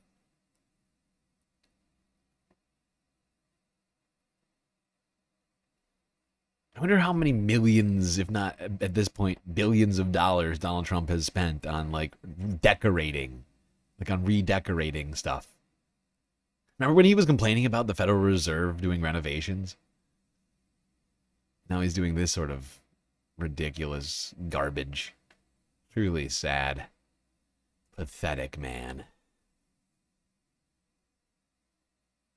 The board in charge of the Kennedy Center had a vote to change the name of the Kennedy Center to, can anybody guess? This is the board of the trustees of the John F. Kennedy Center for Performing Arts. Voted Can Thursday. anybody guess? Shut up, Sam. This is the board of the trustees of the John F. Kennedy Center for Performing Arts. Voted Thursday to rename the facility. The Rosa Parks. The Rosa Parks Center. The great Martin Luther King Jr. Center. That's it. Center for Performing Arts voted Thursday to rename the facility. The Robert E. Lee Center. After both the former president, that would be Kennedy. That actually checks. And That of course, actually checks a out. huge patron of the arts, Donald Trump. Yes. The Kennedy Center board voted unanimously today to name the institution the Donald J. Trump and the John F. Kennedy Memorial Center for the Performing Arts. Now, we're showing Phantom of the Opera every night. But here's the question. Why would it be the Donald J. Trump and John F. Kennedy Memorial Center? Is it possible that Donald Trump has already passed away? And that's There is a two It's like Trump Paul theory McCartney out all there. over again. Is there a two Trump theory Yeah, out there? they wear different tie colors. Which Trump there is? Slightly less red. The problem is that the person they got to impersonate Magenta. Trump is 98 years old, and that's why he keeps falling asleep so much. At an Oval Office event later that day, Trump said he was honored and surprised by the vote. This was brought up by one of the very distinguished board members, and they voted on it. What a surprise. What a surprise. That's like, like when you find out, you find out about the surprise party ahead of time.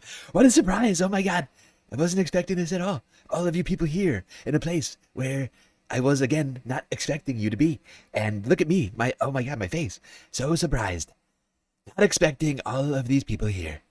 Well, might as well party. And they voted unanimously. So surprised by this. Well,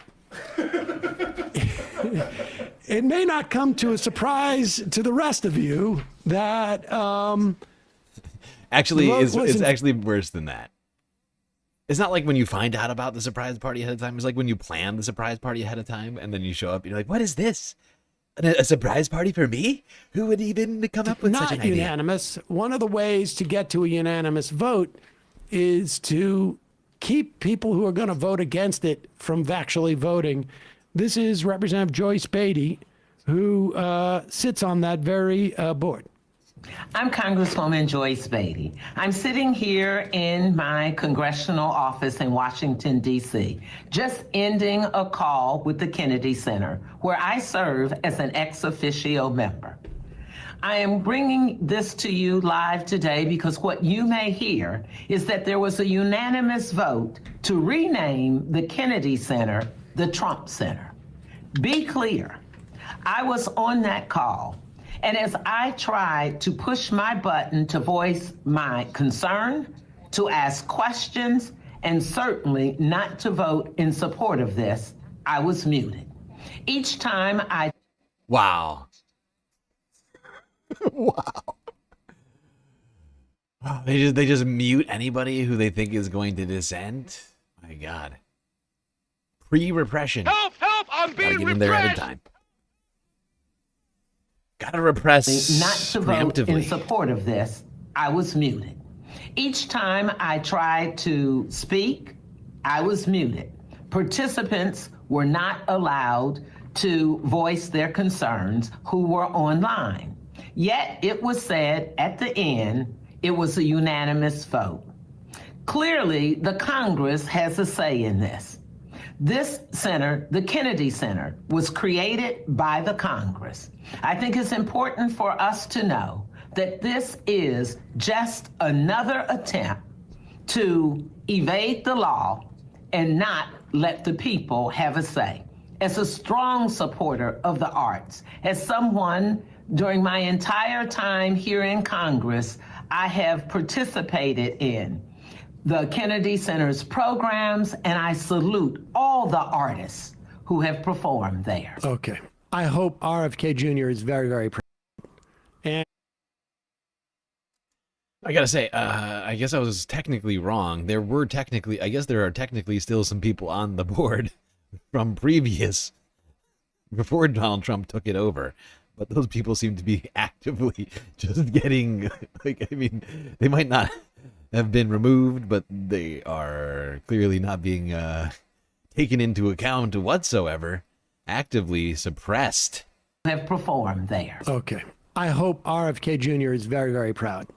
And I would like to see Donald Trump rename I guess the RFK bridge is now used to be the Triborough Bridge. RFK Jr. Bridge. Maybe. No, I think it should be the Trump Bridge. No. Let's just do it. The Trump Bridge. I was going to say you call it the Trump Kennedy done. Jr. Center instead of the. I say we just name everything after Donald Trump, right? It'll make it easier. It'll just be easier, you know? You just have to number you have to number things in a way so that it's clear, but we'll just call all bridges the Trump Bridge. And we'll just go Trump Bridge 1, Trump Bridge 7, Trump Bridge 33. I know it sounds confusing. Eventually it'll make sense. Kennedy Center. Too. This could be a great way. This could be a great way to get the Kennedy legacy completely erased from our body politic. Everything that is named Kennedy should be replaced with Trump, and then we just go back and we get it back to the Triborough Bridge and scrape it off, right? Et cetera, et cetera. Call it the Melania Trump Reservoir in Central Park too. Yes, let's just go Melania Trump Reservoir. Andy Kim, a senator from New Jersey, tweeted out these photos showing that they were the Don physically Jr. changing the sign on the Kennedy Center prior to this vote. What a surprise, though! I'm so surprised. It's like we didn't know we didn't know. Yeah. We didn't know what it was. Let's see those pictures. Put those pictures. Oh, I just searched Kennedy Center and you can find it, but I can also send What's it. in I the think. bag? I'm so surprised, though. How did they? One of the things that's great about the Kennedy Center workers, they're all clairvoyants. We only hire people who can see into the future. Look at that. I'm so surprised. Also, you got my notes on the fonts, right? No, go to the next one. Maybe they show there was another photo that I saw too that showed that the font is very similar that they're using, but it's just extremely pathetic. Well, I love symbolic manipulation. It's really great when the prices are really high, too high to buy a computer or look for a new apartment. That names of things change. It's expensive, but keep in mind, I changed the name of the Kennedy Center, so. There you go. That's it on the Trump spectacle, which he's been putting on this week ahead of the Epstein files. I'm sure it was enough of a distraction. Everybody seems to be still focused on the Epstein files, not gonna lie. I'm not sure it achieved what he was hoping to, but I'm sure he's got multiple reasons for doing these things. Here's another thing Donald Trump decided to do, or is floating this week, while he's putting up gilded everything at the White House, which is now, I think we just got to start calling it the Gilded House at this point. There's more gold than white at the White House. While he's been covering everything in gold, putting his name on whatever building he can find. Donald Trump has also been looking to use taxpayer dollars for something else. The renovation of public golf courses in Washington, D.C. That's the thing the public has been clamoring for. More than anything. More than health care. More than, affordable housing. More than... I just name a thing. The thing I hear every single time, I mean, chatters are constantly bothering me. Like, why are public golf courses so shitty? I'm like, dude, why do you want to talk about that? People care so much about this issue that Trump is now looking into it. Of course, I'm being incredibly sarcastic right now. I've never heard one person complain about public golf courses needing a renovation, but apparently that is something Donald Trump wants to do. It's certainly in his wheelhouse. I'm not sure it's anything that the people want. Welcome done, back. President but okay. Trump has built over his career many elite golf courses and clubs. He's very good at this. That's almost a bipartisan consensus. It now appears he's interested in overhauling public golf courses here in Washington, D.C., low-cost courses where beginners try to learn the game. In an exclusive report from the Wall Street Journal, Trump wants to play a big role in the future of these three courses in particular, and one of them has a very special history here in the District of Columbia. White House reporter for the Wall Street Journal, Meredith McGraw, joins me now. So, Meredith, why does the president have this interest, and why is one of the courses now the site of dump truckfuls of debris from the demolished East Wing of the White House? Well, as you said, President Trump has a long history of being interested in golf. He plays golf almost every weekend. He's friends with a lot of professional golfers, and as well as golf course architects and designers. Yes, as well as golf course architects and designers. And the Trump organization. This is just so stupid. Our golf infrastructure is lagging behind. Oh yeah, good point. Yeah, we have to catch up in our golfing, or public golfing infrastructure. Ah, God. Too long. Public golfing has been out of reach and underserved. Donald Trump finally focusing on something that he actually has expertise on.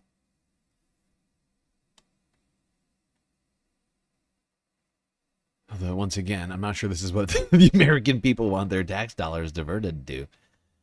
But that's not going to stop Trump from trying to renovate Washington, D.C. public golf courses. Honestly, I don't understand what this achieves in his mind.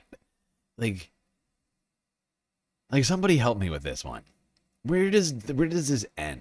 Like, with all these public golf courses in D.C. being pristine and perfect, who does this help? Like a few people in Washington, D.C.? Like what? Like to help them play golf for a little bit? Like, people are struggling to pay for their health insurance right now and their housing. You know, the rent is too damn high. People can't afford groceries. They're taking out Klarna loans to pay for fucking hamburgers. You know, like shit is out of control. And he's like, we need better public golf courses. That's number one on my list. And changing the name of the Trump Kennedy Center. And the Walk of Shame at the White House. I think that's this man's focus.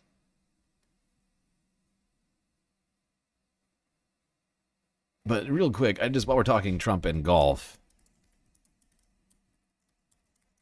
we got to check the old Trump golf tracker. Whenever we talk Donald Trump and golf, we have to at least see where things stand with the old Trump golf tracker. Holy shit, it just keeps climbing. It just keeps climbing in cost. Donald Trump has golfed 79 of 336 days since returning to office. Nearly 23.5% of his entire presidency has been spent golfing. It's fucking wild. Estimated cost to taxpayers for golf since returning to office, $110 million. Affordability, Democrat hoax. The Democrats made it up.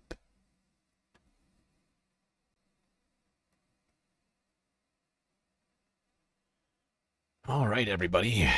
Well, that is going to end the third half of the stream. We're 4.5 hours into this puppy, and if you're just tuning in, welcome back to the YouTube. That's right, we got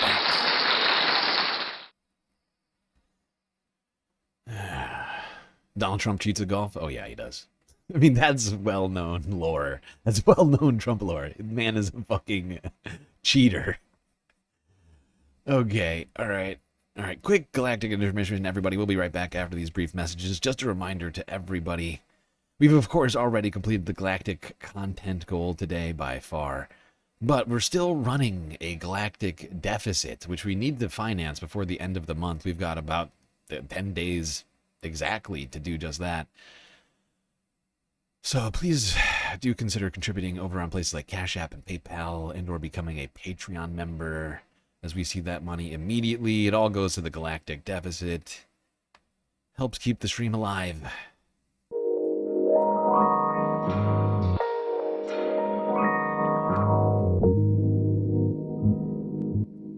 All right, everybody, I hope you're enjoying the show so far. If you haven't already, hit the follow button on Twitch, hit the subscribe button on YouTube. While you're at it, do consider contributing to the Galactic News Network, as of course we are completely funded by individuals like you. A lot of great ways out there for you to show your support. And with YouTube back online, even more. We got the super stickers, super chats, memberships over on YouTube, bits, power-ups, subscriptions, gifted subs, and Twitch Prime subs on Twitch.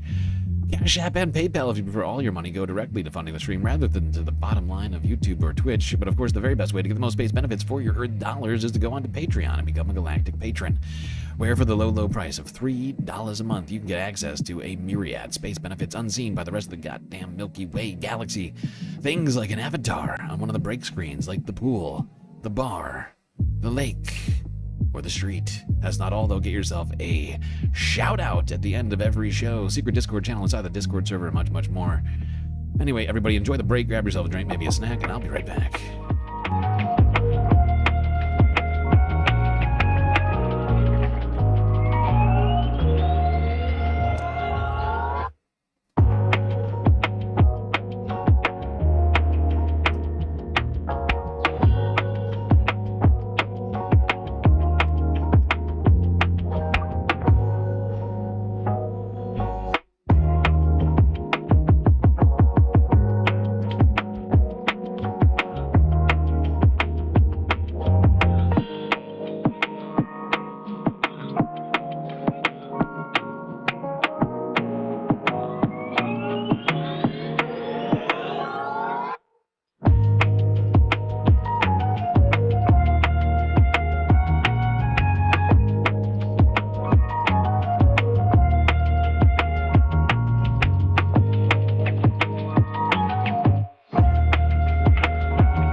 everybody.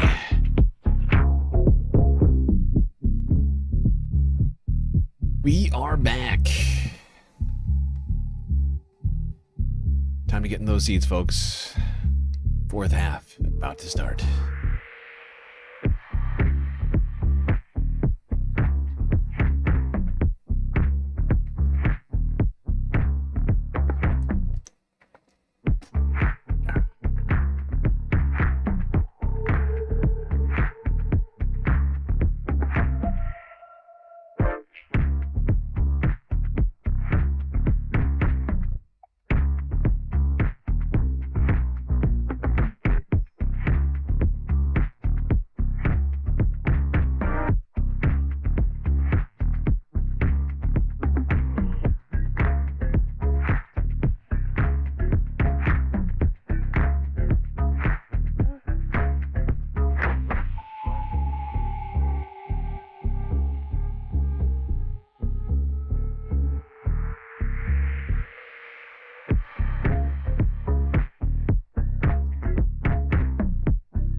All right, people, hopefully you've got your drinks and your snacks because we are back. And we ended the last half talking about the spectacle Donald Trump has put on this week ahead of the Epstein files and his desire to renovate public golf courses in Washington, D.C.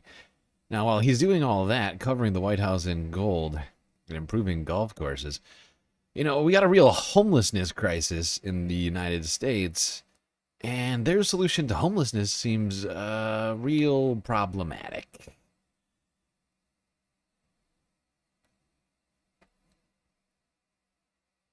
Emma Vigeland, Sam Cedar on the Majority Report. Like I say, I want to welcome Jesse Rabinowitz, Communications Director for the National Homeless Law Center, to the show. And Jesse, you were just telling us, but I don't think people heard it. They're in Utah is planning some type of camp for unhoused people. Tell us what you know about this. We know that this camp and this idea should send chills up everyone's spine. We should not have to be saying out loud that forcing people into a camp is a bad idea, but that is where we are yet again in this country. Utah's governor, inspired by the Trump administration's attacks on homeless people, is proposing to create what will be the largest government-run detention camp for homeless people, with upwards of 1,300 beds, including 800 beds where people will be forcibly held against their will.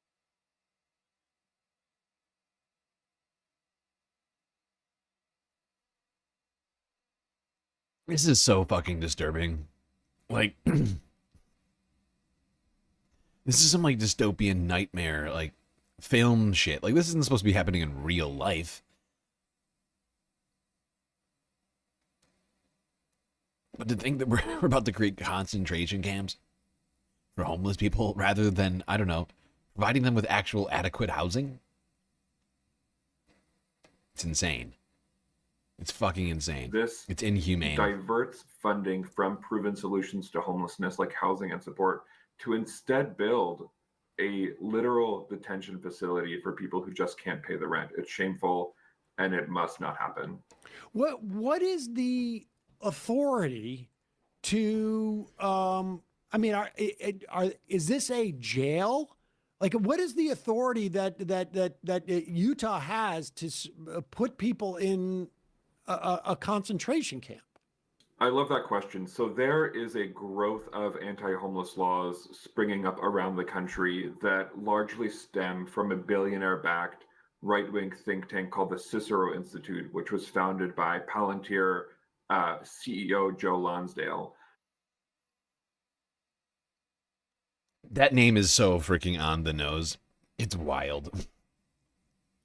And the Cicero Institute has been moderately effective in passing anti-homeless laws at the state level, including in Utah. So Utah has a law on the books, thanks to these billionaires, that says it is illegal to sleep outside. So now what Utah is going to do is say your choice is either to go to jail or your choice is to go to a detention camp in the middle of nowhere. Those aren't real choices, and they don't solve homelessness. They make homelessness worse. I remember that name because it's so, egregiously libertarian sounding, the Cicero Institute. Because last year I remember there was a story about this guy in Texas and how effective he had been. I believe it was in Austin, right? This the tech billionaire Joe Lonsdale, who's his data stuff has been used by ICE, the CIA. He did a documentary with PragerU. So this is like deeply, deeply right-wing stuff. Okay, but back to the point of the thing, like how long will people, like, okay, you get a jail term and someone says you have broken the law because you have no home. How long are people like forced to stay in this concentration camp? We don't know. So there's. This is totally fucked. This is totally fucked. Like every single thing that we hear about the Trump administration's efforts on things like homelessness, immigration, it just starts sounding like Nazi Germany. It just like all of this shit. It's just insane. Oh my God. No, like there. By the way, if anybody's not familiar with why, like, Emma or I are, like, saying, like, the Cicero Institute is quite a fascinating decision of names. I mean, because it's, like, so on the nose and, like, so very much, like Cicero is, like, or was, a Roman, like, senator or something like that, if I recall correctly. Something involved in Rome's government. But he also, like, if I recall correctly, he was, like, heavily involved in, like, a bunch of, like, government, like, crackdown type stuff. As well as, like, he came from, like, a very wealthy family, if I recall. And then, like, went on to being in government, having a whole lot of influence in government. I believe he was known for using, like, networking a lot, from his, like, family's network. To make things happen. And I just found it fascinating. The Palantir people, maybe not fascinating, but yeah, that would be the guy they would go after, I'd say. But the law is on the books that you can go to jail. So are they putting people in jail right now in Utah? Well, what they're doing right now, the governor released his budget, I believe, last week and included $45 million to fund this detention camp. And right now, it's our understanding that there is still a significant chunk of cash that they need, and we expect them to be asking HUD to fund the rest. I want to remind folks that HUD Secretary Scott Turner was asked during his confirmation hearing if he supported forcing homeless people in detention camps, and he failed to answer. We believe that anyone who cannot unequivocally say forcing people into detention camps is not only not fit to run HUD, they're just not fit to run the federal government. But it's important that we remember Trump has talked about this for a long time. This is something he has campaigned on. And now these billionaires at the Cicero Institute are really shaping homelessness policy. It should scare all of us. And honestly, it does. It scares me. I know that much. Why should billionaires have anything to do with homeless people? They're as far away from understanding what homeless people need as you can possibly be. It's disturbing. Still got more people showing up who had no idea that we got terminated on YouTube, huh? Okay. Yeah, we were gone for 3 months, and we were streaming on Twitch that whole time. We almost had to shut things down, thankfully. That didn't happen.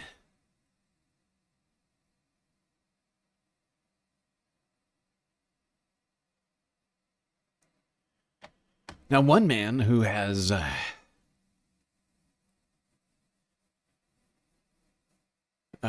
what's the word? Vowed to end sort of inhumane treatment of homeless people, to end sweeps of homeless camps and things like that, is a man who's in New York, not going to have to go far. From downtown Brooklyn to the mayor's mansion. Well, I guess not yet. We still got a week and a half to go on that. Let's talk about Zohran Mamdani. Zohran Mamdani.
Is that like a blur? It is, I mean, but I love these notes. They just take me back to people. Are you gonna do it? Oh. It's the type of lump.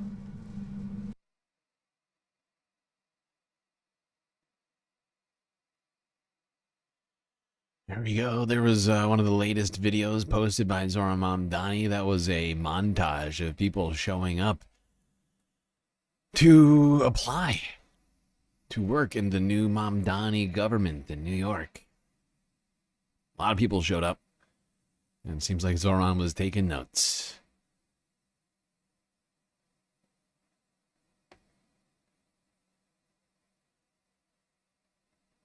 Now, earlier today, and by today I mean Saturday, Zohran Mamdani came out and endorsed somebody who was running for his old seat, his assembly seat in Queens.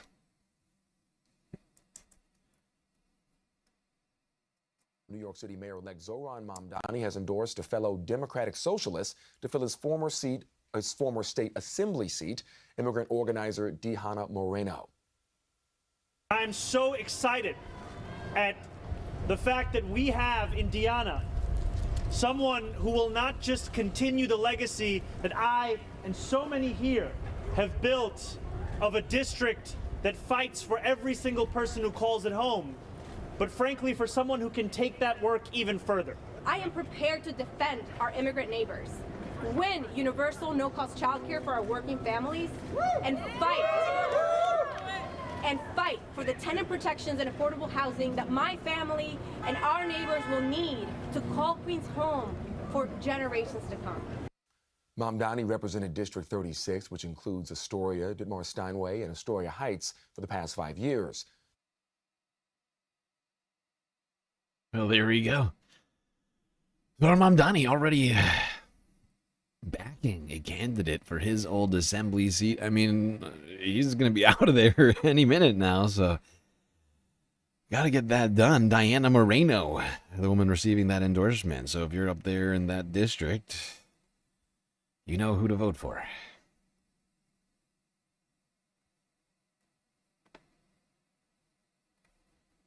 All right. Now we're going to move on to talking about healthcare. But before we do that, let's go here to CBS New York and talk about this situation.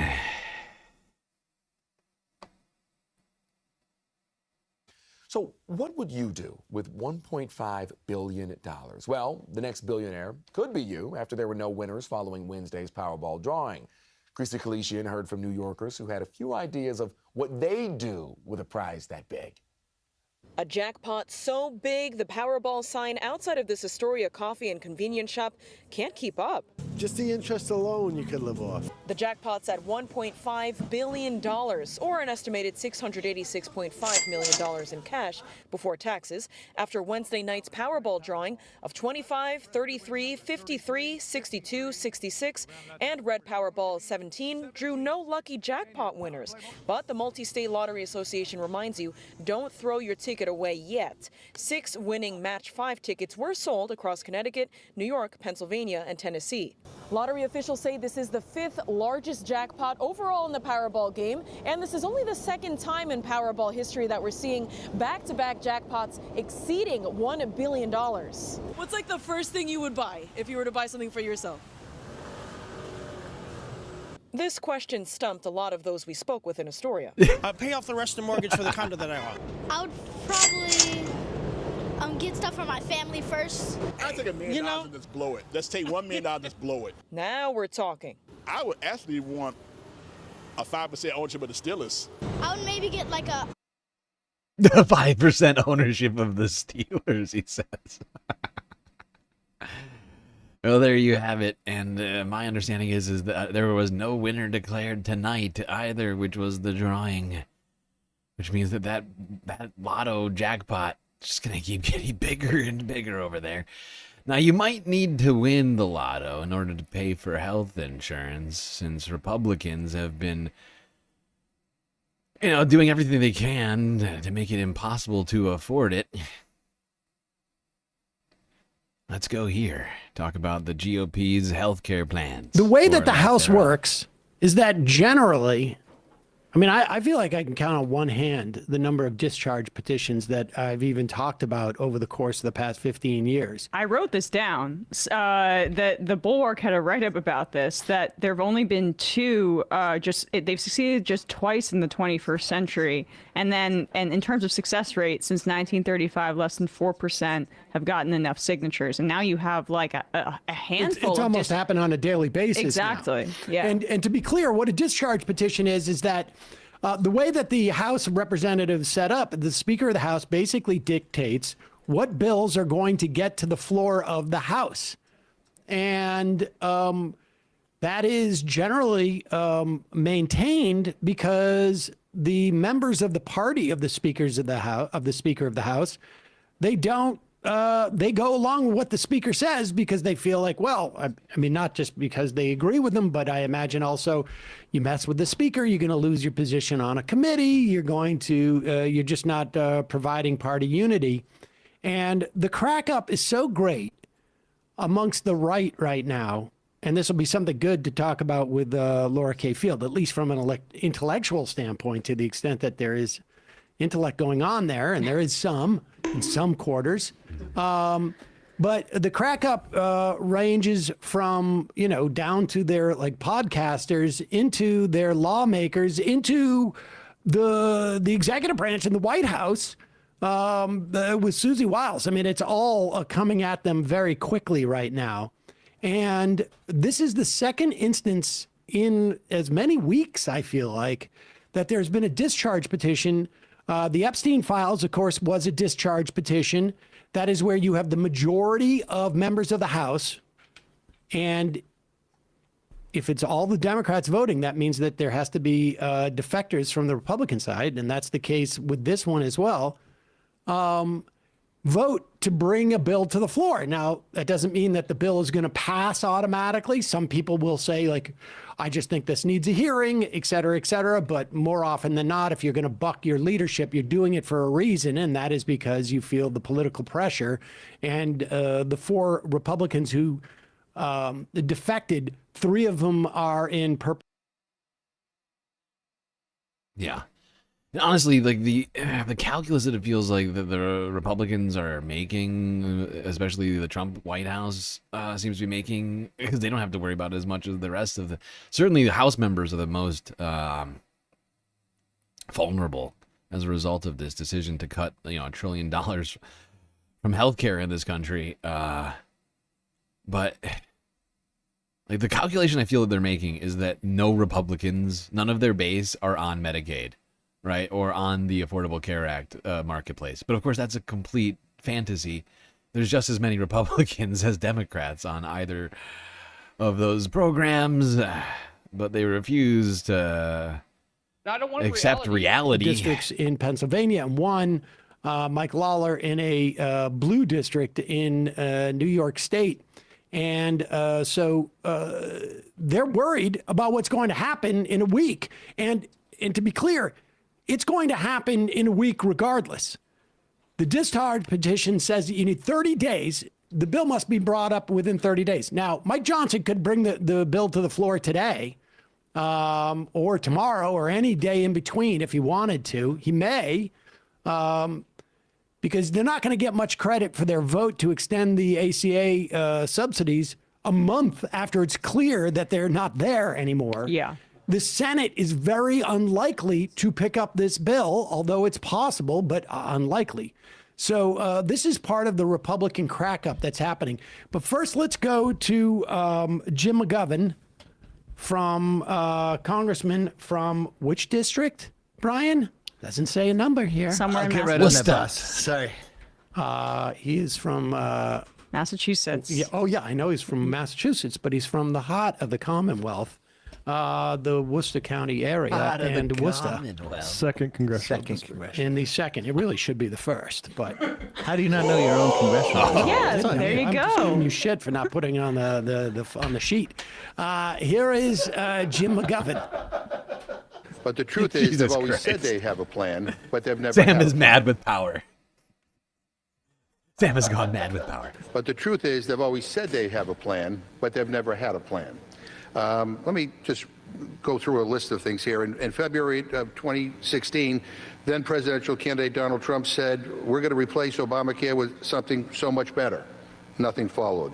On February 27th of 2017, the president said, we have a really terrific, I believe, health care plan coming out. Never did. May 10th, 2018, Donald Trump said, but wait till you see the plans that we have coming out literally over the next 4 weeks. We have a great health care plan coming out. Nothing happened. At a press gaggle near Air Force One in May of 2019, he said, we're coming up with a great health care plan. We're going to have a fantastic health care plan that's coming out in the next 4 weeks. Nothing ever materialized. June 16, 2019, the president said, we're going to produce a phenomenal health care plan, and we already have the concept of a plan, and it will be so much better health care. Yeah, well, we'll be announcing it in about 2 months, maybe less. Nothing happened. Fox News interview, the president said, we're signing in a health care plan within 2 weeks, a full and complete health care plan. Nothing 2-3 happened. weeks. July 2-3 2020, weeks. the president said, well, we're going to be doing a health care plan. We're going to be doing a very inclusive health care plan. I'll be signing it sometime very soon. It might be Sunday, but very, very soon. Nothing happened. August 3rd, 2020, the president said we're going to be introducing a tremendous health care plan sometime prior, hopefully prior to the end of the month. It's just about completed. Nothing. September 15th, 2020, the president says you're going to have a new health care. We have a whole bunch of alternatives to Obamacare that are 50% less expensive and are actually better. Nothing. Never happened. September 10th, 2024, ABC News presidential debate. He says, I have concepts of a plan. You'll be hearing about it in the not too distant future. Nothing happened. December 8th, 2024, he said, we have concepts of a plan that will be much better. You'll see it very soon. Produce nothing. In May of 2025, at a White House event, he says, so we're going to be maybe coming up with something. I think this gives the Republicans a chance to actually do a health care that's much better than Obamacare. Nothing. People are sick and tired of the empty rhetoric. They're sick and tired of you saying you have a plan. People get the gist of that. There is no plan. They've been saying for years. And remember, by the time Donald Trump came in, the Republicans had already tried to overturn Obamacare, I don't know, a dozen times? Right. Wait, maybe they had voted 50 times. Will you look that up? I think it was 50 times now. That is in 2016. And famously, the closest that they got was the moment where John McCain, soon before. Yeah, they've tried and tried and tried again. They've never been able to shut down Obamacare. They've never been able to come up with a replacement for Obamacare. Because the fact is Republicans don't actually have a plan. Because any government healthcare plan is objectionable to some sizable portion of Republican lawmakers, right? So it's what's the plan? Oh, just let the insurance companies figure it out. Just the government hands off. That'll solve it. They're incapable of putting together an actual plan that would make things more affordable for people because they are these, annoying ass free market capitalists. But the fact is, I mean, the numbers don't lie, right? The free markets, there's nothing is free about the market in healthcare. People are captive because it's a necessity. And these companies take advantage of that over and over and over again when people are in life-threatening circumstances, when they are needing help to survive. That's when they say, hey, how much money you got?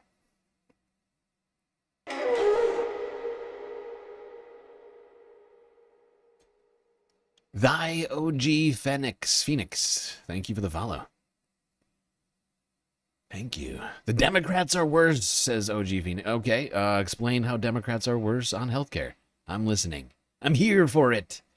I'm here. I can't wait. No, I don't care. Don't talk to me about the Epstein files. We've been talking Epstein files for the last 3 days. Tell me about why the Democrats are worse on healthcare. I need an explanation on that. Specifics, please. Now, while we're talking about this, I'll let this guy come up with an answer for that. I'm sure he's got one. Let's keep this moving. Talk about what else the Trump administration has been doing with regards to healthcare. Well, they've been going after the healthcare of transgender people.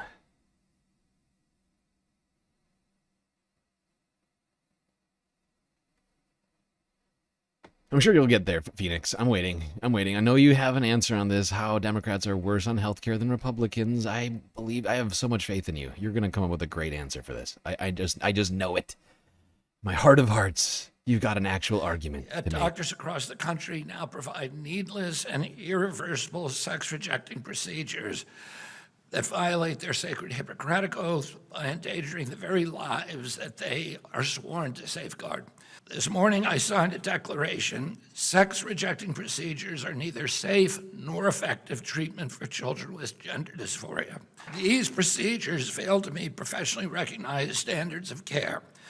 Medical professionals or entities providing sex-rejecting procedures to children are out of compliance with these standards of health care.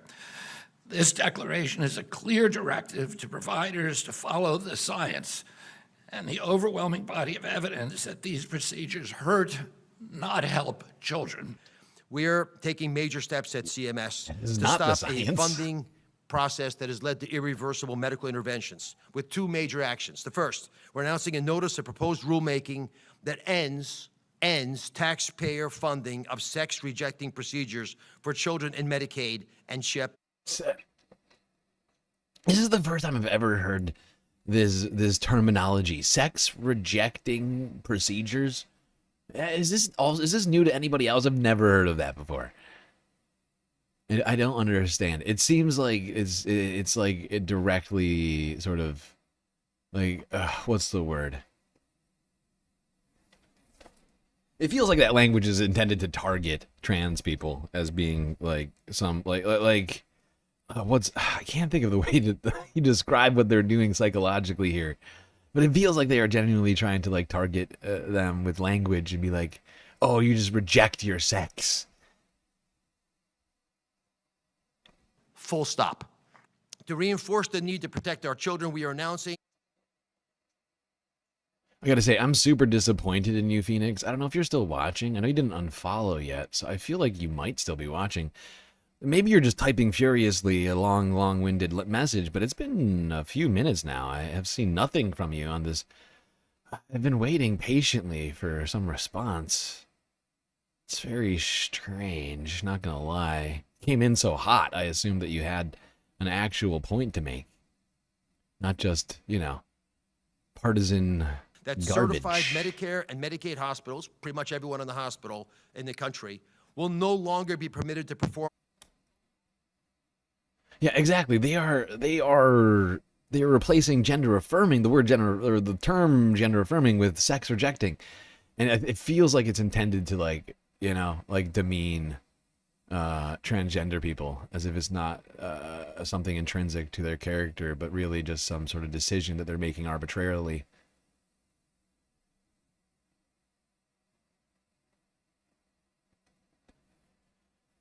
And the fact is, if you didn't hear, they are saying that they're making it.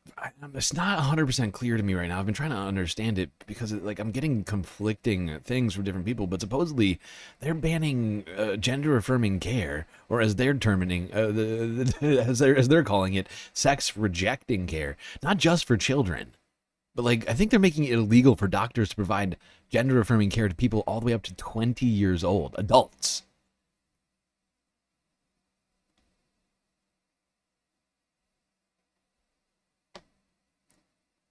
These people are so fucking Victorian. It's 2025. Why they're acting like this, I honestly don't know. They just need help. Oh, that's right. That's where I heard it. It was because of this next press conference. No, we're not going through this whole thing. They did there was I have a 10-minute clip on this. I listened to it earlier. That was me nutshelling it for you. There's no way. We're not watching the next. No, fuck that one. All right, let's go here now. Talk about health a little bit more, but we're going to talk about the health of specific people. Specifically, people like Donald Trump. Presidents, really, not just Trump, but also former President Biden. Staying in the race. Who's feeding over here? I hear puppy barking. She wants treats. Dark Sparkle. More puppy treats for this hungry little puppy. All right, let's talk about the health of President Trump, Joe Biden, and a man who wrote an entire book about the health of former President Joe Biden, Jake Tapper. Remember that book that Jake wrote? And literally everybody on CNN was helping him tout that book. Every single segment included an infomercial on Jake's book. I don't know if you've known, but Jake's written a book. You might want to buy that. Oh, God. Well, what's weird is, and I didn't think about it until this video, is why isn't Jake writing another book right now about the health of the current president? And we've talked about his health struggles plenty this year, but crickets on another Tapper book.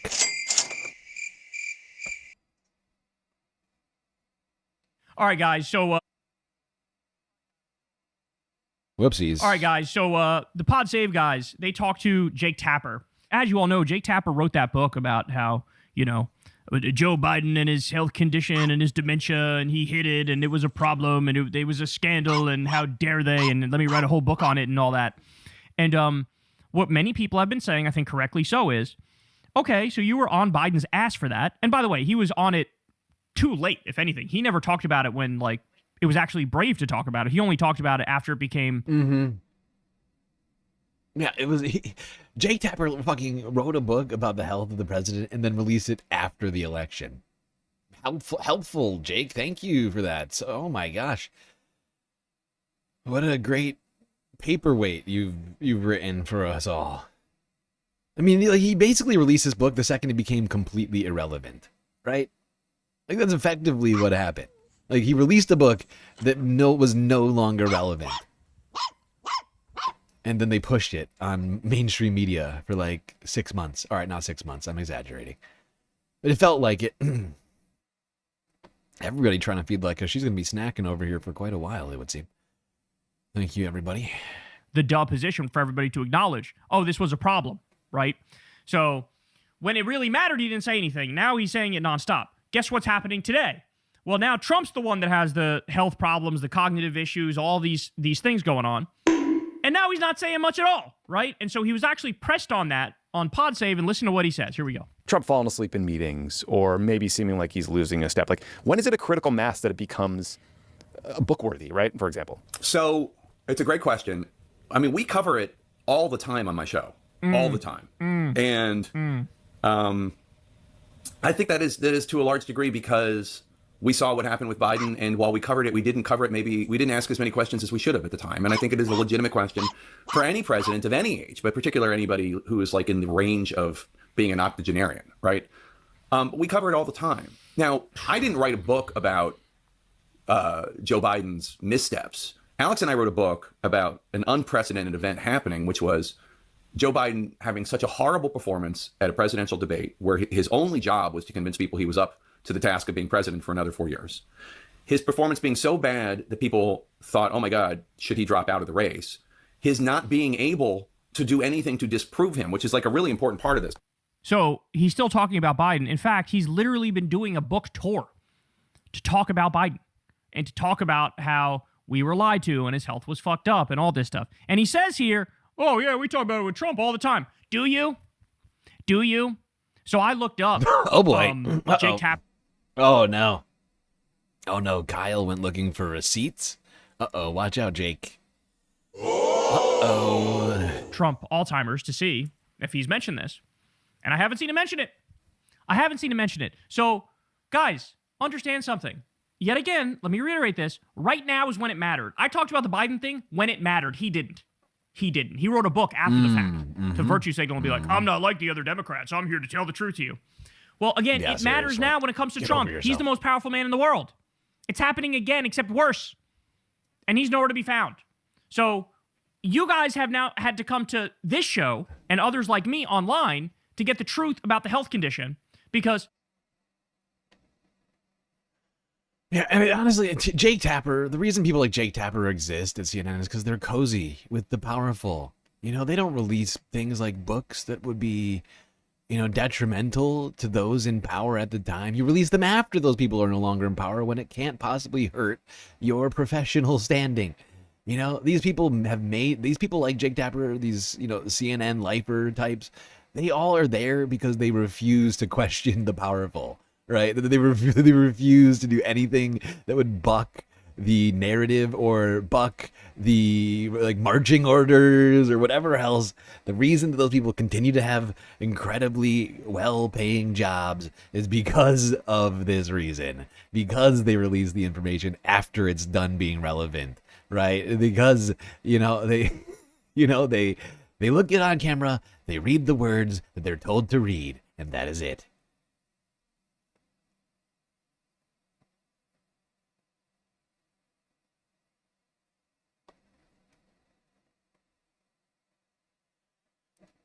Okay. Let's keep talking about the health of America. With America's top healthcare podcast. Nope. Wrong video. Sorry. Go back. Top healthcare podcast of America. The Joe Rogan Experience. What now? On a week where we have seen a rise in measles, let's listen to Joe Rogan. I think everyone knows anecdotally somebody who was fucked up by the vaccine.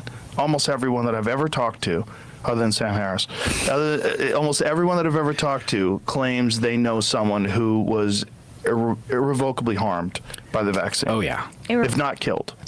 Yes, and this is such a gigantic population of people, not to mention all the people who don't know, who have some sort of new pathology that they've not connected to the vaccine. Right, and whose doctors have gaslit them and said they're totally unrelated. This is just something genetic. You were going to get this no matter what. Right. So we see all of this in actuarial data. Actuarial data? Actuarial data. That's what the doctor says. You were always going to get this. Actually, what we That's see, what it sounds like. what we see is they're stuck to anecdotal data, and everybody that talks to Rogan, which I'm sure that's a full sampling of fucking. By the way, actuarial data is generally speaking related to finance, so I don't know why. I think he's just trying to sound smart or something. Go all in an intellectual dark web on us, but my understanding of the word actuarial is that it is something relating to finance and like accounting type stuff, and it has nothing to do with this. It's a weird thing to bring up in the middle of this conversation. What we're seeing in terms of health after COVID is that COVID itself had a detrimental effect on your tissues and stuff like that, and it was bad to force people into it without as much protections as possible. Yeah. Here is I'll put this up first. This is getting some. Put this one I just sent you first. This is getting a lot of attention. This is a study, and to be fair, it only involved a national cohort of 28 million individuals. Go down to the conclusion and relevance. This is in France. 28 million individuals, the results found no increased risk of a Oh God, Benihana is dead? Typing from the afterlife? You actually died? Oh God, that's year horrifying. all-cause mortality in individuals aged 18 to 59 vaccinated against COVID-19, further supporting the safety of mRNA vaccines that are widely used worldwide. I would add that this same study actually showed all-cause mortality went up for unvaccinated people. That this actually that the vaccines actually like not only helped in terms of COVID deaths, but all-cause mortality actually helped. Severity. With severity of infection. Of infection. Yeah. But specifically, like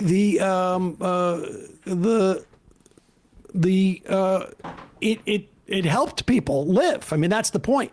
You have CIDRAP reporting mRNA COVID vaccines tied to a drop in the death rate for 4 years. So it not only did not increase your ability to get to, in other words, it wasn't dangerous, but it was the opposite. And what they were suggesting is actually dangerous. So they get all this energy up to accuse everyone of spreading misinformation that hurt people. Brett Weinstein, Joe Rogan killed people. If you know people that died because they didn't get vaccine and died from COVID, and they were listening to these folks, you have a complaint to make about them. Hold on, pop up this CIDRAP thing. Mm-hmm. And this is where I wanted to pause it. Absolutely. And the thing that I've been thinking lately, follow me on this. It would take some amount of efforting on our part, but I've come up with an idea. You know, every single time that these sorts of anti-vax weirdos come out and start talking about this stuff, it doesn't matter who it is, Joe Rogan, you know, Weinstein, whatever, all these fucking people, constantly, they reference the VAERS system, right? They're constantly, like, it's the VAERS is just an acronym for voluntarily, what's it called? I think it's voluntarily acquired reporting system or something like that. But basically, I mean, these are not doctors reporting that they have cases of patients with whatever disease or whatever else. These are just regular ass people with access to a phone or to a computer with the internet, and they go on and they report, right? Oh, my uncle died from COVID, or from not from the COVID. My uncle died from the vaccine or whatever else, right? You know, I've been thinking lately, this is something, I mean, like I said, it would take a little effort, but I think we need to do is we need to create our own voluntary reporting system for people who died because of Joe Rogan and Eric Weinstein and all these other anti-vax people, right? We create our own voluntary reporting system of people who believe that they have either friends or family members or acquaintances who died because they listened to Joe Rogan.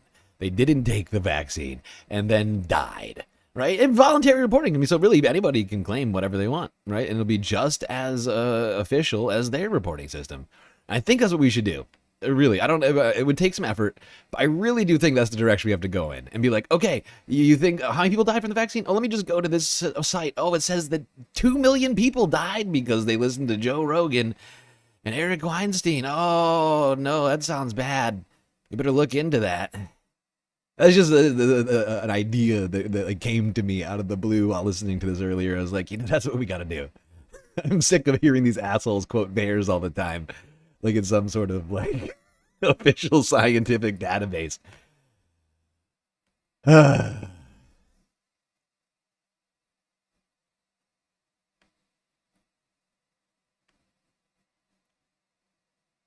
it is the holiday season right now. And, you know, we all have a lot going on, probably. Not everybody, perhaps, but most people have a lot going on, a lot of extra stress.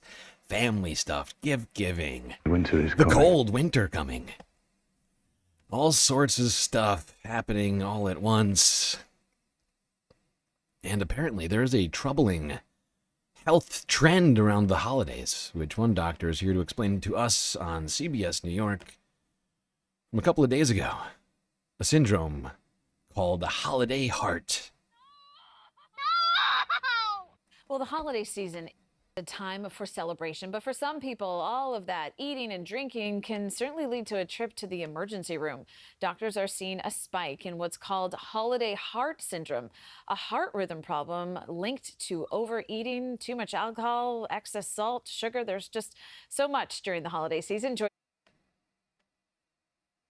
You like that idea, Jake? It just came to me out of the blue. I just thought that it seemed like a good plan. It would take some efforting. I'm not denying that, but it just feels like a good way to combat the anti-science nonsense coming out of the right over all of that. Holiday heart syndrome, a heart rhythm problem linked to overeating, too much alcohol, excess salt, sugar. There's just so much during the holiday season. Joining us now to talk more about it, Dr. Brett Seelove, to explain exactly what this is and how we can avoid it, I'm sure, starting with not overindulging. Yeah, that's right. Thanks for having me. So holiday heart syndrome is a condition where the heart develops an irregular heart rhythm, typically something called atrial fibrillation, after consuming moderate to heavy amounts of alcohol in people that typically don't have underlying heart disease. And the term is really coined because these episodes often spike after binge drinking during holidays and weekends. And, why does it show up? Well, in brief, it's because all the moons aligned.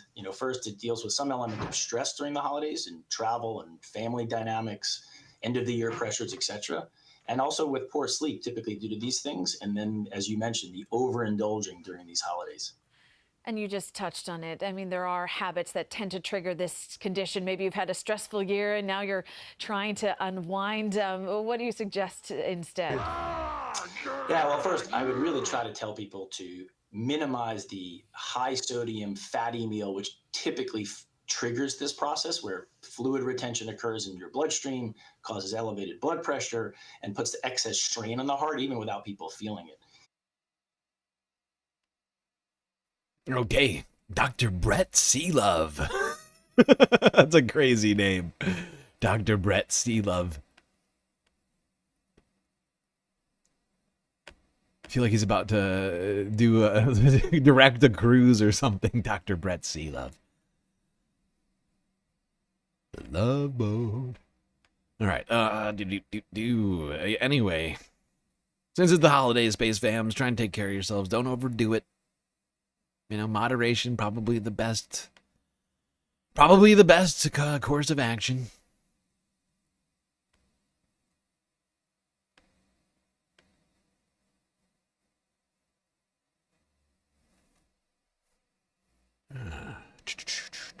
All right, let's move on from talking health to the economy before we get to one of the big stories of the stream, that being Candace Owens E-Day. Erica Kirk, Candace Owens meeting up. It's been a huge topic of discussion on the internet this week. It's going to be the next one after the economy. All right. Now, this week there was some troubling economic data.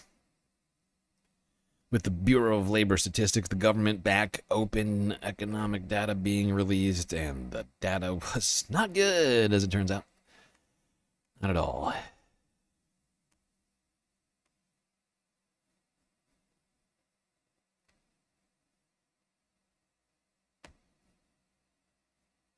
Damn, Kyle, you were looking orange as fuck. All right, y'all, we got to talk about it. The economy is barbecue chicken. Oh, damn really... you, Kyle. God damn you, Kyle. God damn it. Why do you insist on blasting my eardrums every time? I made a huge Sorry, chat. That's my bad. I forgot Kyle and his sound levels. All right, y'all, we got to talk about it. Again. The economy is barbecue Jesus chicken. Christ. It really is. I know we've been talking about this for a long time. We've been on this case for months now. But the news keeps getting worse and worse and worse. And the drip is about to turn into a waterfall. So let's start with this. Breaking news from the other day. The U.S. labor market lost 41,000 jobs over October and November. And the unemployment rate ticked up to 4.6%, the highest since 2021. That's not good. Guys, This is the holiday season. Holiday season. I don't know if you're aware of this, but in the holiday season, there's always a massive uptick in hirings. There are these things called seasonal jobs. They're supposed to be. I did it at one point. I worked at this place called Lord & Taylor's, and, you know, I worked at... Yeah, and fact is, these numbers were really bad, right? Technically, November's number was better than October's number. October's number was fucking negative. It was a negative number in October. November was a positive number, but it was not an impressive number, especially going into holiday season, right? Not even just going into holiday season, part of holiday season. I mean, November includes fucking Thanksgiving and Black Friday, right? Think about that for a second. That's bad. And let's not forget, Donald Trump, back when he was running for president, would over and over again like go after Joe Biden for numbers better than these numbers, right? Donald Trump used to make fun of Biden for jobs numbers that were better than the numbers that we're talking about right now. So how bad does that make these numbers? That's my question. Folded ties and shit, and folded shirts and stuff. And I was a seasonal hire. I was like a Christmas time hire. And because everybody goes shopping, everybody needs gifts for everybody around the holiday season. So it's supposed to be the economy does really well in this moment. The fact that it's the holiday season and we're already losing jobs, and that's with the books already being cooked, because Trump is desperately cooking the books, you know the real situation is dire, bro. I've seen things that indicate like 80%, 90% of the country is already in a recession. Already there. All right, how about this? Heather Long says, the U.S. economy is in a hiring recession. Almost no jobs have been added since April. Wage gains are slowing. 710,000 more people are unemployed now versus November 2024. So, and then she gets the breakdown here by month. But no jobs added since April. Yeah, look at this, though. 1, 2, 3 negative numbers in this year. This is honestly very unusual. Right? This many negative jobs numbers in a single year is really, really concerning. It is genuinely showing a contraction in the labor economy. She says, I believe it's a combination of tariff impacts, AI, and cost cutting. Americans are feeling it. So this right here, this chart right here, I hope you guys are watching this. This is what Trump refers to as the golden age. Yeah, this is the thing. Like these are Biden's job numbers, right? This is where Biden took office, right here, essentially. This is the beginning of 2021. This is basically where Biden took office, and then the explosion in jobs for multiple years. And then, of course, that was coming out of the pandemic, so I'm not giving it all the credit to Biden. I'm just saying these were the numbers Donald Trump was calling terrible, terrible, terrible numbers, and now we're over here in Trump's economy. And you can't even see the numbers over you can't see the chart over the tiny corner of Kyle's. I mean, come on. This is pathetic. This is the golden age. This is the economy that he brags about all the time and that he pretends is so wonderful. You don't need to be a genius when it comes to economics or mathematics. You don't need to be, a chart person to get like, oh, I think this is bad. I think this is bad. Yep, Kyle's right. You don't have to be a genius to know that's not good.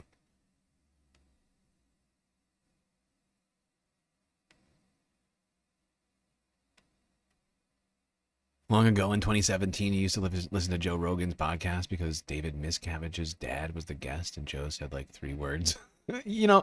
That's fair. That's the other thing about Joe, because there was a time where he was more open-minded, it would seem, and had it more, honestly, certainly a more diverse podcast. But yeah, I haven't listened to him for many, many years now. I've been sick of him. Dude's out of control. I remember him back in the day, back when YouTube was a fledgling operation, and a lot of people didn't even know who the hell Joe Rogan was. Oh, those were the days.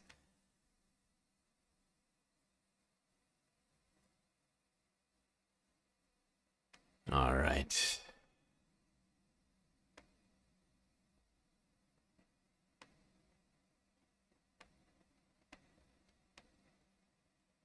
Now, one thing that's going to affect the economy, and could be for good, but also a very strange sort of departure from everything the Trump administration has done up to now, like Republicans have been doing up to now. Because let's not forget that earlier this year in the big beautiful bill, Republicans added in an anti-hemp legislation, which essentially like decimated or will be decimating in the near future the hemp industry. But also earlier this week, Donald Trump reclassified marijuana from a class 3 drug to a class 1 drug, seemingly going against everything that Republicans have been saying about marijuana up to now. Very strange departure. Let's go here. CNN from 2 days ago. That's a good one. We've been listening to President Donald Trump during this Oval Office announcement, the signing of an executive order reclassifying marijuana as a Schedule 3 drug from a Schedule 1 that would allow for more research. How is marijuana classified, and what exactly is changing here? Yeah, so we refer to it as a schedule. These are controlled substances, and there's 5 schedules, Schedule 1 through Schedule 5. And what President Trump and others were sort of referring to is the fact that for a long time now, cannabis has been considered a Schedule 1 substance. And I don't know if we have this, we can put it up on the screen. It has very specific language there in terms of what that means. One of the headlines is that it has no accepted medical use. Okay, so that's what a Schedule 1 is. It also has high potential for abuse. And to give context, heroin is a Schedule 1 substance, LSD. All right, so I'm sorry. I think they went from Schedule 1 to Schedule 3. I said that wrong. Well, this is actually huge. I mean, it suggests that, basically the federal government saying that actually there are good uses of marijuana, which is really a huge departure from basically everything in the past. I think it's great. I wonder what they're going to do about the hemp, though, it's weird that we would deschedule marijuana, but then also like criminalize the whole hemp industry. Like, it's also strange. It really just doesn't make any sense to me. Like, I'm fine, like I'm down with it, but it just doesn't make any sense to me. Like, that's the problem that I'm running into. Holy fucking shit. Somebody just donated, not just, but like 45 minutes ago on Cash App, somebody just donated an incredible donation. Whopping $150. I mean, truly incredible generosity. I don't know if they want to be known for this. Or they want to be made public, so I guess I'll wait on that. But thank you. You know who you are. You almost just completed the financing of the galactic deficit. We're only $25 away from doing it. I'm actually genuinely shocked. I'm kind of blown away. It was the biggest galactic deficit we've ever had because of losing the YouTube channel. Mostly, revenue on Twitch was lower than it was on YouTube after getting the count taken down. That is huge. I'm starting to think that the future is looking bright.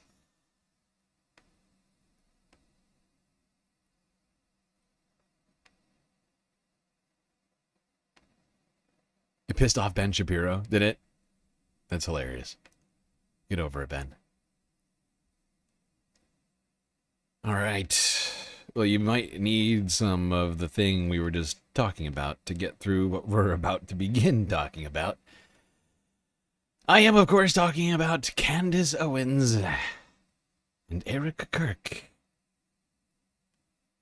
Apparently, earlier this week, after a whole bunch of back and forth online, that, I don't know, much of the online people in this country were very focused on was the potential for a Turning Points USA and Candace Owens collab / debate, which Candace kind of turned down. It's complicated. They came back with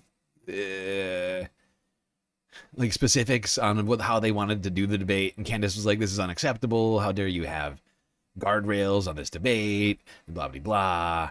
So they didn't do that. But then it came out that her and Erica, I think it was like over the weekend, it came out that her and Erica were going to sit down and have a discussion. Candace posted to her channel 4 days ago this video with 4.5 million views.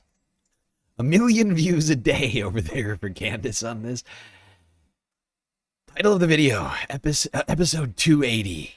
Candace, Erica, and I sat down. Here's what happened.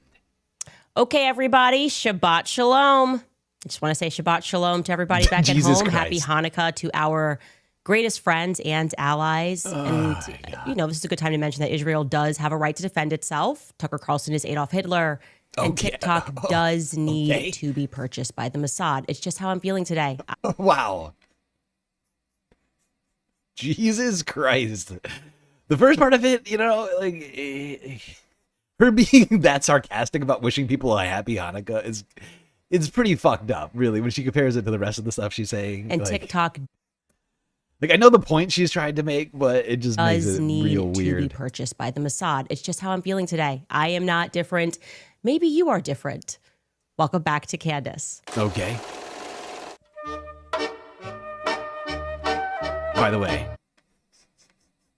if you didn't pick up on it from that opener, Candace and her audience are coming to a bit of a head. There's something of a what do you want to call it? Under swelling, if you will, of anger at Candace for taking this meeting.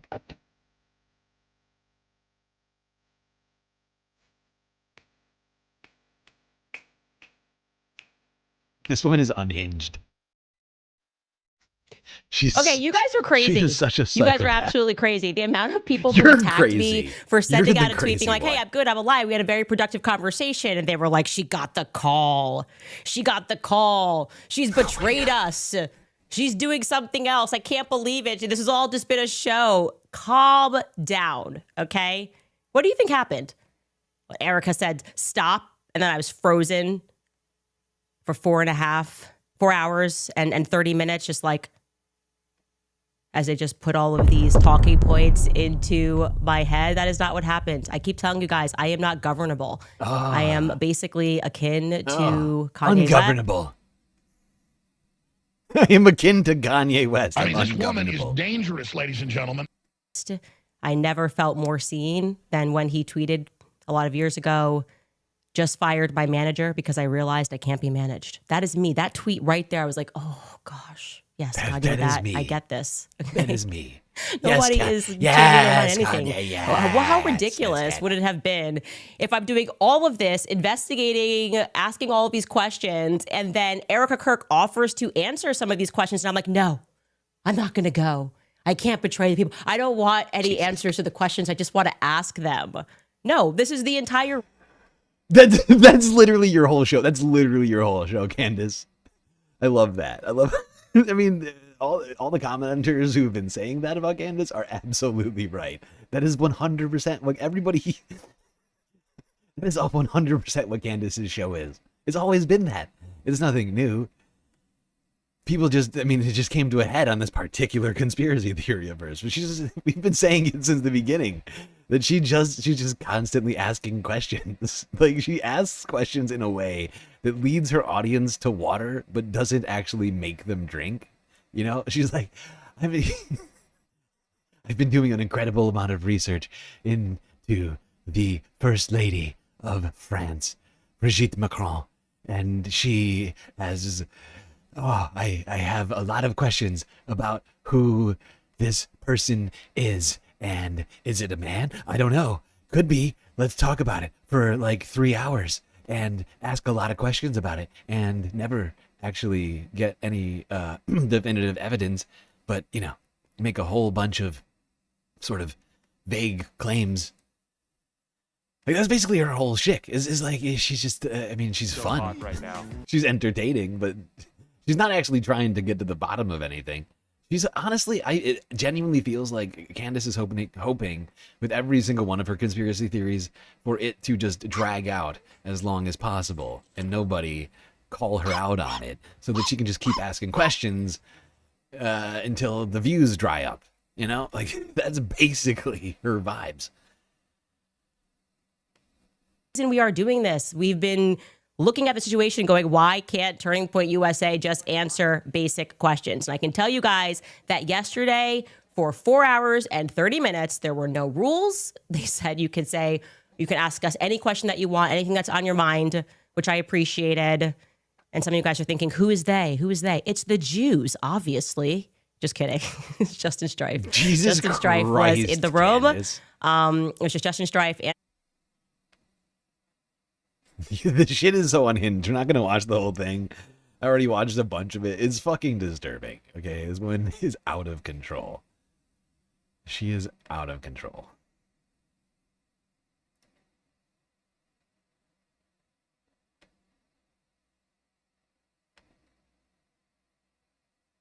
Another thing, you guys may have been noticing that we are getting into this weird space where they seem to be almost writing like Candace Owens fan fiction. I can't even reply to things, and a lot of you sense that this was because we were getting close.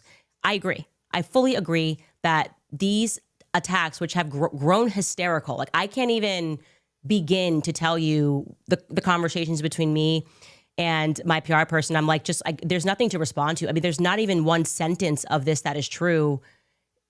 Case in point, by the way, New York Post does this article today. We were actually laughing, okay? Like inside Candace Owens' sadistic and dangerous world, monetizing baseless conspiracy. That's actually I usually have a lot of heat, a lot of criticisms for the New York Post, but this is actually a fairly balanced and accurate title from the New York Post. Pretty shocking departure from their usual titles. This is yeah. This is after, by the way, they changed my husband's Wikipedia and said that he was a Qatari, like he had a Qatari passport or citizenship. I don't think my husband's ever even flown over Qatar. I could be wrong. But I don't think I know he's never been to Qatar. I don't think he's ever flown over Qatar. And they're just making it up, and then they make it trend no matter what it is. And I'm like, this is happening. It's like a psychological operation because they're trying to keep us constantly responding as opposed to focusing on our investigation, which is why I spent this weekend and I just kept down on the Egyptian planes because it's completely crazy. And when you see a media storm like this, it can only be happening because Zionists are locking arms.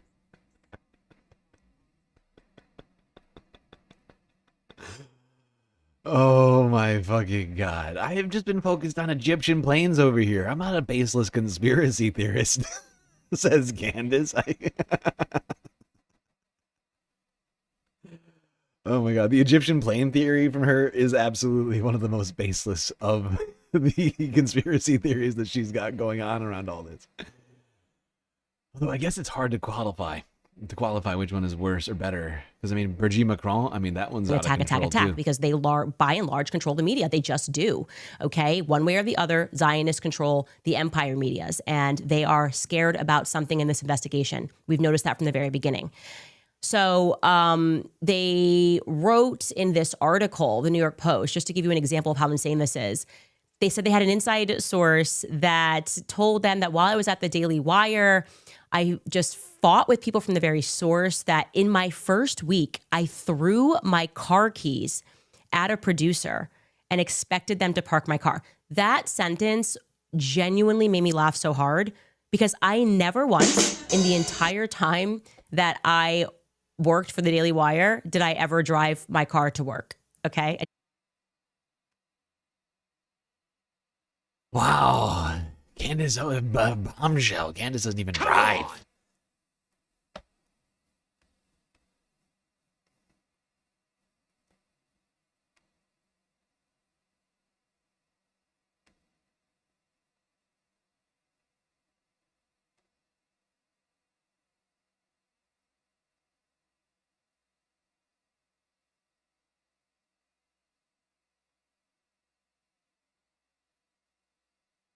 For one day.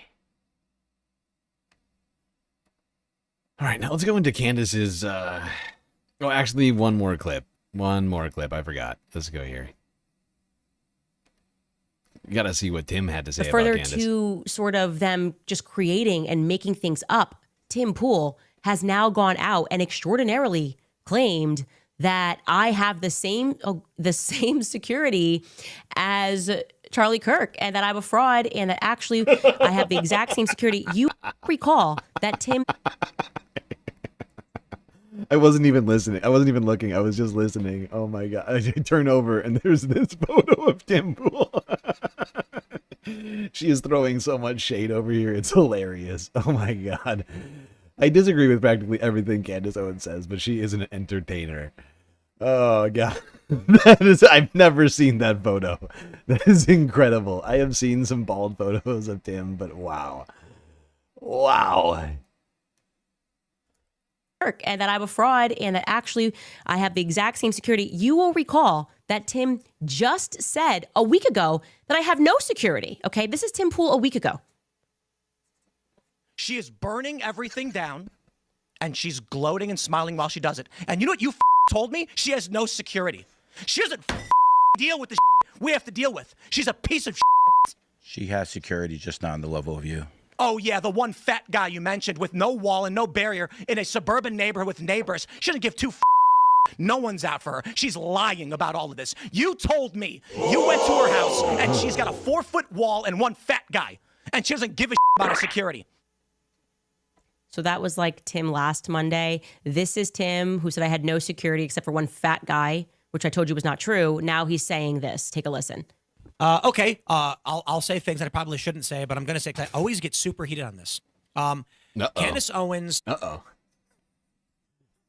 Tim Pool's going to say some things that he shouldn't say. Things I probably shouldn't say, but I'm going to say, 'cause I always get super heated on this. Candace Owens has the same security team as Turning Point and Charlie Kirk did.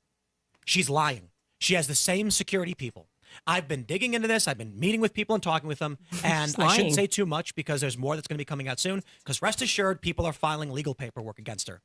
Candace has the same security team or has used the same security companies and the same security personnel as Charlie and Erica did. So when she comes out and is questioning them, she is lying outright.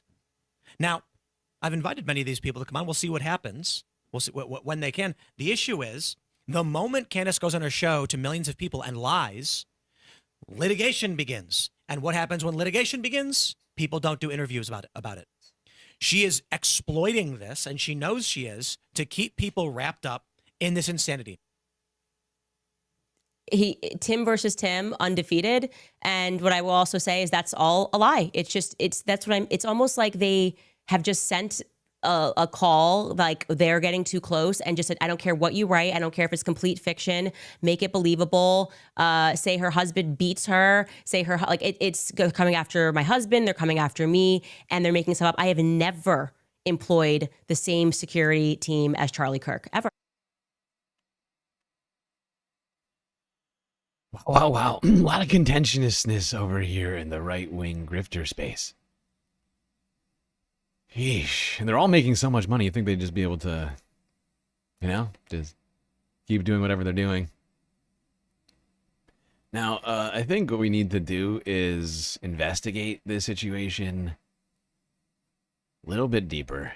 Let's go into the comments section. Oh god, the comments are way too small. We need this bigger. This need to be at least 3 times as big. I feel like I'm taking crazy pills! It is ridiculous, Benihana. You're right. Is that more readable? That's pretty good. That's better. That's an improvement. I'll take that. Let's go to the top. Look at this. 4.5 million views, 4 days. Pretty incredible. 75,000 comments. Oh my god. 75,000 comments on one video. Jesus Christ. Jesus Christ. Top comment. 21,000 likes, 550 replies. 4.5 hours of conversation, and yet we, the people, are still confused as fuck. Come on! I think I just realized we, the people, will never be allowed to know no. My advice is to put the phones down and go outside. These people can't be trusted. Oh, no. I'm 8 minutes in. Guys, was we finessed? Fuck, we was finessed. Oh, God. It's true. Erica goes around giving interviews to everyone and their mama, but you guys can't have a live interview? Oh, God.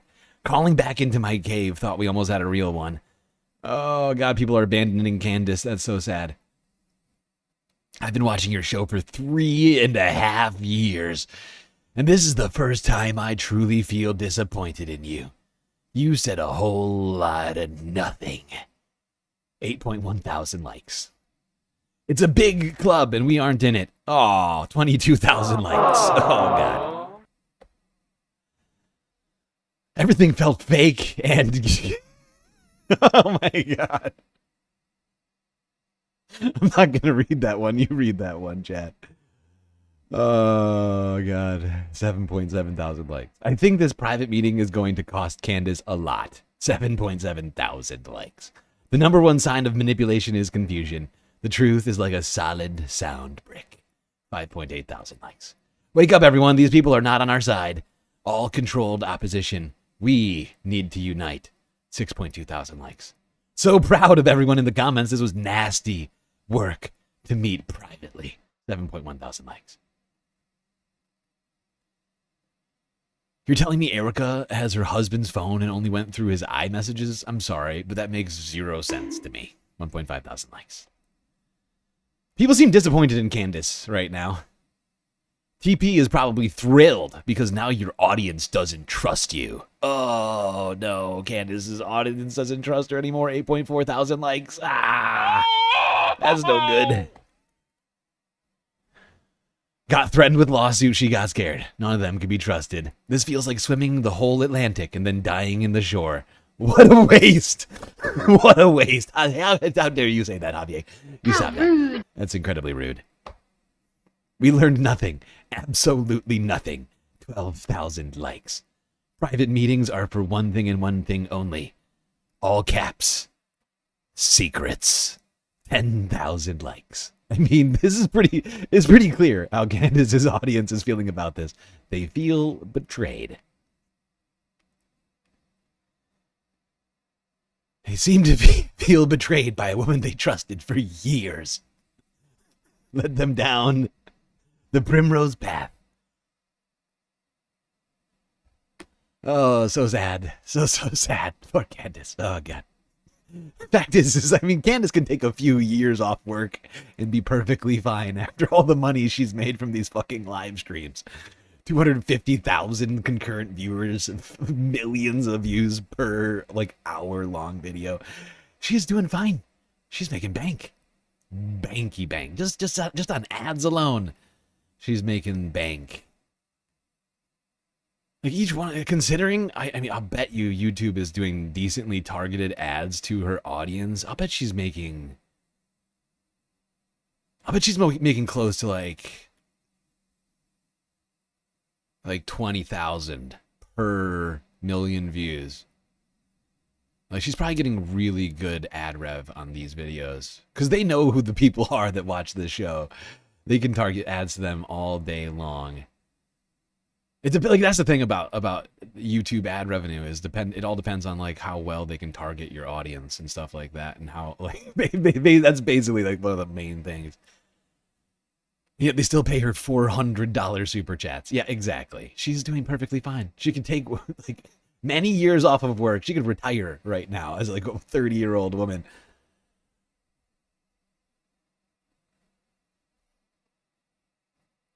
And she'll be doing perfectly fine. Any updates on America Fest? Do you mean the Hunger Games? Because we talked about that like a couple hours ago. Won't be going back to that tonight, but we did cover it. No new news, but it's still on for next year, if in fact that's what you're referring to. All right, let's go here now. So we had a big meeting this week between... Breaking points. Breaking points. Let's get more into this discussion. Now, apparently Candace went on with Piers Morgan earlier this week. We're not going to watch that video. We're going to do it vicariously through Breaking Points. Let's go there now. Look at that. Breaking Points with the holiday-themed signs. Fancy. So we had a Whoopsies. God damn it. meeting this week between Candace Owens and Erica Kirk. Candace, man, her streams have exploded in popularity. Talk about things that have sort of like broken containment. She has, you know, I mean, she's created this whole true crime mystery series out of the public assassination of her friend, Charlie Kirk. That's exactly what And, you know, has been saying very, you know, suggestive things about Erica Kirk, very aggressive things about Turning Point USA, et cetera. There was originally supposed to be, they wanted to do a live stream with her and, you know, did it in kind of a shady way where she couldn't make it on that day. And then they were like, oh, she doesn't want to do it. And she said, I'll do it remotely, whatever. So they scrapped that plan. And Erica Kirk suggested, after her, you know, media tour and her town hall and all of that, let's you and I have a private meeting. So I'll show you in a minute the Candace Owens show after the Erica Kirk meeting, where she kind of did back down from some of her stuff, and her audience was very not happy about that. But after all of this, she also went on with Piers Morgan, where they argued about some of the conspiracy theories that she has been floating and, you know, putting forward on her show. Let me give you a sense of how that went. This is basically Choky, thank you for the super chat. Congrats, GSL, welcome back. Thank you. I really appreciate that. It is good to be back. You can't know just how upset I've been for the last 3 months being taken down from YouTube. It is genuinely the best news I could have gotten this year, I think, outside of winning the actual lottery, which I don't play, so I don't know how I would win it. But yeah, no, it's truly incredible, and it's good to see you back here in the YouTube.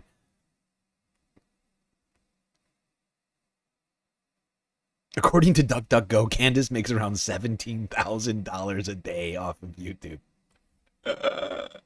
Yeah, that's pretty close to what I was saying, or $20,000 a stream. Yep, that sounds about right. Jesus fucking Christ. Candace makes more money in a day than I do in a year. I did watch the whole thing. This is basically kind of emblematic of the entire hour, where Piers is basically like, so what do you actually think happened and what evidence do you have for it? And Candace just is, you know, talking very fast and kind of spinning her wheels the whole time. Let's take a listen to F1. I want to get to the reality of what you're actually saying. So when you say that somebody at Turning Point USA, Charlie's company, was complicit in his murder, who? Who? I gotta say, that's no fun, Piers. Do you want reality? Nobody wants reality. That's not what Candace is about. Reality? Come on. I could win the lottery if I wait on Nicolas Cage. I wait for Nicolas Cage, I guess. Yeah. USA, Charlie's company, was complicit in his murder. Who? Who was? I believe that there were multiple people at Turning Point who are, as I have said many times, my exact words are, they are engaged in a cover-up of what happened to Charlie on that day. No, but who was involved in his murder? I didn't say that they murdered Charlie. You said that people at Turning Point were complicit in his murder. No, my exact sentence that I said was that there were people at Turning Point who are engaged in a cover-up. No, you didn't. I believe that thoroughly. Candace, you didn't say that. You said literally. I did say that my entire show. You said there were people at Turning Point complicit in his murder. Okay. Illegal. That's what you said. When you and I were discussing, that's why I said, let's go back. I was applying the logic of a conspiracy to JFK. I said, okay, if JFK, you have people that are complicit. Of course, if you apply that logic, if there is a conspiracy, there's going to be multiple people that are going to be complicit by the time, in order for a large stage murder to happen. Do I think someone at Turning Point pulled the trigger? No. Obviously, I don't think someone at Turning Point pulled the trigger. We don't even know who did pull the trigger. So how can I say that they're... Did anybody at Turning Point, in your opinion, know that Charlie Kirk was going to be murdered?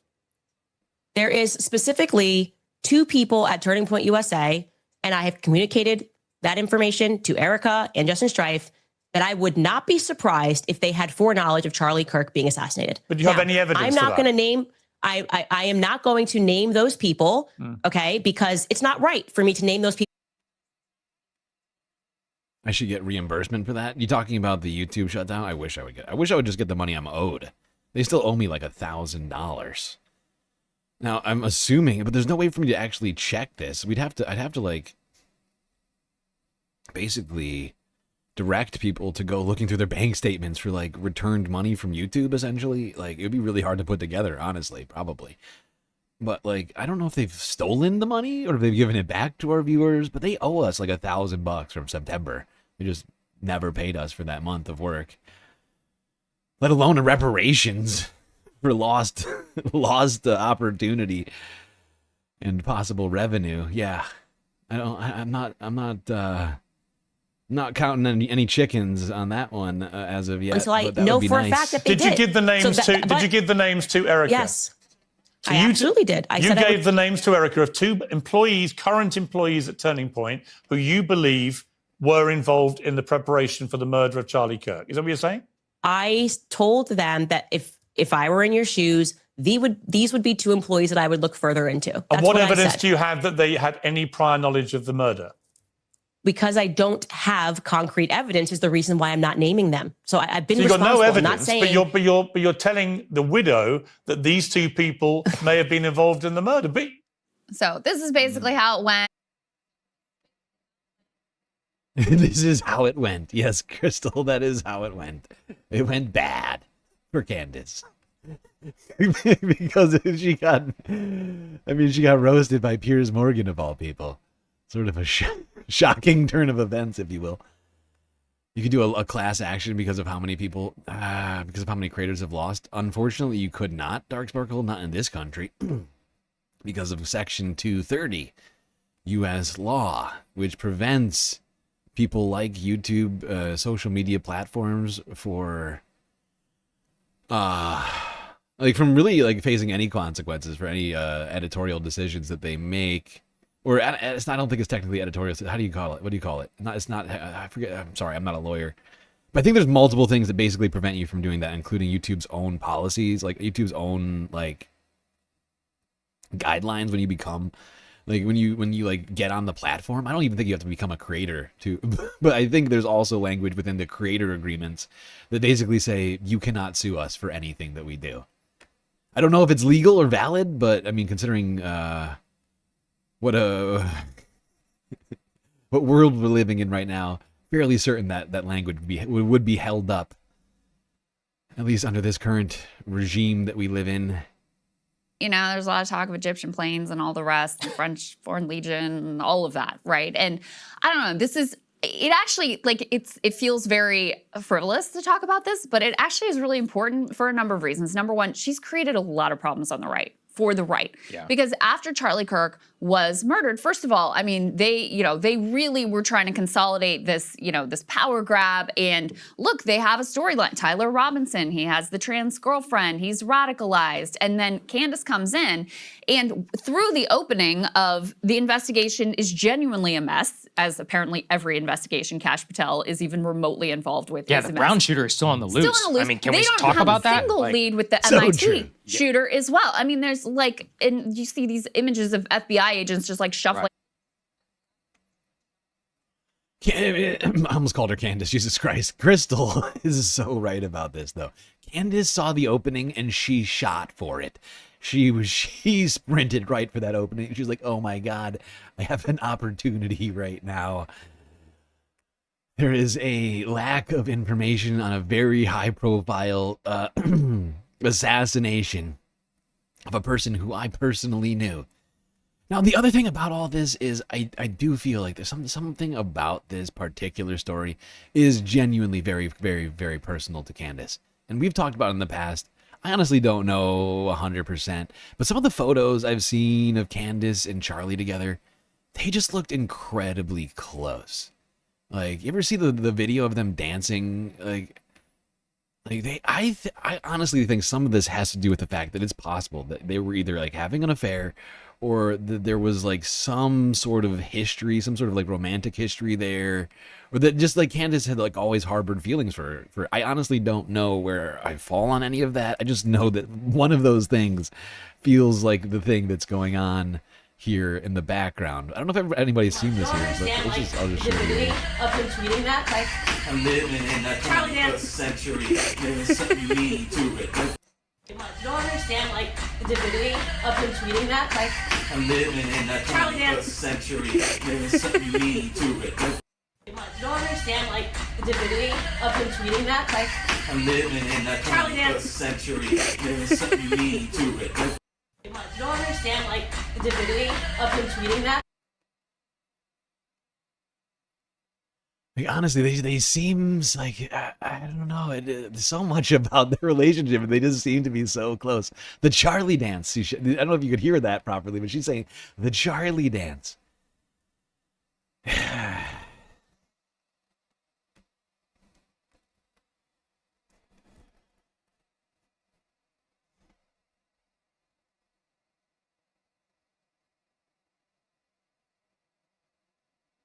Are they DDR? No, they're just randomly dancing together. They're just randomly dancing together. I think that was at like a TPUSA event or something like that.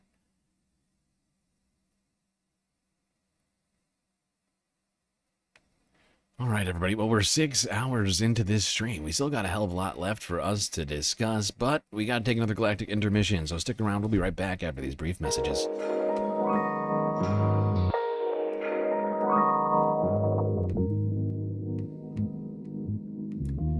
All right, everybody, hope you're enjoying the show so far. If you haven't already, hit follow over there on Twitch and subscribe on YouTube. While you're at it, do consider contributing to the Galactic News Network, as, of course, we are completely funded by individuals like you. A lot of great ways out there for you to show your support, of course.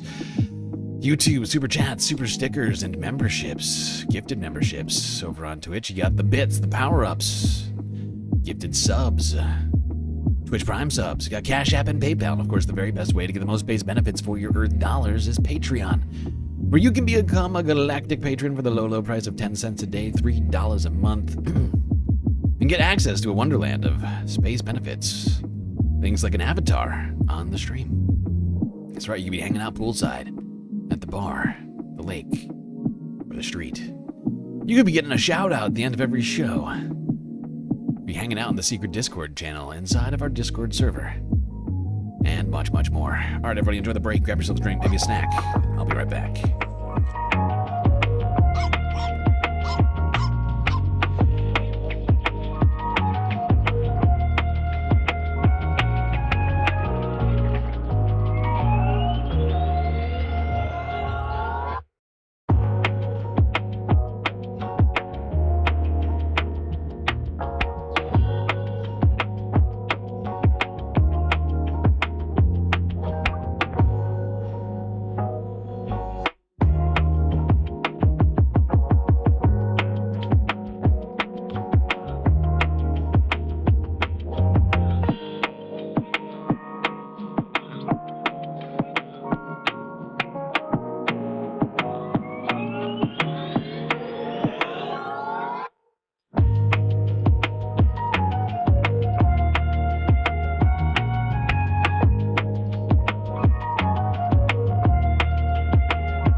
right, Space Fams.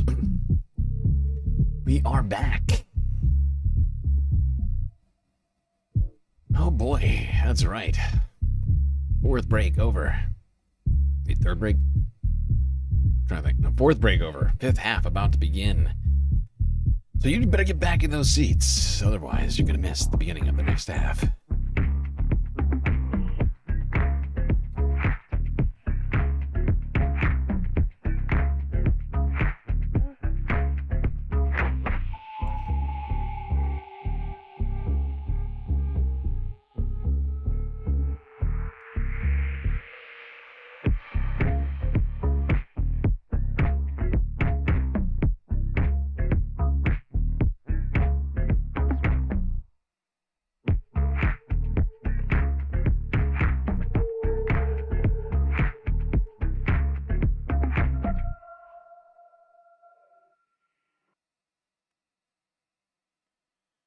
All right, people. Let's get this started. Fifth half about to begin. We're done talking Erica Kirk. We're actually done talking U.S. politics. Only took us 6 hours to get through it all. I'm sure U.S. politics won't come up in the environmental news or the global news half. No way for that to happen. Okay. Let's do the environmental news. It is time.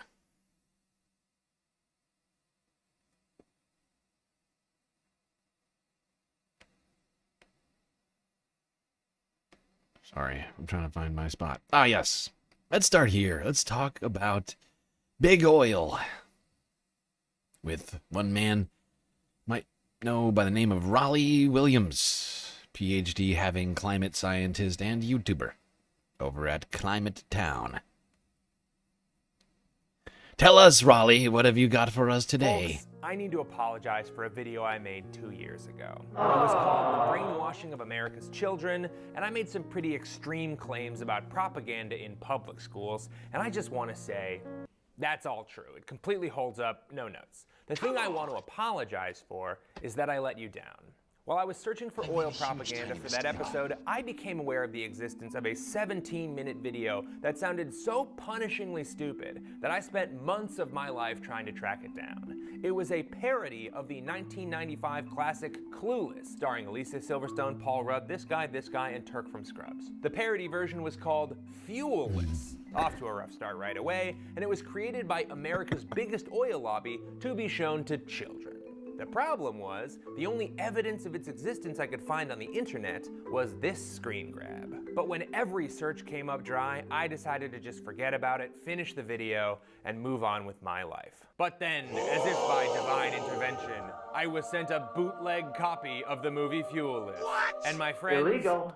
It's everything I dreamed it would be. So now after 2 years of searching, I finally present my favorite piece of oil propaganda ever produced, Fuelless, You Can't Be Cool Without Fuel. Actual title. Funny. Hi, I'm Raleigh Williams, a guy with a climate science and policy degree, and the proud owner of a used DVD player, and this is a video about a lost piece of 90s oil propaganda finally found.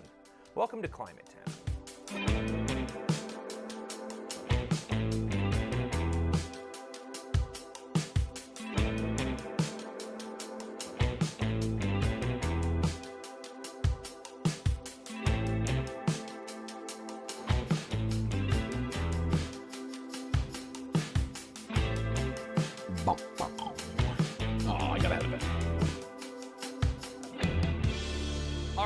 Just drop into Fuelless, I want to stress how fundamentally not online this was. The only trace of the video I could find was on the American Petroleum Institute's website with no links, just a block of text. But they did include this phone number that teachers can call to get 5 free copies of the DVD. Jackpot.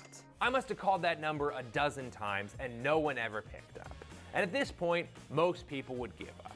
But those people didn't read the description for Fuelless, because my God, every single sentence made me want to watch this thing more.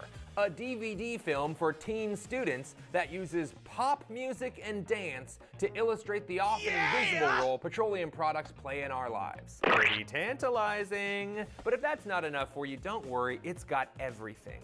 It's even got a cast that includes a real science teacher and several teens. Oh. We cannot use that. Take Several I also found a Reddit teens. post from somebody who actually saw Fuel List when they were in school, but it turned out they also couldn't find a copy anywhere. After searching high and low, I discovered there was one confirmed way that you could watch Fuel List. You had to physically travel to the Illinois Oilfield Museum in Oblong, Illinois, conveniently located inside the devil's asshole between Louisville, St. Louis, and Indianapolis. Once there, you can make an appointment to be shown a physical copy of Fuel List. I'm fairly certain there's basically nothing in this right here. This is basically as far away from civilization I feel like you can get. Like any actual cities are basically like equidistantly far. Oh wow. What a destination. Once there, you can make an appointment to be shown a physical copy of Fuel List, and no, you can't make a recording. Still, I was prepared to make that trip. To kill time waiting for the museum to open, I even planned to visit one of Oblong, Illinois' only marked locations on the map, a Bitcoin ATM. But then someone I had been emailing with for 2 years sent me this DVD. Oh god. Illegal. Not this actual disc. This is actually just a Hoobastank CD that I wrote Fuel List on. I sent the real one back. That's not the point. The point is, we got it. Let's check it out.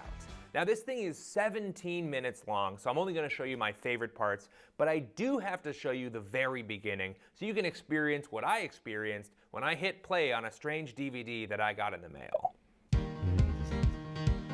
You're absolutely not going to believe Whoa, yep, that's the first frame. They made this Seriously. poor girl get naked for some oil propaganda for public schools. How was that scene necessary? I was just trying to like make it make sense in my brain, but like who was over there? Was it Jeffrey Epstein on the production team or something? What the hell? Oh, we gotta get a naked teenager. Like what in the fuck? How was this a necessary shot? You could have literally had her doing anything, like literally just getting out of bed. But no, let's start it off with her in the shower completely naked. Oh my god, who was the director on this? Harvey Weinstein? Get naked for some oil propaganda for public schools. Wherever this woman is now, we are so sorry. I guess the writers figured this was the best way to convince middle school boys that oil is cool. And now for the never explained inciting incident. everything I have that's really cool comes from oil. Actually, I take it back. I don't think Weinstein did any directing. I guess he would have been the producer, right, in this context? Sorry, I didn't mean to mistake or confuse producing and directing for any film lovers. Okay, I didn't believe it either until something really weird happened.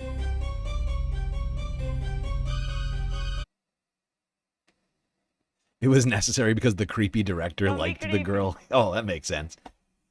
That does make sense. That's actually sort of sticking with my whole theory here. Everything I had that came from oil just disappeared. Okay, no sound mixing. She just cranks a 200 That's- decibel wow. scream into the microphone, and we just pipe the string to these Seriously. kids' eardrums. They'll be fine. They'll bounce back. They're kids. But at least we got the premise They're gonna out. love it. All of her oil products have disappeared. I mean, not the plastic housing on her hair dryer or her hairbrush or the many other plastic items on her dresser, but whatever. Let's see the next clip. I mean, it was so depressing. All my friends at school were still looking totally great. And This there is so stupid. They have her walking around school in a fucking potato sack. This is so stupid. makeup, Because I mean, the reason is like this awkward situation for her wouldn't exist if plastics didn't exist, right? Because everybody would be wearing potato sacks according to the oil industry, right? Because that's essentially what they're saying is like, if you didn't have oil anymore, your life would suck. You'd be in a potato sack, and everybody else would be walking around in regular clothes. But no, of course, if we didn't have oil, or whatever. We weren't using, like, you know what I'm saying here? Like, the whole world would be different, not just her life, everybody's life. And so it wouldn't be embarrassing to be wearing the potato sack because everybody else would be wearing a potato sack. You see what I'm saying? Bedhead and wearing like burlap. Hello. Like, they're basically just playing into, like, you know, adolescence, sort of like, what do you call it? Like insecurities and their sort of shallow understanding of the world. To be like, oh, they'll never figure out what's going on here. Hello, horror. Okay, now we're really dropping into the pocket of this video. They're in a high school. She's talking like Alicia Silverstone from the source material Clueless. She's wearing a burlap sack. They're worried about fashion. And People what went naked into is going on with the 17 magazine? Exactly, Dark Sparkle. Exactly, Dark Sparkle. Nobody had clothes until they invented plastic. That's right. They invented that, what's it called? The automated loom. In what was it, 1700 something? They got way ahead of the game because, of course, we weren't making fabrics until the, you know, the discovery of oil. Girl. Why is she holding it like she's a driver trying to pick someone named 17 up from the airport? Now, my best guess is that she was supposed to look like a teenager, except they dressed her up like a 70-year-old Republican congresswoman and were wondering why she didn't read like she was 17. And someone on set was like, oh my God, I have the perfect magazine for this. And then she held idea. it up. That's what I Perfect think plan. probably happened. Perfect plan. I think it's possibly that, or maybe they were like, hey, I feel like somebody there at the oil company is like, you know what would be a great idea? If we could get somebody to sponsor this so they can co-produce, you know, get a few extra dollars on the production of this. And everybody's like, that's a perfect idea. Who can we get? I don't know. About 17 magazine. I'm sure they'd love to be in this educational film that will be seen by all students at some And day. look, this is a Climate Town video, so we did our homework. I zoomed in on this frame. I found the specific issue of 17 magazine.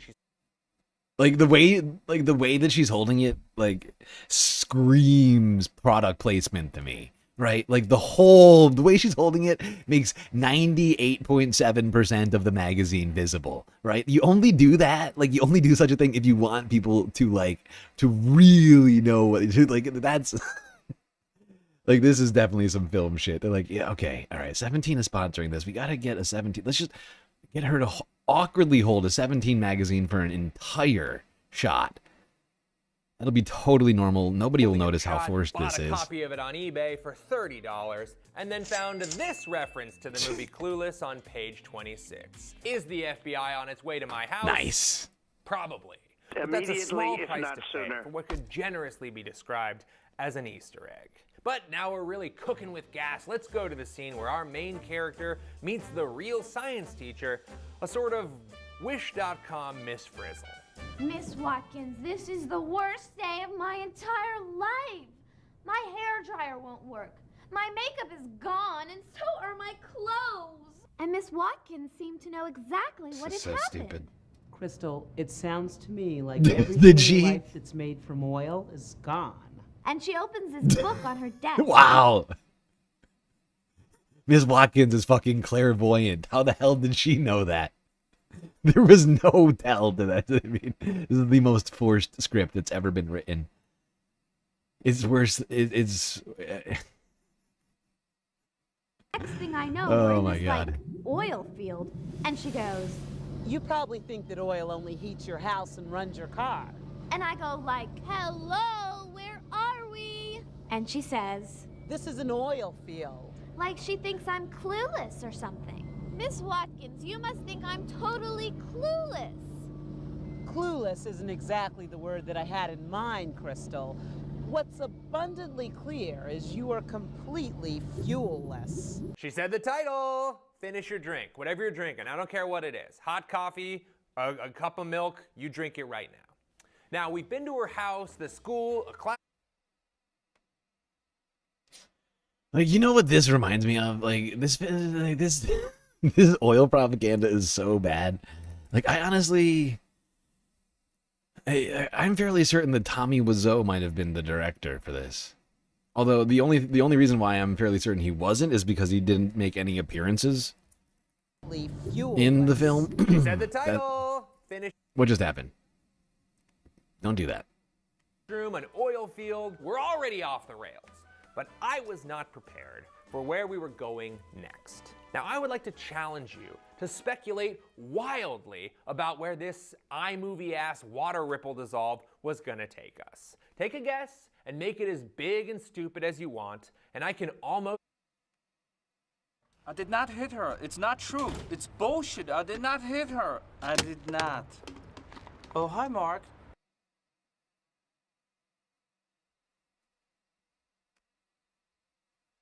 That is the level of film cinematography that this commercial is exhibiting. Incredible. I mean, they sunk a ton of money into this this ridiculous video. Oh God.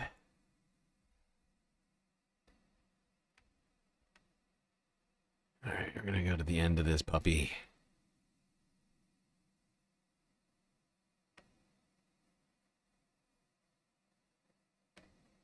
And they want people to use their product as much as possible. And the conclusions of this particular video reflect the goals of the fossil fuel industry and not the health and safety of the environment and general public. And also, this is not the only time the oil industry uses the whole "your oil products disappeared" trope in their propaganda. In fact, they use it quite a lot. Here's a Shell oil commercial starring Leslie Nielsen. Imagine life today without oil and natural gas.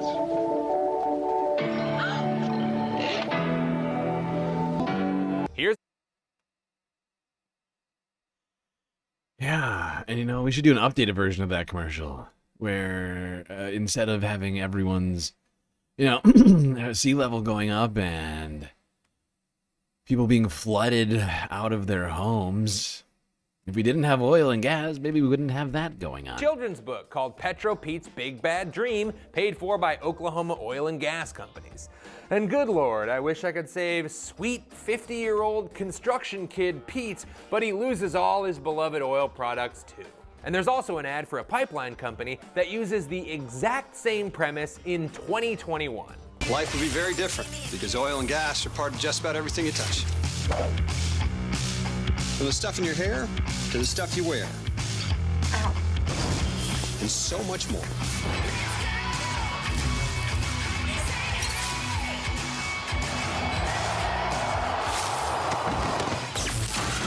Our world would be unrecognizable if the products we rely on just disappeared. Better luck next time. And by the way...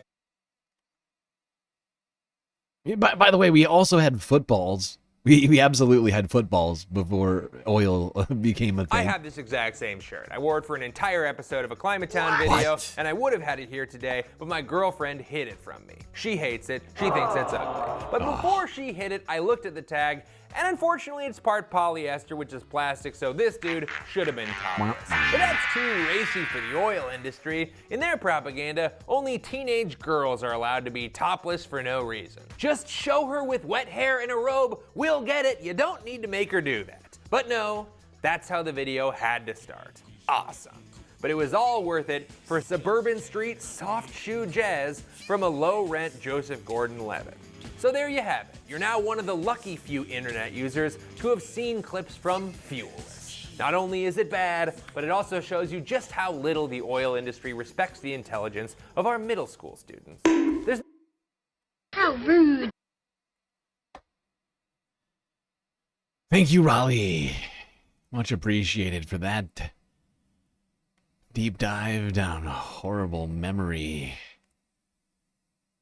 alley. Good God. Omegastar gifting 10 Sweet Sweet Galactic News Network memberships to the community. I still don't know if people are getting those. For a second, I thought we were getting them, and people were getting them, and I'm not sure.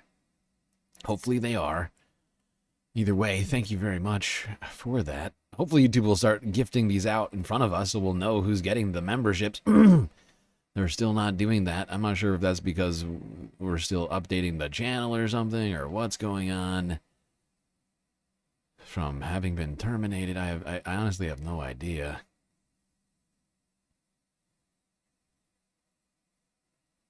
Things were different in the 90s, it's true. A different time. And we're not getting new memberships from these gifted members now. I mean, from these gifted subs now. So I don't know what's going on. I wish I knew what the... hopefully they'll start gifting all these fucking memberships soon. Because they are pissing me off. That's like 30 gifted memberships so far this stream. And I'm not sure anybody got any of them. It's not clear. It's becoming less clear to me as time goes on. Because the numbers aren't going up. It's really confusing me. Ay, ay, ay, ay.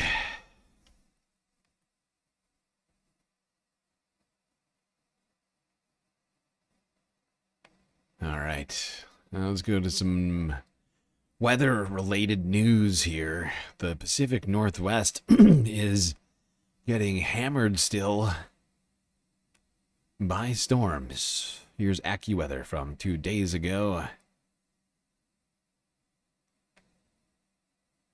All right, the weather continues in the Northwest through this weekend, but change is coming as we head into next week. Take a look at the satellite today. There's 2 storms we're tracking.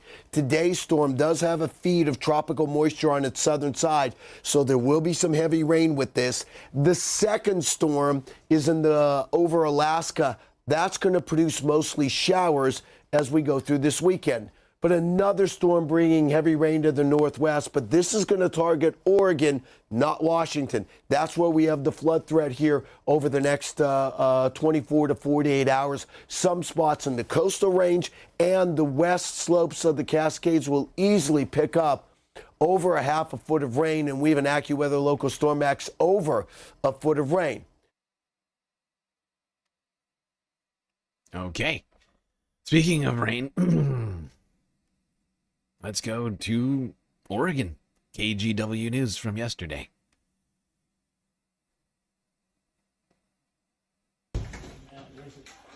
Wasn't expecting this at all. Jesus Christ. Well, muck in here,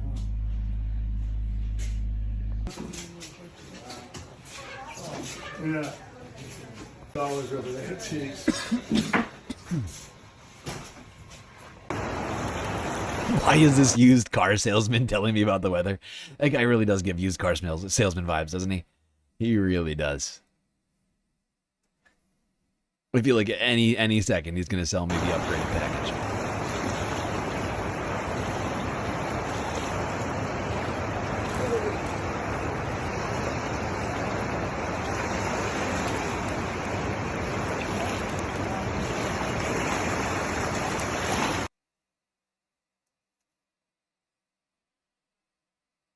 This is KPTV, Our first at Fox 4, all 12. that rain that soaked our area over the past few days has created flooding in several spots. One of those problem areas we're tracking is the Clackamas River. So we want to give you a live look now at the evacuation zones. You can see that most people who live along the river are in yellow, which is a level 2 B set. Areas in red are level 3 go now, and that includes the Paradise Park area. Foxtel's Spencer Schott went out to some of those trouble spots and has been talking to people all day today who live along the river. So, Spencer, what are you seeing out there? Laura, Riel, the folks that I talked to today say they haven't seen the flooding of the Clackamas River this high since the 90s. So we're in Riverside Park in Oregon City right now, where we're still in that B set evacuation zone. And earlier today around noon, I stuck this stick in the ground to mark where the water was stopping. And over the last couple of hours, about 4 hours, it has receded about 20 feet here. The river has really not slowed down, but you're now starting to see parts of the parking lot come through, and the river is starting to recede, but the cleanup is just about to begin. This morning it was up almost to the road here. That was totally underwater. Riverside Park was a part of the Clackamas River Friday morning. We usually sit out by the white sign. That white sign, the water is at the bottom of it this morning. The sign sticking out of the water is the only indication that there's a parking lot under this fast-moving water.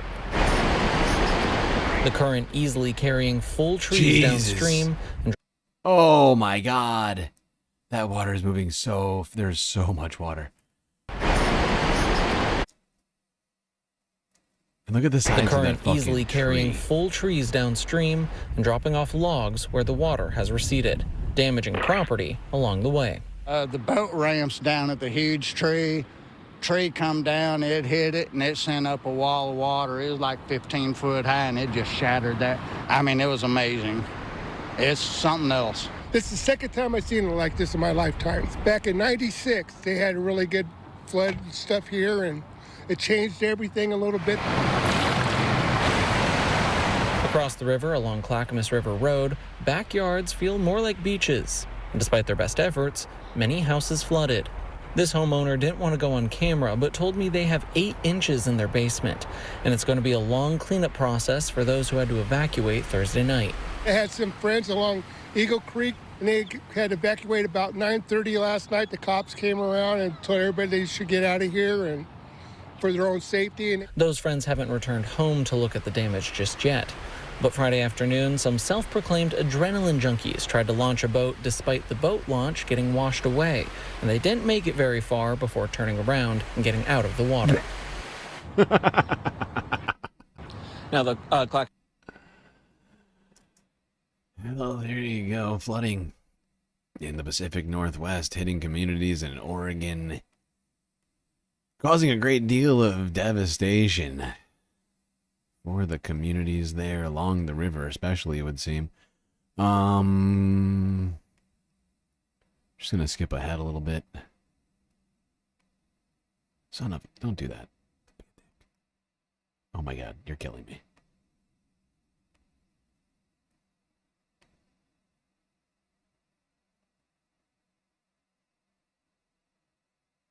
Two streets over, that's how much it flooded. It came up to our front yard. Neighbors in an area of southeast Portland that's known for flooding are on alert. This morning, we found Johnson Creek moving fast. It's been rising since last week, and people who live along its banks know they have to be ready for flooding. The National Weather Service put out a warning that Johnson Creek could spill over its banks and into neighborhoods with the relentless rain that we've had over the last few days. With the water flow increasing from around 5 feet on Wednesday to nearly 11 feet yesterday, and with the potential to go higher today, people who live near Johnson Creek are watching the waters closely.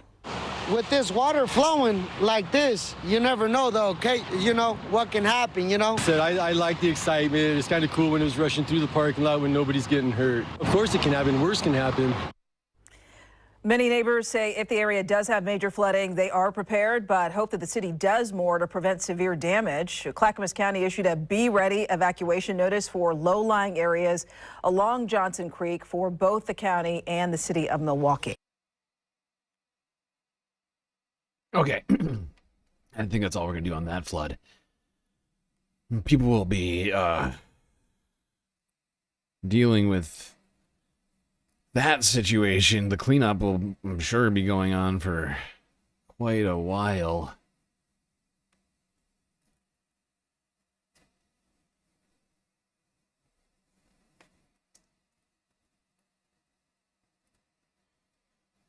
Now, let's go here to ABC News, talk more about the dangerous weather that's been going on, not just in the West Coast, but really the whole country's been getting hit by a cross-country storm. That storm's been wreaking havoc all over the place.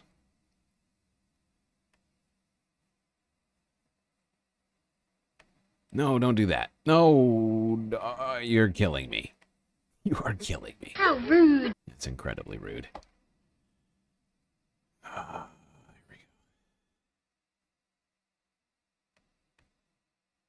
We're also tracking this major storm moving into the Northeast next, just as millions begin traveling for the holiday week ahead. More than 100 million Americans tonight now under wind alerts at this hour, gusts up to 70 miles per hour from Montana all the way east there on the map to New York and right up to Maine. Snow, rain, and damaging winds moving into the Northeast overnight and tomorrow. And here's the system that's coming. Blizzard conditions slamming Minnesota. In fact, a no travel advisory issued for the northwest part of that state. Rain and wind for the morning commute here from Washington, D.C. to Philadelphia, New York, right up to Boston. Sam Champion is here with the forecast and Morgan Norwood with the images tonight. Tonight, howling wind and snow shutting down interstates as a massive coast-to-coast storm takes aim at the Northeast. All-out blizzard conditions in Brookings, South Dakota. This video shot by storm chaser Justin Franson early this morning. Minnesota State Patrol showing the whiteout on Highway 2 east of East Grand Forks. North Dakota Highway Patrol shutting down Interstate 29 from the Canadian border all the way to South Dakota. In Colorado, the wind flipping at least one plane and damaging several more at Boulder's airport. Your house has almost been flooded before? Yeah, I'm sure that was terrifying. Yeah. I mean, having any sort of close call with a natural disaster, I mean, it's something that's just so out of your control, I feel like. It's just like you're just standing there watching disaster come closer and closer.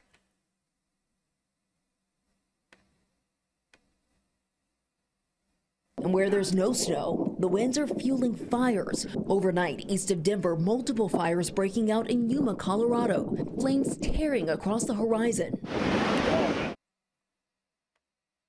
This is a very strange time for Colorado to be having wildfires. I'm just going to point that out to everybody. December, middle of December, literally like late December, not exactly Colorado's peak fire season.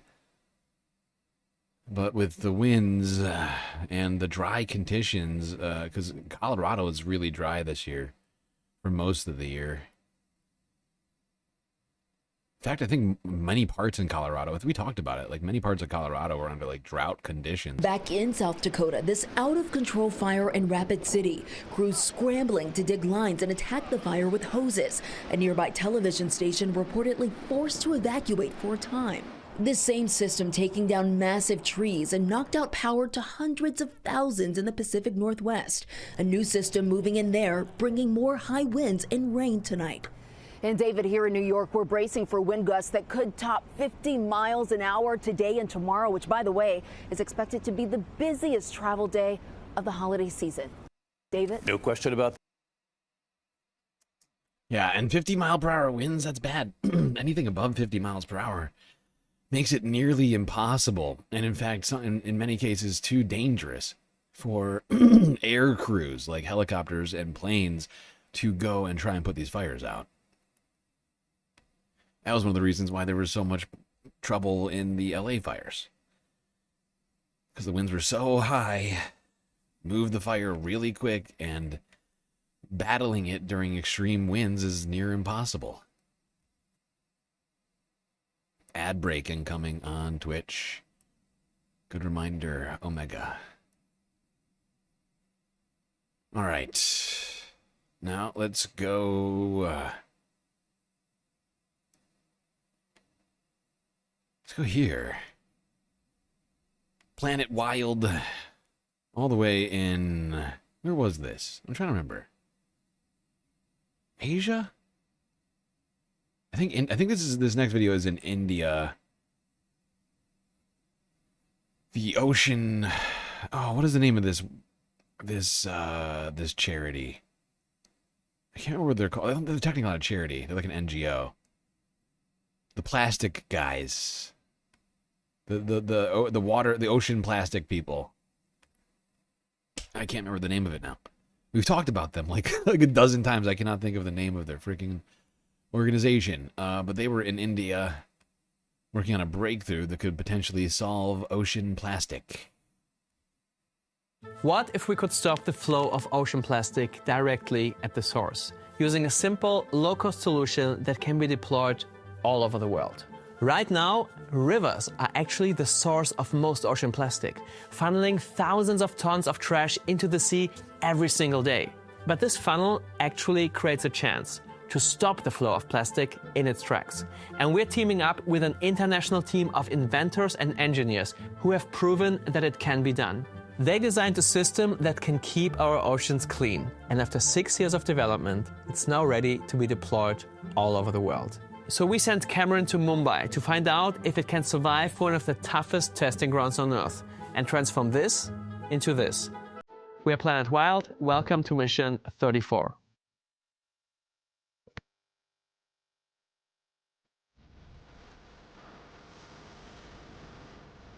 So I'm here in Mumbai, and there's nowhere else in the world like this city. It's the beating heart of the most populous country on Earth, one of the fastest developing cities in the world, and the birthplace of some of my favorite movies. So behind me is the house of the one and only Shah Rukh Khan. Mumbai is also home to a huge expanse of mangrove forest that hosts over 100,000 flamingos every year. But, like many big cities around the world, it has a problem: trash. Many parts of the city don't have proper waste management, so a lot of plastic waste ends up in rivers, pollutes the mangrove forests, and finally ends up here.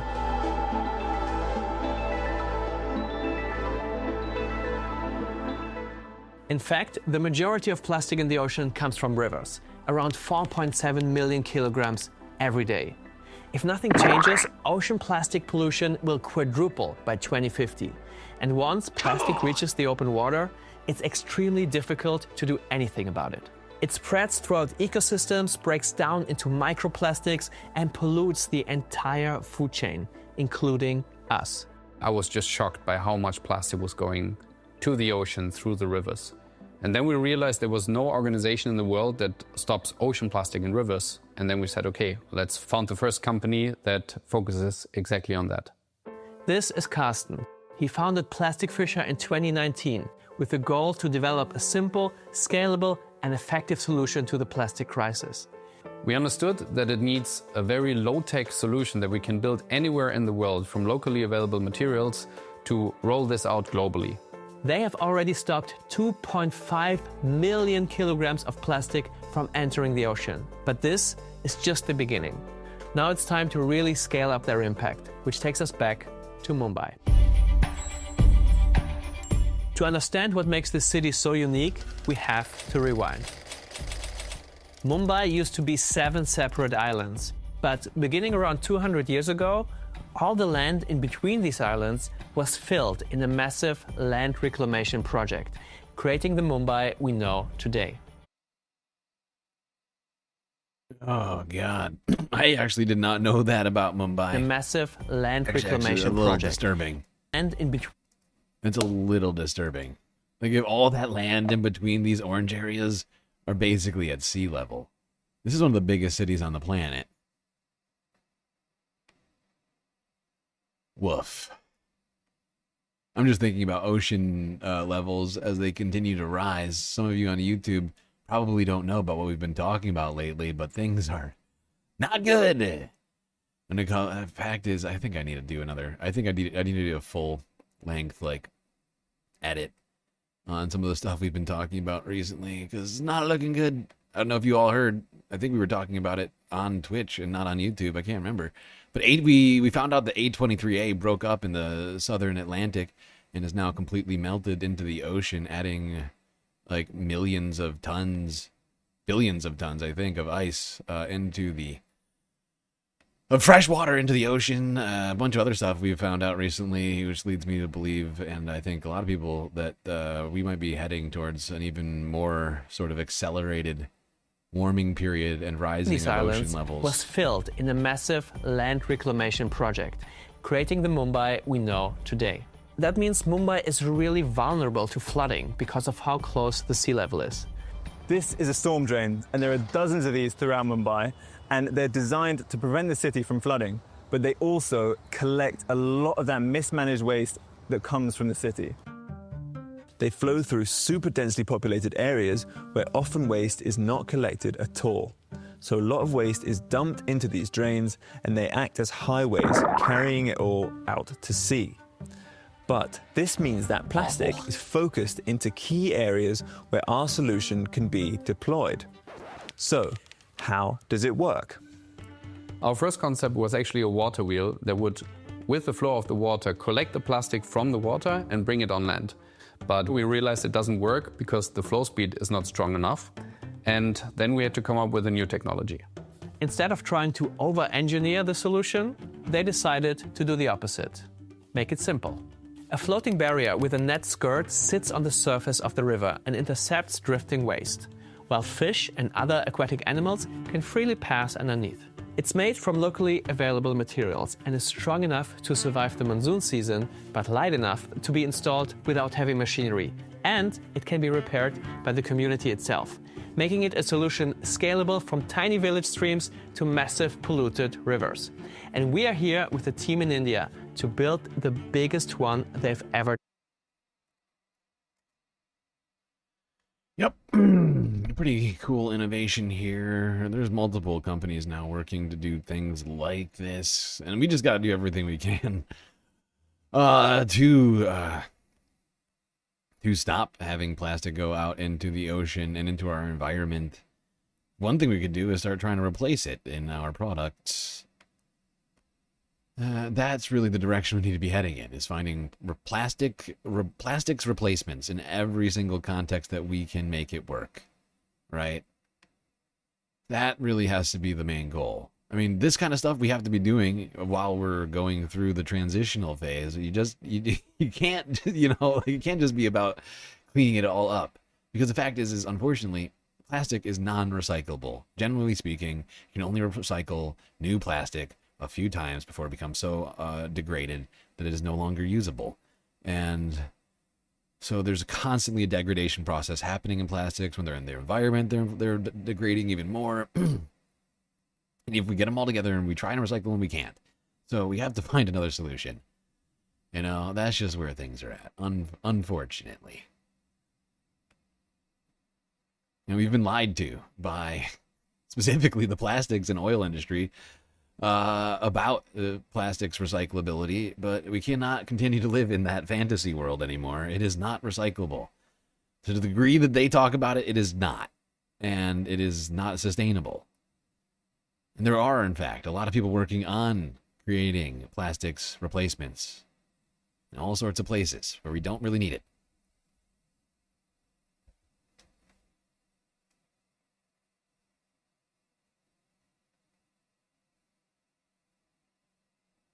Why are you talking like you know anything about what you're talking about? Transitional phase is a pass, a garbage term. We are done.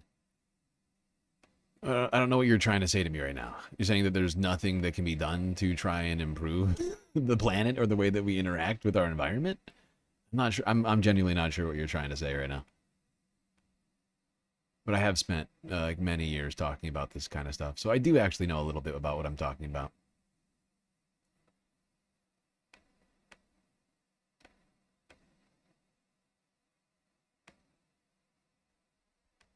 Fact is, for 2 years plus, I've been talking about these issues on stream and been interested in them for many years before that. So yeah, I'm not saying that I have a PhD in any of this, but I know a couple things. I know a few things about stuff.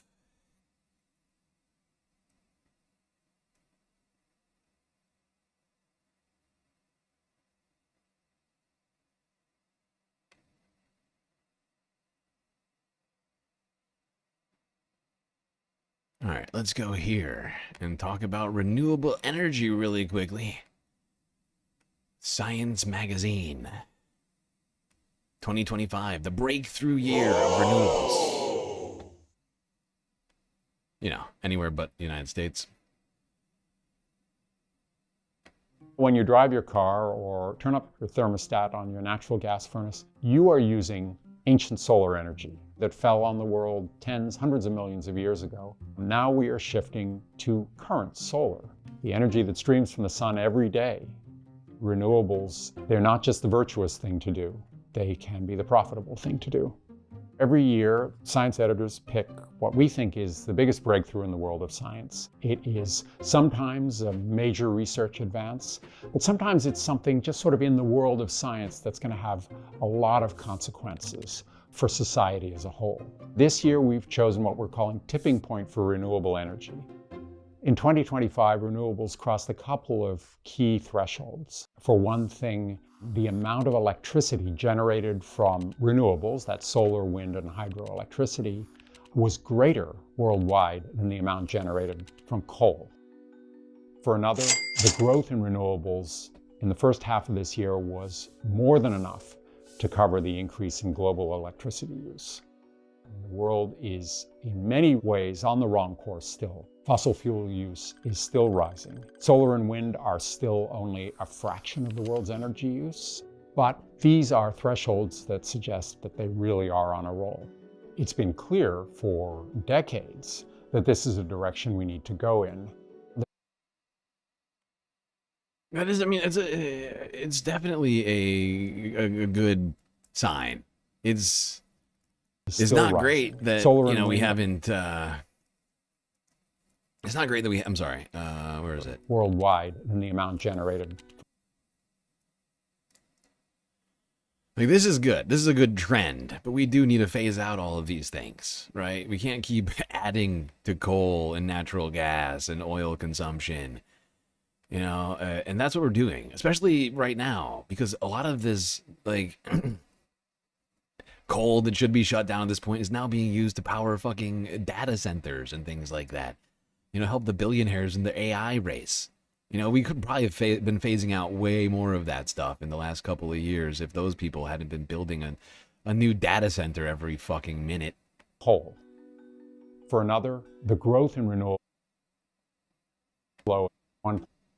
It's been clear for decades that this is a direction we need to go in. The Paris Climate Agreement really gave it a push because it set very ambitious goals, keeping global warming below 2 degrees Celsius, and preferably as low as 1.5 degrees Celsius. And that basically meant that the world... Yeah, unfortunately, we've already crossed over that preferably threshold. as low as... The 1.5 degree threshold that people are talking about, we've already crossed it last year, in 2024. And, you know, the tipping points are already, from what we're looking at right now, tipping points are already, you know, being crossed. Dominoes are falling. And some of these dominoes that are falling are entire ecosystems. Things like coral, right? It's a very disturbing fucking trend that we are on right now. You know, we you know, Paris Climate Accords or completely, you know, unfortunately, it was the COP20 was technically the Paris Climate Accords. We just saw COP30 this year in Brazil, where they did not manage to decide on anything of any substance. At that, I mean, in COP30, this is 30 years of climate accords that we've had since 94 or whatever it is, 95. And we still refuse to put up any sort of like accountability, like any sorts of accountability for nation states to actually hit their targets. None of that exists. There's literally no guardrails. It's just a bunch of words on paper that people agreed to in theory, but never actually, like, there was never any like enforcement mechanisms put in place to make people stay on track. And that's why that's why we're going down this horrible fucking trend that we are right now. And we need people like Donald Trump to like somehow, and like the entire like right wing of the country to wake up to the fact that renewables are in fact a necessary part of, you know, our energy future. And that not embracing these technologies is not only anti-science, but just anti-human. Effectively, like continuing to go down the road that we know leads to destruction is just like pure insanity.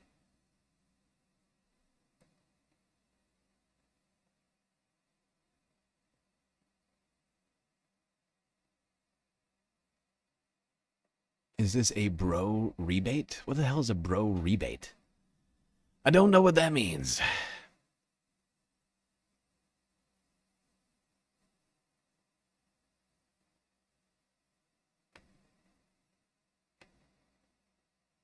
All right, people. Let's see. What do I got next on the list here? Ah, okay.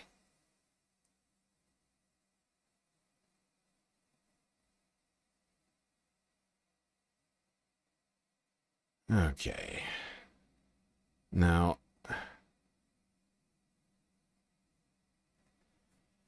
we're done for now with environmental news. We're going to keep this moving, go to some quick space news, some unfortunate space news, I'm afraid.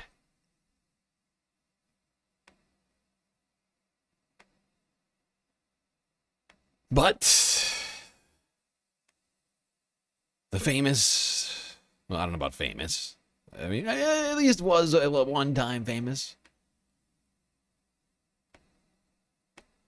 The actor who played the great Buck Rogers of the 25th century unfortunately passed away earlier this week. Guy by the name of Gil Gerard died on December 16th. R.I.P. Gil. In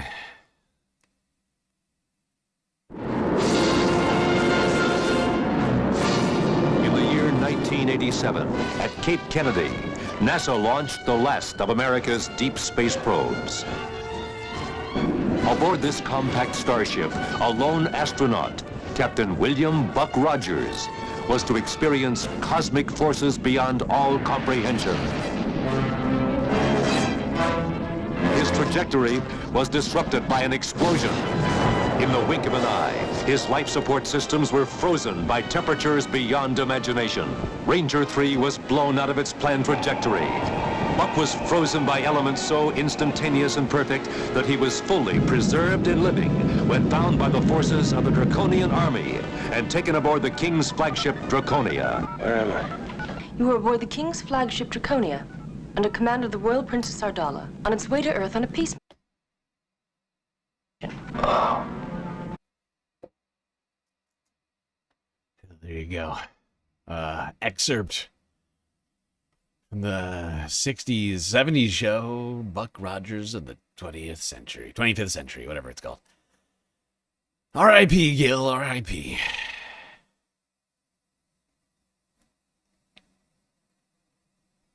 Down one space explorer.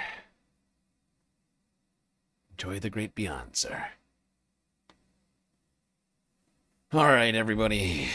Let's see. How are we doing on time right now? 7 hours in. Let's get to the Earth news. Got a pretty short list for Earth news today. Mostly because the U.S. is, I mean, there's been so much going on over here lately.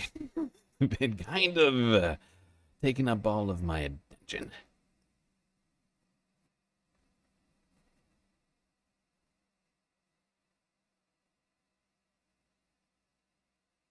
Holy crap, his chest hair is coming out of his neck. I didn't notice. I did not notice that.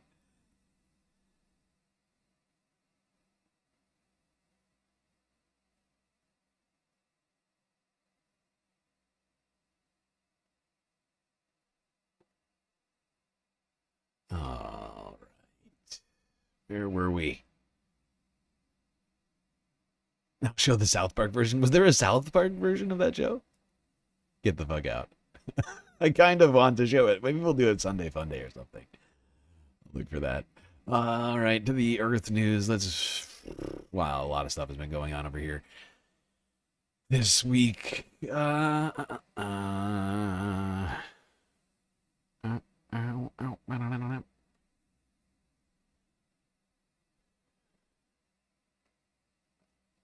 Okay.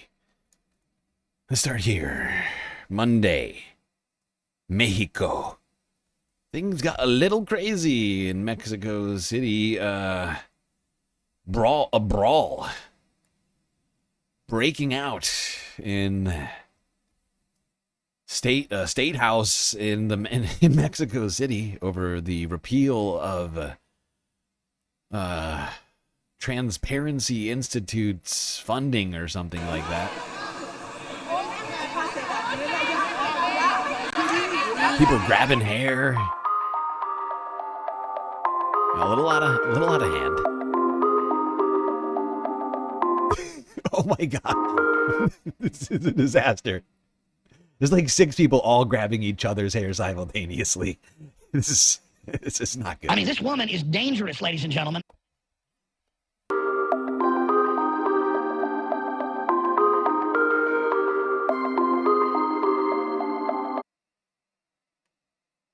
Now, apparently the center-right sort of neocons of Mexico were very upset about this repealing of this Transparency Institute funding and its apparent closure. It's not clear that it was really doing anything of any real value. So I'm not sure why they're so upset about it, but it came down to like if you look at this photo, I mean, there's like one person. Actually, she's taking a photo. We got like 1, 2, 3, 4, 5, 6, 7. Like it's like 7 or 8 women all like just holding on to each other's hair. is a disturbing scene in what is supposed to be a place of, you know, diplomacy.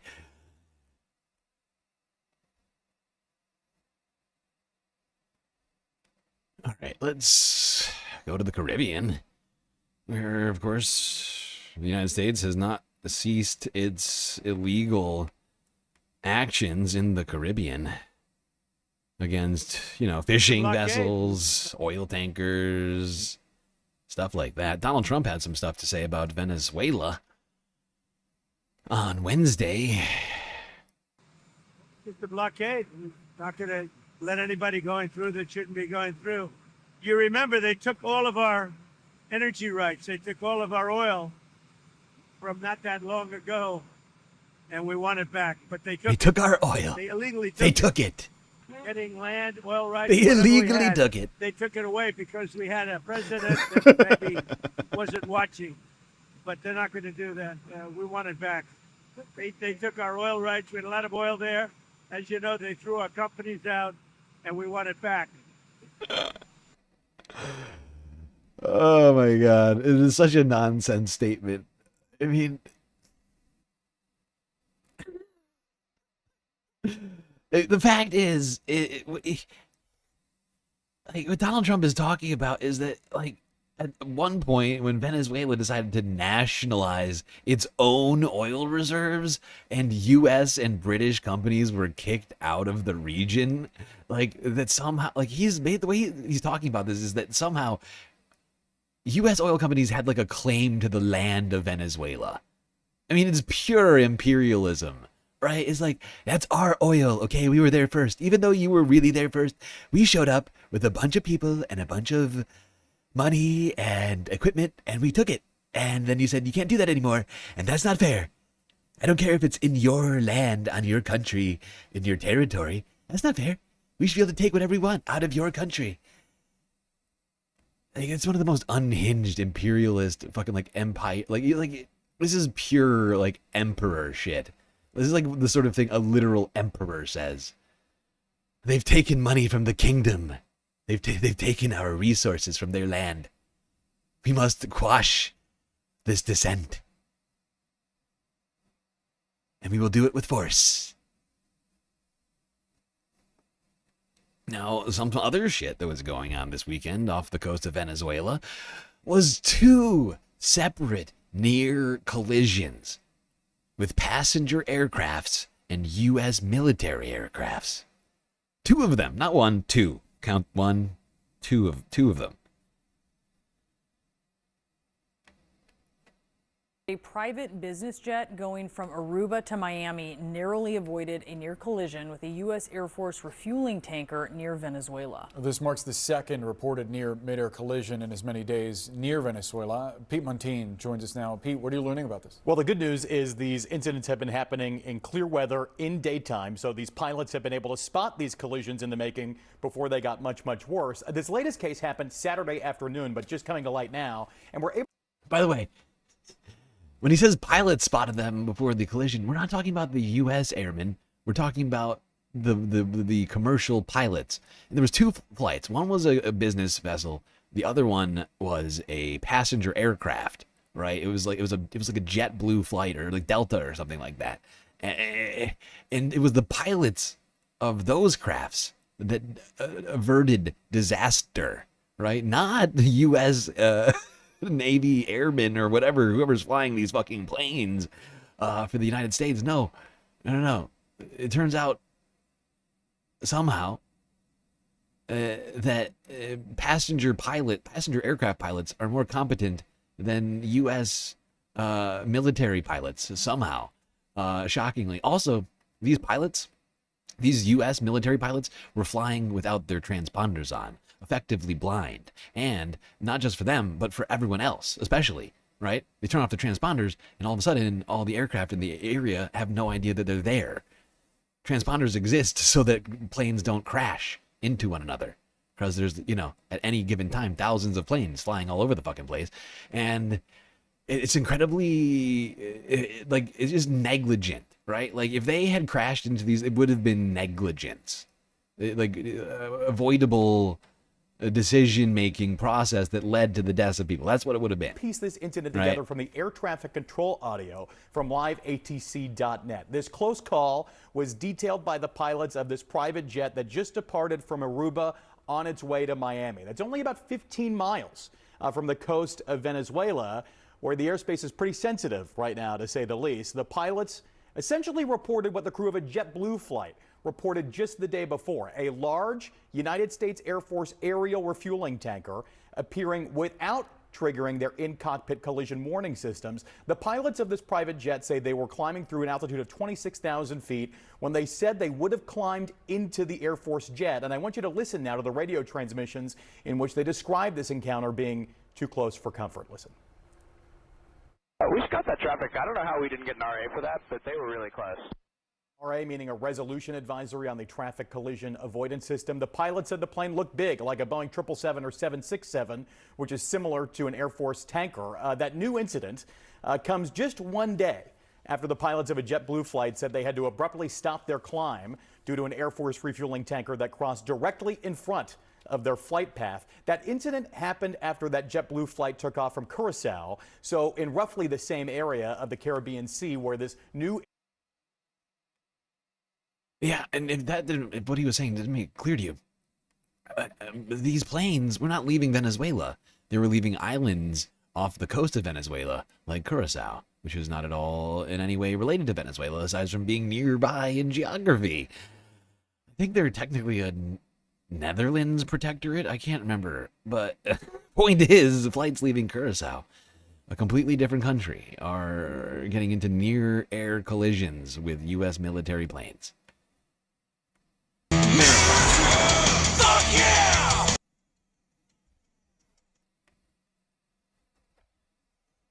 Was DEI the problem? I don't think so, because I could have sworn that Pete Kegsbreath got rid of DEI. It was like the first thing he did after becoming Defense Department Secretary.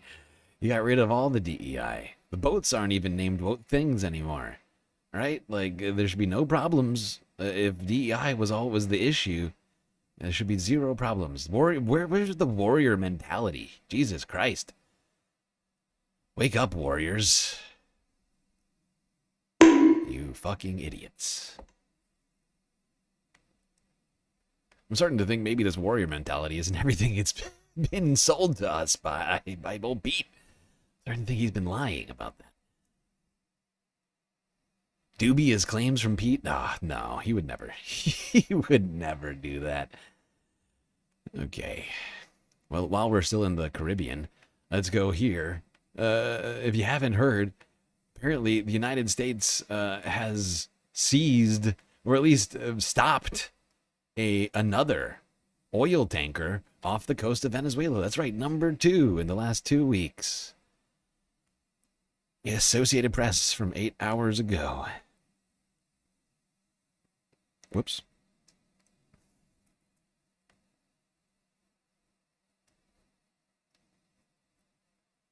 As you can see, this is night vision. You got a fucking Black Hawk helicopter hovering over a oil tanker off the coast of Venezuela, dropping troops onto this ship.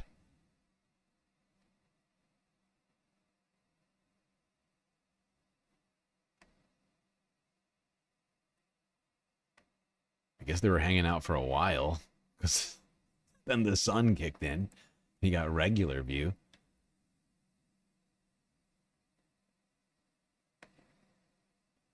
America, world police, coming to save the motherfucking day, yeah.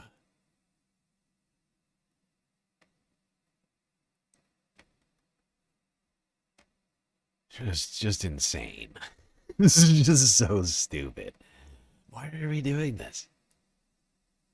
Well, Donald Trump told us, because we want Venezuela's oil, because it's ours, because Trump said so, I guess. We have a demented, unintelligent person running the United States of America. It's true. It's true. Jennifer is right. All right, let's keep this puppy moving now across the Atlantic all the way to the United Kingdom. To Monday, where it was announced that Donald Trump, in fact, will be suing the President BBC Donald Trump for $10 billion. $10 billion for editing a speech. Very nastily, I would point out. Very nasty edit. I didn't like it. President Donald Trump has filed a lawsuit seeking $10 billion in damages from the BBC, accusing the British broadcaster of defamation as well as deceptive and unfair trade practices. The 33-page lawsuit filed late Monday accuses the BBC of broadcasting a, quote, false, defamatory, deceptive, disparaging, inflammatory, and malicious depiction of President. I'm sorry, I got to hear that list one more Accuses time. the BBC of What happened? broadcasting a, quote, false, defamatory, deceptive, disparaging, inflammatory, and malicious depiction of President Trump, end quote. Calling it... What a list. False, disparaging, defamatory. The nastiest thing I have ever seen. People say, sir, this is the most wrongful edit I have ever seen. Quote, and malicious depiction of President Trump, end quote. Calling it, quote, a brazen attempt to interfere in and influence, end quote, the 2024 U.S. presidential election. It accused the BBC of, quote, splicing together two entirely separate parts of President Trump's speech on January 6, 2021, end quote, in order to, quote, intentionally misrepresent the meaning of what President Trump said. Except we watched the edit here on stream, and it was actually fairly reserved, in my opinion. It got some of the most memorable quotes from Trump's speech, like, we're gonna go to the Capitol, and we're gonna fight like hell. You know, like, they nutshelled it, and it was a fairly accurate nutshelling, in my opinion. You know, it was like a, you know, you can't like have him just talk for like a half an hour during a documentary. It really sort of disrupts the vibes of things, right? You gotta edit it, and it's fucking ridiculous to claim that this was a deceptive editing. And honestly, I said it from the beginning, but the fact that those fucking BBC employees quit over it, like, you know, like in advance of Donald Trump, like actually suing the BBC as if they had done something wrong, like only helps feed this stupid fucking narrative that Donald Trump is trying to push. It is so nonsensical. Why would anybody like capitulate to this nonsense? I do not know. But they did it, and he's still suing them, so I'll teach you a lesson. Maybe next time you won't capitulate. Oh, sorry, too late. You already lost your job.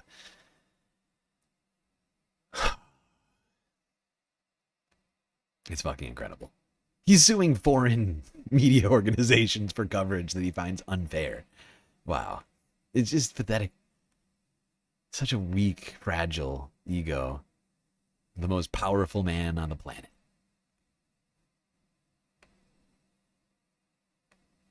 Maybe we shouldn't have put him in power. I don't know. It's just an idea I'm thinking out loud right now. All right. Well, we're about 7.5 hours into this stream. We still got more to talk about. Things like Ukraine, the Congo, Gaza, Syria, a bunch of other shit. But first, one final galactic intermission. Then we'll be right back with the rest of the show.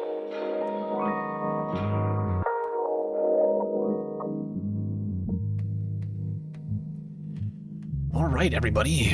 First off, I'd like to say it's been a pleasure to be streaming for you all once again on both Twitch and YouTube.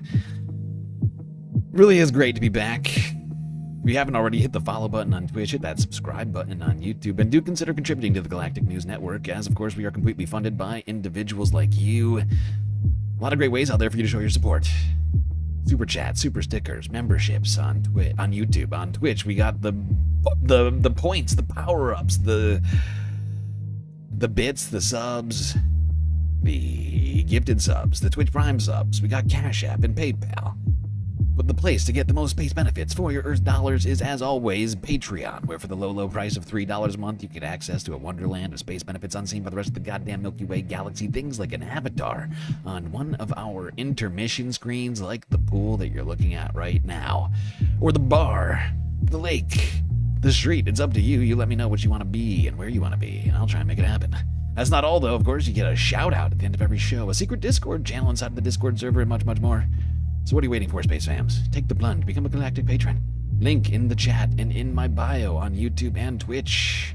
All right, everybody, enjoy the break. Grab yourselves a drink, maybe a snack, and I'll be right back.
right, everybody.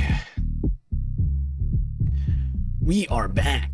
That beeping in your ears is, of course, intended to alert you to the fact that the final half of the show is about to begin, so you better get your seats, your butts back in your seats. Otherwise, you might miss the end of the show.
Before we get to the final half, I just want to say thank you to Christopher DeBlante for the sweet, sweet super chat.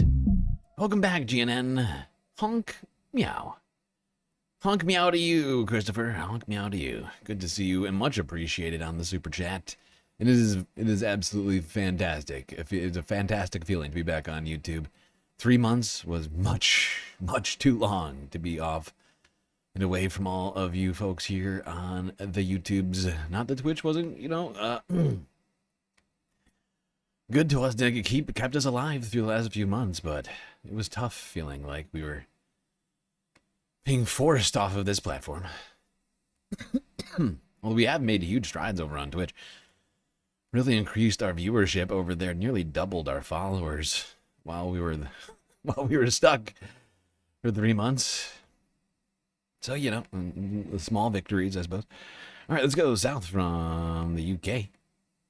Away from Donald Trump's lawsuit against the BBC, down to Portugal, where apparently they have been doing a general strike. Tens of thousands protesting against a new labor law. This is technically from last week, but we never got to cover it. Here's Al Jazeera. Well, for anyone trying to get around Portugal today, it is extremely challenging because of the strike. Planes and buses running skeletal services. The metro in Lisbon completely shut. And here at one of the main train stations in the city, well, there are barely any ever trains and there are barely any people at all. This station would normally be extremely busy, but it is nearly empty. I didn't know yesterday, but I figured I'd just turn up to the station and see if there were any trains running. Well, it's not only transport workers that are on strike, but also other public sector workers, including doctors, teachers, nurses, municipal workers, and they've gathered here before joining a march on the Portuguese parliament that's been called for by trade unions. What people here are angry about is the centre-right government's proposed labour reforms. People here say those reforms would erode workers' rights. They say, for example, that it would make it easier for companies to fire people. Mainly to protest against a huge change to legislation that was not announced by the current government in campaign at all. So it's just very unexpected for everyone. Now, the government, the Prime Minister Luis Montenegro, has condemned this strike, saying you're bringing the country to a halt, is saying to trade unions, why are you using such archaic methods? The government says... How dare workers collectively fight back against these horrible reforms by shutting down the country. Oh, gosh. Why don't you be more reasonable, okay? How do you keep doing your jobs and let us take away all your rights? That's fair. Isn't that a fair compromise? No, it's not. Now, of course, I think the United States has, laws against general strikes, but we need to find a way to undo all of that. Because I feel like lately the United States has been really needing some sort of a general strikey type vibe up in here. All right, but let's move on from that situation in Portugal, not too far away, in France. Strange videos have been going viral regarding France's government. Here in France 24 English from Thursday actually, I think. Contrary to what some have heard, Emmanuel Macron is still the president of France and has not been overthrown by an unnamed colonel. This after a series of artificial intelligence-generated videos purported to show journalists reporting live from Paris on an ongoing coup. For now, unofficial sources are describing a coup d'etat in France. This is why AI generated shit, like, making its way onto platforms where regular, like, having, like, AI generated news next to other real news is, like, so dangerous. People think a fucking coup is going on because of this. I mean, it's insane. It's insane. Oh my god, but it's honestly, it's getting more and more indistinguishable from actual regular regular ass videos, real video. Honestly, every time I look at it, it's getting better and better. Whether it's lighting effects or bokeh effects or other sorts of like things with like object permanence, because AI has struggled with that one on a number of occasions. But every single like factor, they just seem to be making leaps and bounds on. It's quite disturbing. An unidentified colonel and the possible toppling of Emmanuel Macron. 2 days later, more false AI videos purported to confirm the putsch from the presidential palace and from the streets. Live from Paris, the situation continues to develop, and as you can see, supporters of the colonel have taken to the streets. The videos garnered millions of views, but did not cross the president's radar until days later, when he received a concerned message from an African counterpart. A Facebook message that said, "Dear President, what's happening in France? I'm very worried." The president's response to the content was one of indignation. I believe in a free and open debate, but these people are making a mockery of us. They don't care about protecting public debate. And he was especially Well, there we go. No coup in France, as it turns out. Just a bunch of AI slop hitting the internet and causing people to lose their minds once again.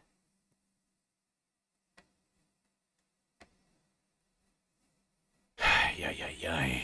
All right. Now let's go here. Staying with France 24 English, moving to the Russia-Ukraine war. And earlier this week, the United States offered what is effectively NATO, like almost like Article 5 NATO-backed security guarantees to Ukraine. Something which I'm fairly certain would be a no-go for Russia, but the United States still pushing for this. This is from France, Monday. the UK and NATO are joining German Chancellor Friedrich Merz, Ukrainian President Volodymyr Zelensky and US envoys. Zelensky said real progress had been made, welcoming new security guarantees offered by Washington. That's after anonymous US officials told reporters that they expect Russia to accept those security guarantees, framing it. Oh my god, Friedrich? I always forget his first name. Heinrich or Friedrich Merz, the new Chancellor of Germany. He makes everybody just look fucking like a child. This guy is, I think he's like 6'8" or something like that, or like 6'6". He's like he is a fucking giant. He makes Volodymyr Zelensky look like a bearded child. Look at Steve Witkoff over here. These two look like they're in the goddamn lollipop guild. Told reporters that they expect Russia to accept those security guarantees, framing it as a possible breakthrough. Zelensky spoke to the press a couple of hours ago. Listen in now. There was enough dialogue regarding territory, And it seems to me that for now we have different positions, I'll say it frankly. However, I think that my colleagues heard my personal position, and I'm very glad that I was able to convey it. But everyone is ready to work productively. Let's bring in our correspondent Gulliver Cragg, who's standing by in Kyiv. Thanks for joining us, Gulliver. So, is it possible to read kind of cautious positivity from the various sides in Berlin? Is that what you're seeing seeing with these diplomatic talks as well? Well, we certainly see everybody trying to sound positive. The Ukrainians, of course, are trying to be as diplomatic as possible and not give the Americans any excuse to blame them for spoiling the talks. But you did hear Volodymyr Zelensky there saying that they still disagreed about the key question of territory. What does sound positive is this talk of security guarantees. The Ukrainians are saying that they want Article 5 style security guarantees from the United States. That means, as per NATO's Article 5, if there was another attack on Ukraine, if Russia reneged on the terms of a ceasefire or peace agreement, then NATO or the United States, maybe it would be just bilateral between Ukraine and the United States, but either way, in the same way as with the NATO Article 5, the United States would be expected to respond militarily. Yeah, and that is the thing about this announcement this week, that the United States was going to provide Article 5 guarantees to Ukraine without them joining NATO. I mean, it is basically like making Ukraine a member of NATO without making them a member of NATO, right? Because Article 5 really is the big thing about NATO, right? Is that if any allied country protected under the Article 5 of NATO, they would be, if they were invaded by anyone, all the NATO members are supposed to come to their aid militarily, like you just said, literally with troops and planes and everything, to stop it, right? Which, I mean, this seems to me like a thing that would be absolutely off the table for Russia, because they've been so adamant about Ukraine not joining NATO. This is effectively them joining NATO in all but name. Or in like an all but, or you know what I'm saying? Like, it's just, I mean, if Russia accepts this, it'll be insane. It'll be very interesting to see what goes on with this. But this seems like a non-starter, considering everything that's been said by the Russian side up to this point. It would actually be going further than the Budapest Accords in '93. Something which, Russia's already violated twice. So, I mean, like, I would love to see what happens with this. Like, I'm sort of waiting. Like, I haven't really heard a lot about this since Monday. I've also been sort of partly just consumed by all the other news. I may have not been paying enough attention on it. So maybe there's been a bunch of stuff that's gone on between then and now. And honestly, I've been, like I said, a little distracted on stuff, so hopefully maybe we'll get an update on this tomorrow. But till then, the steady let's rumble go here, because this is a update, another update to the war, not to the guarantees that are being furnished by NATO member countries. This is about a strike which occurred yesterday. This is also France 24 English, 21 hours ago. 8 people killed in Russian strikes in Odessa. The steady rumble of power generators is a new, constant noise in the streets of Odessa. For the past week, these devices have been indispensable for the Ukrainian port city, supplying energy, but just for a few hours at a time. During prolonged power... It's kind of insane to think that a city the size of Odessa is being run on generators right now. Of course, Russia has completely obliterated much of Ukraine's power generation abilities. Power cuts, residents rush to stores to recharge their phones and other electronics. The only real problem is when there is no electricity for too long. It's really unpleasant. There is an endless queue and everything is crowded. One Russian attack severely damaged the region's energy infrastructure last week. For more than 3 days, some 50,000 residents were without electricity. It's very difficult for us without electricity, especially with a child. And sometimes they cut off the water. It's impossible. The power grid in the Kyiv region has also been affected. Engineers are still assessing the damage, but the key problem is that most of the equipment cannot be easily replaced. Yeah, much of these power generation facilities are like completely destroyed. It would have to be rebuilt from the ground up.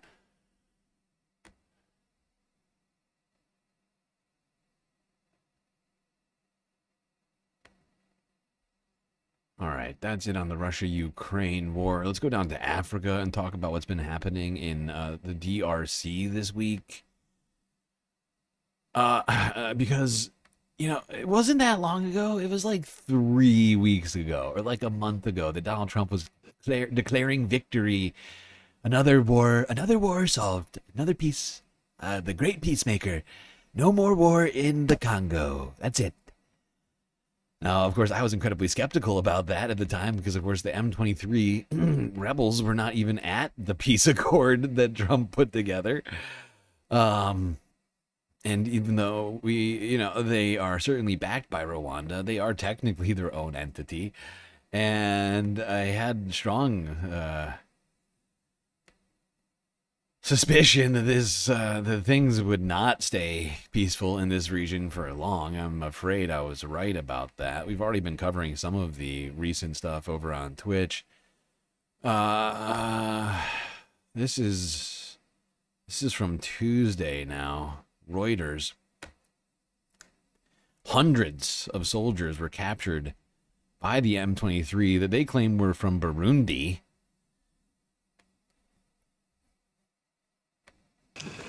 An M23 official has said the Rwanda-backed group captured hundreds of Burundian soldiers during its latest offensive in Eastern Democratic Republic of Congo. That's after M23 last week entered the strategic city of Uvira near the Burundian border. Patrick Busubois-Ngui said Burundi should send an official request for the soldiers' return. There was no immediate response from Burundi, which has had troops in eastern Congo for years. M23 entered Uvira less than a week after the presidents of Congo and Rwanda met with President Donald Trump and affirmed their commitment to a peace deal. Was it that quickly? Was it that fast? Was it 1 week? I could have sworn it was at least 2 or 3. Immediately, That's if quick. not sooner. Immediately, if not sooner, many Congo say. and Rwanda met with President Donald Trump and affirmed their commitment to a peace deal known as the Washington Accords. Continuing clashes have prompted a warning from the Trump administration. US Secretary of State Marco Rubio said on Saturday that Rwanda's actions in eastern Congo violated the Washington Accords. He also vowed to take action to ensure promises made to the president are kept. Footage from Sunday, meanwhile, showed weapons and military equipment that M23 said had been voluntarily handed over by the... Voluntarily handed over, yeah. Were we really to take the M23 at their word on that? The Burundi soldiers that were there for peacekeeping reasons, to prevent war crimes being committed. And, you know, like multiple countries have been aiding in this situation for many years, including Burundi. And it's just fascinating to hear them. They were just like, here, have our weapons. We're not... Bullshit. Give me a joke. Tell me another good joke. Give me another funny one. That's a good one. I like that. Here, M23, we're done with these. We're done with these. Here you go. Yeah, that's a good one. Oh boy, how anybody is supposed to take that seriously? I do not know. Really. Now, later on, not that much longer after that happened, M23 said that they were withdrawing from the Congo, claiming that they were they're just here for peace reasons. Peace reasons, everybody. We're not trying to violate Supreme Leader Trump's great peace.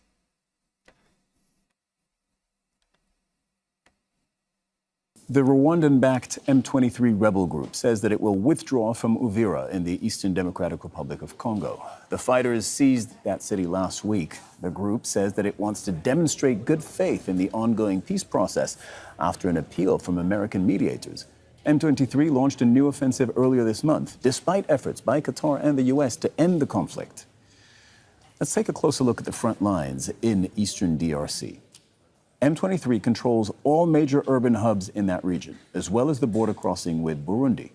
It seized Bukavu, the provincial capital of South Kivu province, in February. A month earlier, it had captured Goma, the capital of North Kivu. The fighters have also been pushing further south along Lake Tanganyika. And as we mentioned, they took control of the border city of Uvira just a few days ago. Speak to Alan Waikani, who's live for us there in Uvira. So, Alan, M23 say that they're withdrawing. What are you actually seeing on the ground?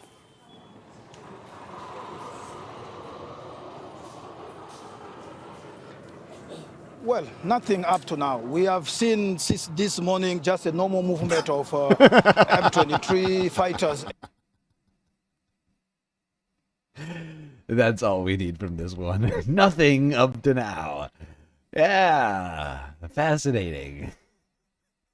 That's weird. The M23 said something that wasn't true? No. That's weird. That's very strange. Oh, God. It's fucking comedic, this guy over here. That long pause. Looking around like, actually, nope, nothing here. It's great comedic timing. I don't know if he was doing that on purpose, but well played, sir. Well played. Yeah, so it doesn't seem like the M23 has really even head-faked a withdrawal of troops. Just claiming that they're withdrawing, I guess that counts for Trump, I guess. That's really all he needs is like a press statement. But on the ground, reality seems to be much different. Now let's go up north from the Congo to Sudan, where millions and millions of people are still displaced as this brutal civil war continues. Here is TRT World from Thursday. Sudan's war entered a new phase in 2025, marked by major military and political shifts. Fighting that once centered on the capital has moved westward, while the balance of power on the ground has changed significantly. At the same time, diplomatic pressure has increased, with new international measures adding strain on armed groups as the conflict drags into its third year. This year witnessed major military shifts that changed the balance of power in favor of the Sudanese armed forces.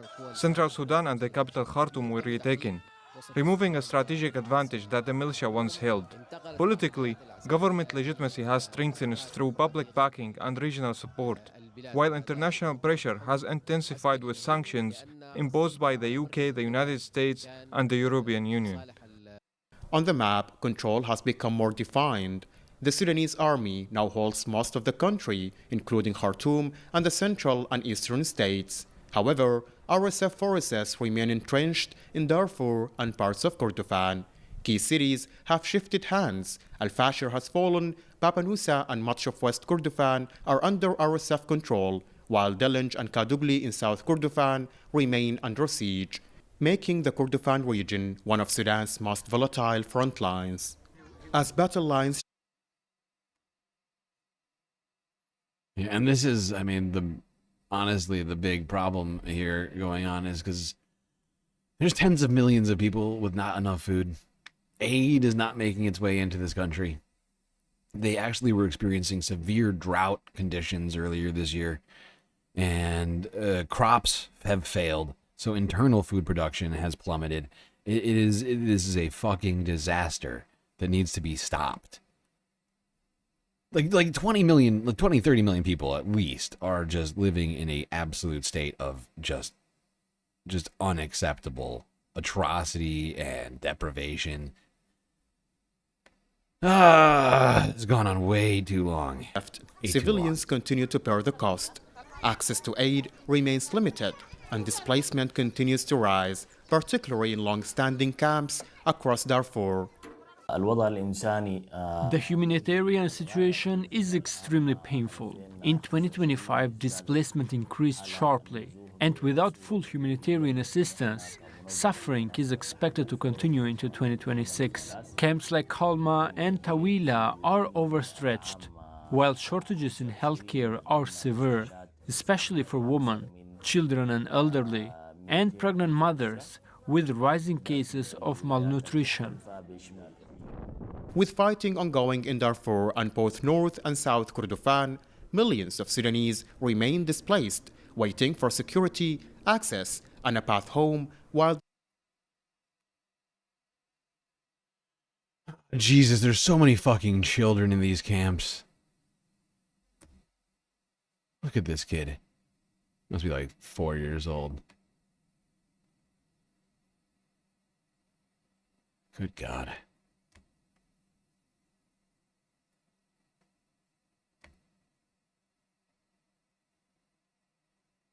All right, let's keep this moving. We're gonna go north from Sudan to Gaza, where U.S. companies have been lining up for lucrative contracts under the Trump administration. With that prosperity zone, or whatever they're calling it, the technocracy colony, whatever it is they're planning to do here, people like the contractors who built Alligator Alcatraz and other horrifying individuals are looking to make some money overseas. Here's Democracy Now! From Tuesday. This is Democracy Now!, democracynow.org. I'm Amy Goodman with Juan Gonzalez. We turn now to Gaza, where Israeli forces continue to block the entry of mobile homes and any shelter or construction materials. This marks the third consecutive winter that thousands of families in Gaza are forced to shelter in makeshift tents and sleep under fragile tarps, while others are living in the structures of buildings severely damaged by Israeli bombing over more than 2 years. Winter storms have compounded Gaza's worsening humanitarian catastrophe caused by Israel's siege, with flash floods inundating tens of thousands of tents and collapsing damaged buildings, where Palestinians attempted to shield themselves from the torrential rain. Al Jazeera reports at least a dozen Palestinians, including a baby, have been killed in collapsing buildings or have died from cold exposure. Jesus Christ. A citizen's alternative to leaving this building is the risk of a collapsed tent. A tent, without a doubt, cannot be safe for citizens. It cannot protect them from the cold, the winter, floods, stray dogs, rodents, or diseases. Therefore, all the alternatives currently available to citizens in Gaza are dangerous and difficult. This all comes as concerns mount for the future of Gaza's rebuilding efforts, which the United Nations estimates will cost approximately $70 billion. For-profit construction, transportation, demolition, and other companies with ties to the Trump administration and Republican allies are lining up to profit, vying for contracts that will likely be issued after President Trump's so-called Board of Peace begins operations in Gaza. Follow the rich way. This is at the heart of a new investigation published by The Guardian that's titled, "They're Trying to Get Rich Off It." U.S. contractors vie to rebuild Gaza, with Alligator Alcatraz team in the lead. We are joined now by the co-author of... It is insane to think that about that. think for 1 second. Back to when Alligator Alcatraz was first popping up. Remember all the goddamn problems with that place? Like, those people couldn't even put together a bunch of tents properly. You know, tents that wouldn't flood. And you're gonna get them to rebuild an entire city? Are you kidding me? They can't even put together a tent. How are they gonna build a whole fucking city? Shut the fuck up. Shut the actual fuck up. There's no way those people are qualified to do anything like this. The piece, it is insane. The Emmy award-winning investigative journalist Aram Rostan senior political enterprise reporter for The Guardian U.S. Aaron, welcome back to Democracy Now! Explain exactly what's happening. Who is this team that built Alligator Alcatraz in Florida, and what do they have to do with Gaza? Thank you, Amy. So Kate Brown, my colleague, and I wrote this story. What we looked at... Mitty, good to see you. When did we get the channel back? When did we find out? We found out last night during yesterday's stream on Twitch. It was like a little bit over 24 hours ago that we found out midstream, and here we are back again, and it's a beautiful thing. What do they have to do with Gaza? Thank you, Amy. So Kate Brown, my colleague, and I wrote this story. What we looked at is the budding plans to rebuild Gaza if in fact this UN-approved plan of Trump's moved forward. And what we found is really two things. One is there's an effort by White House officials to sort of get ahead of this plan for a, quote, board of peace run by Trump that would rebuild Gaza. Two of the staffers on it are ex-Doge. They used to work on the Elon Musk team. They're the ones sort of talking. Those guys have no... Are you kidding me? Are you fucking kidding me? A bunch of programmers over at Doge think that they know how to build stuff with their hands? Get the fuck out. Get the actual fuck out. The Doge boys are gonna rebuild Gaza? Yeah, right. Yeah, right. I bet you not a single one of those guys has ever even driven a nail into a board, let alone know how to put together a whole city. Yeah, right. Get the fuck out. The Alligator Alcatraz and Doge boys are going to be the one to rebuild Gaza. What a fucking joke. What a cruel, sick joke. Contractors and trying to plot out things, although there's no authority to issue contracts yet. We found that the lead, it seemed, at this point when we wrote the story, was a company that was involved in building this what's nicknamed Alligator Alcatraz. Really, it's the South Florida detention center run by, the state of Florida to house immigrant detainees and really almost in conditions that are considered quite inhumane in this sort of swamp where it's incredibly hot and in a sort of tent city. So this company, which was it's run by a very politically connected entrepreneur named Matt Mitchelson. It seemed to be in the lead in this project to handle logistics, which is the main thing at this point that'll be necessary in Gaza.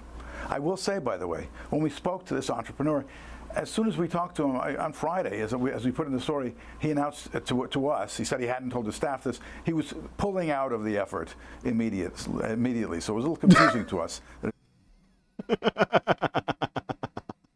Okay, so I guess we don't know for sure who's going to wind up with these contracts, but all the worst possible people on the planet, certainly in the United States at least, are gunning for it. Oh my God. Future of Gaza looks pretty bleak right now, people. I really wish we had a different story to tell. But no such luck at this time.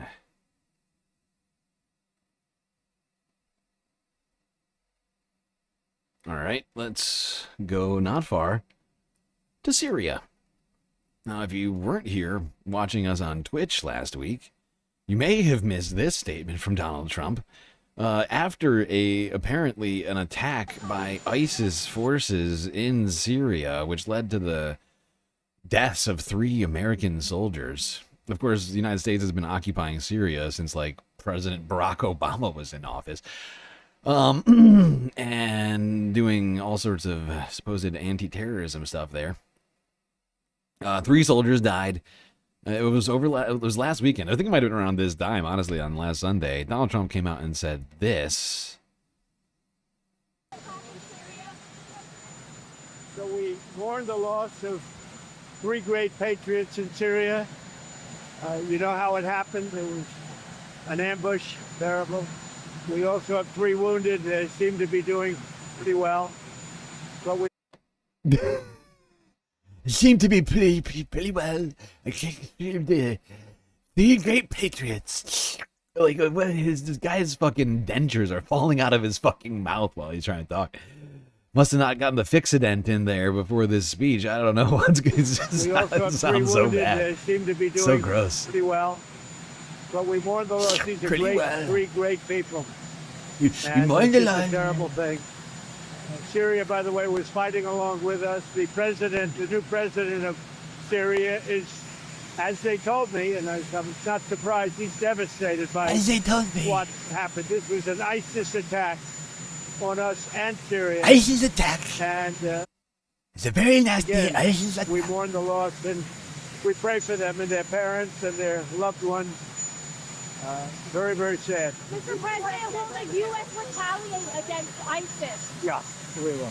And will you Yeah, we will retaliate. We're gonna retaliate. Immediately, if not sooner. And actually, as it turns out, Donald Trump was not lying. What's his name? I don't think he knows the president of Syria's name. Actually, I don't know his full name. I know it's Al-Shara. There we go. Donald Trump struggling with his dentures while trying to tell everybody that retribution is coming for ISIS in Syria. And it would seem that retribution came about 1 week later to the day. Reuters from yesterday. United States strikes ISIS in Syria with large retaliatory strikes. The US military launched extensive strikes against dozens of Islamic State targets in Syria on Friday, said US officials, who added the strikes came in retaliation for an attack on American personnel. The US Central Command released video on Friday of what it said was the military striking more than 70 targets across central Syria, with Jordanian fighter jets supporting the operation. Reuters was not able to independently verify the location or the date when the video was filmed. Speaking at a rally in North Carolina on Friday night, US President Donald Trump called the attacks a massive blow against the ISIS members the US blames for a December 13th attack on coalition forces in the central Syrian town of Palmyra. We hit the ISIS thugs in Syria who were trying to regroup after their decimation by the Trump administration 5 years ago. We hit them hard. I ordered a massive strike on the terrorists that killed our three great patriots last week. 2 soldiers, 1 interpreter, all great people. And it was very successful. It was... Look at this fucking loser in the goddamn sweater, whatever you want to call it, fleece. The fleece zip-up vest nodding along with the president. Like a little fascist. Yes, everything the president says is correct. I'm going to nod along with all of it. Well, there you go. United States sending massive fucking retaliatory strikes against ISIS in Syria.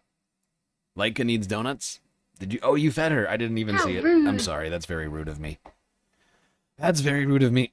Here you are using your galactic credits over on Twitch to feed our space puppy, and I'm not even giving her the treats.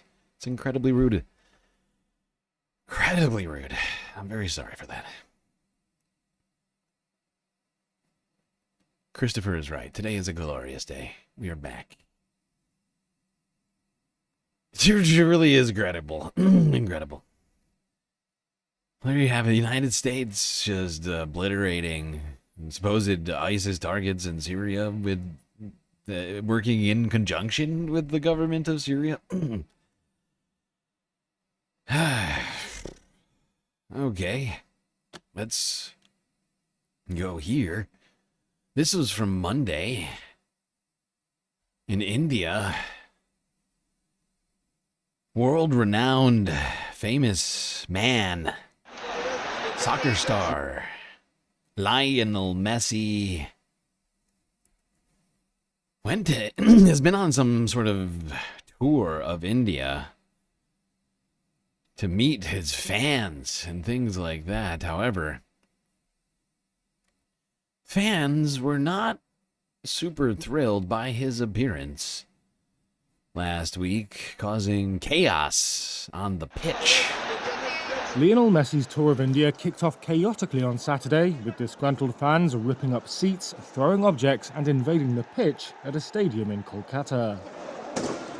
The Argentine soccer star is scheduled to attend concerts and sports events and launch charitable initiatives across the Oh my god. That guy is just... Wow. Just grabbed a stanchion and freaking blasted the roof of that thing. pitch at a stadium Holy in fuck. Kolkata. That guy's pissed. The Argentine soccer star is scheduled to attend concerts and sports events and launch charitable initiatives across the country. But his appearance at Salt Lake Stadium lasted just 20 minutes, according to Indian media. Tickets were priced at under $40, more than half the average weekly income in India. But this fan says he paid $130. But with so many politicians crowded around Messi, we did not even get to see his face. Another fan described it as fraud, saying people's time, money, and emotions had been wasted. Wow. Organisers of the Inter-Miami Yeesh, Lionel Messi shows up for 20 minutes and then runs away from his own fans, causing chaos and great disappointment. People spending 2 weeks' income in some cases in India just to get a chance to see this football star.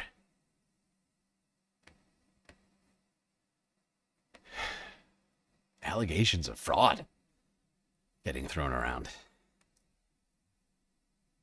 All right, let's move from India to Bangladesh, where more chaos ensued, this time not caused by sports, but by alleged corruption. Protesters storming the offices of Bangladesh's newspapers after an activist was killed. Here's the AP. All right, well, this is an Al Jazeera article on this from yesterday. Bangladesh holds state mourning funeral for slain uprising activist. Police filled the streets of Dhaka at Sharif Osman Hadi's funeral at Bangladesh's Parliament House. Bangladesh is observing a national day of mourning as the funeral is held for Sharif Osman Hadi, a prominent leader of his 2024 student-led uprising, after his death triggered 2 days of protest across the country. Tens of thousands of people poured into the area surrounding Bangladesh's Parliament House in the capital, Dhaka, before Hadi was buried at the Dhaka University's Central Mosque. He was laid to rest next to the national poet Qazi Nazrul Islam. You are in our hearts. You will remain in the heart of all Bangladeshis as long as the country exists. Although protests had largely cooled off by Saturday, the interim government announced the arrest of 7 people suspected in the death of Dipu Chandra Das, a 27-year-old Hindu man, in what the government was calling a lynching in Mymensingh on Thursday.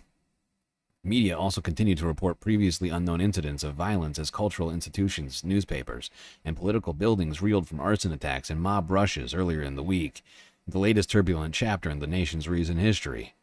Daily newspaper Protham Alo reported that the home of Anisul Islam Mahmood, president of the National Democratic Front Party and chairman of the faction of the Jatiya Party, was vandalized and set on fire at about midnight on Friday in Chattogram, Bangladesh's second-largest city.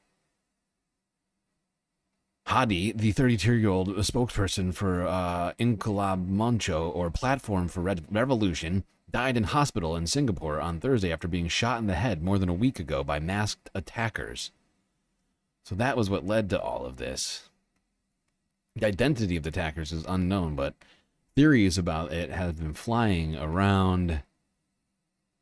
Still unclear what exactly happened. But the fact is Bangladesh is on pins and needles right now.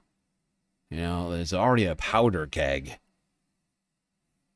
Considering what happened last year, people are, I think, perhaps rightfully so, sort of like high alert for any sort of stuff like this right now, and they really have not yet installed a full government yet. They're still like dealing with, they basically have like an interim government going on right now. I think that's part of the problem.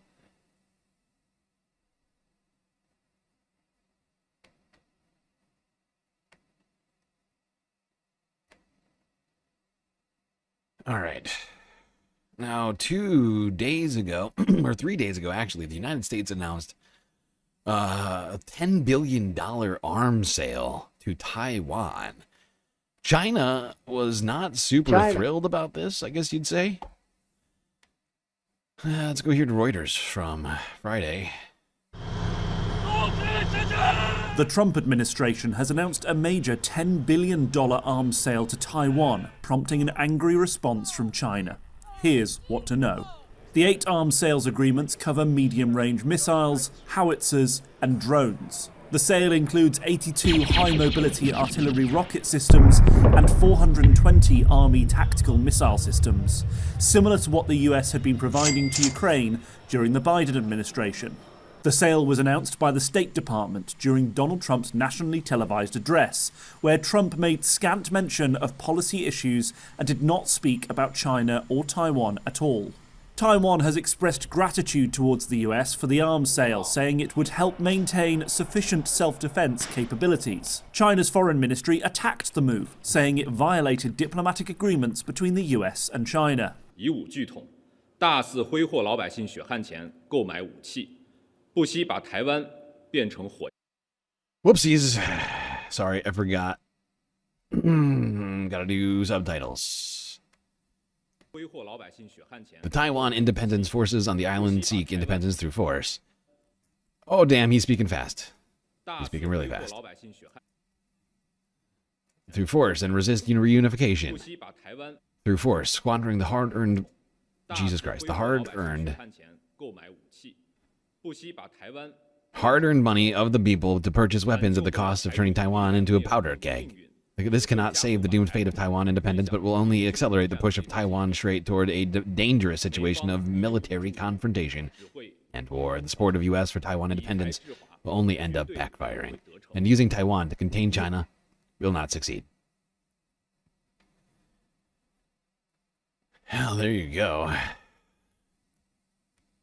$10 billion in arms sales to Taiwan from the United States. Donald Trump announcing it on Wednesday. I'm trying to do the math. Wednesday or Thursday, whatever it was. Yeah, this, I mean, only feels like we're heading towards more war rather than less war. It's strange, because I was told by a lot of people that Trump was the anti-war president, but what do I know? I don't want reality. What do I know?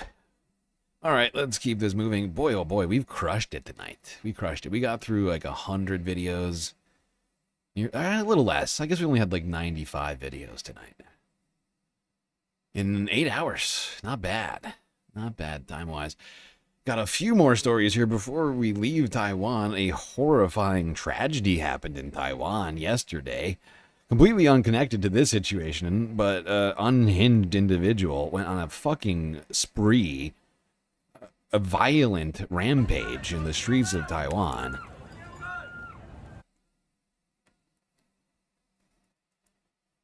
It's still unclear why he chose to do what he did. And honestly, I'm not even sure I want to show you the video. It's genuinely really disturbing. There's no content, like it's completely blurred out, but even blurred out. Like honestly, even blurred out. I don't feel good showing this to you. So I'm not going to. Just suffice to say, this video, you can find it. This is The Guardian. You can see this man has a giant knife in some sort of a makeshift sheath on his belt. And he's like, he starts throwing gas canisters right here. For whatever reason. And then he goes and he starts stabbing people.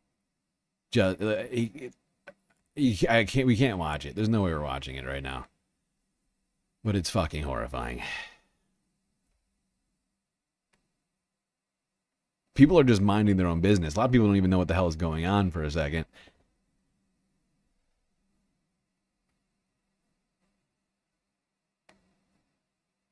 It's not clear why he did it, which is what makes it, I think, somewhat more disturbing. Why, honestly, it's hard to like even come up with a justification for why anybody would do such a thing. I just feel like a reason would be nice. But right now, I have no idea what the hell happened here, aside from this man just murdering a bunch of people in the middle of the street for no good fucking reason.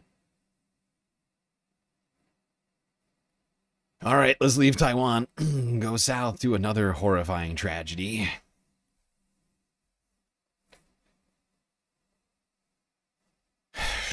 In Australia, which happened this week. Technically, I think it... let me think. I think it's happened over last weekend, technically. Last Sunday, if I'm not mistaken. Right? Whatever it was. All week, people have been trying to use the attack in Australia at a Hanukkah celebration at a place called Bondi Beach as like fuel in their racist war against Arab and Muslim people. If you're not familiar with this attack, let's just quickly go over what happened here. This is the AP from Tuesday. As the sun began to set on Australia's Bondi Beach, with the temperature still a balmy 29 degrees, hundreds of members of Sydney's Jewish community had gathered to celebrate the start of Hanukkah. At around 6:40 p.m, the first shots rang out. 2 armed gunmen, the suspects, a father and son, had taken up positions on one of the pedestrian bridges connecting the beach to the road. They had begun firing into the crowd. Chaos unfolded. Young people began to run while older people struggled to escape.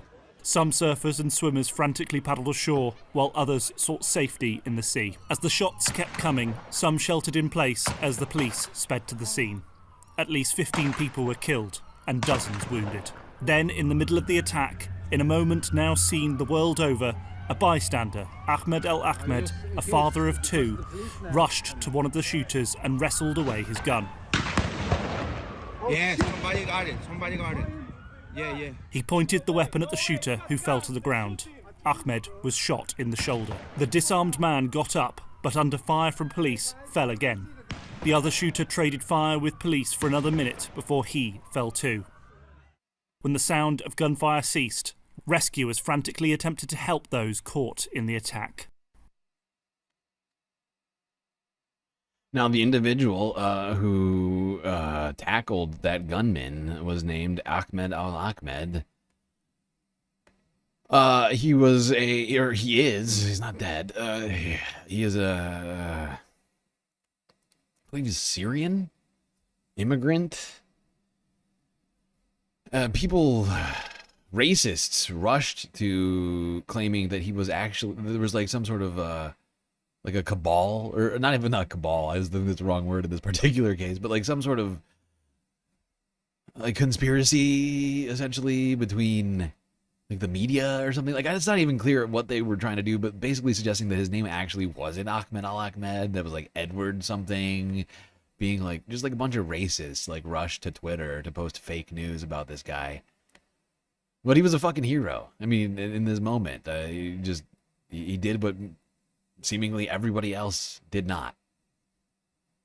Australia's vowing to enact stricter gun laws after a father and son fatally shot 15 people at a Hanukkah celebration in Sydney's famed Bondi Beach.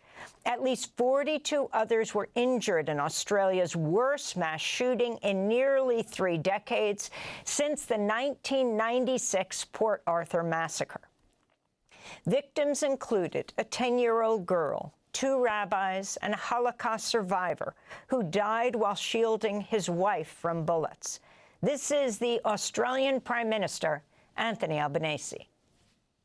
What we saw yesterday was an act of pure evil, an act of anti-Semitism, an act of terrorism on our shores in an iconic Australian location, Bondi Beach, that is associated with joy, associated with families gathering, associated with celebrations, and it is forever tarnished by what has occurred last evening.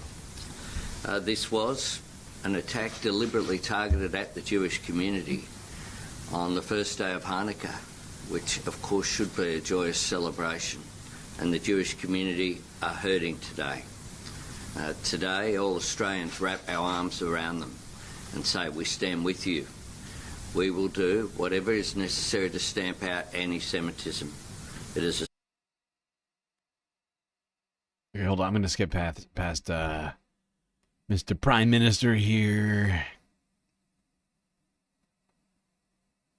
Named Ahmed El Ahmed. Video shows Ahmed tackling the gunman, then grabbing his gun and pointing it at the gunman.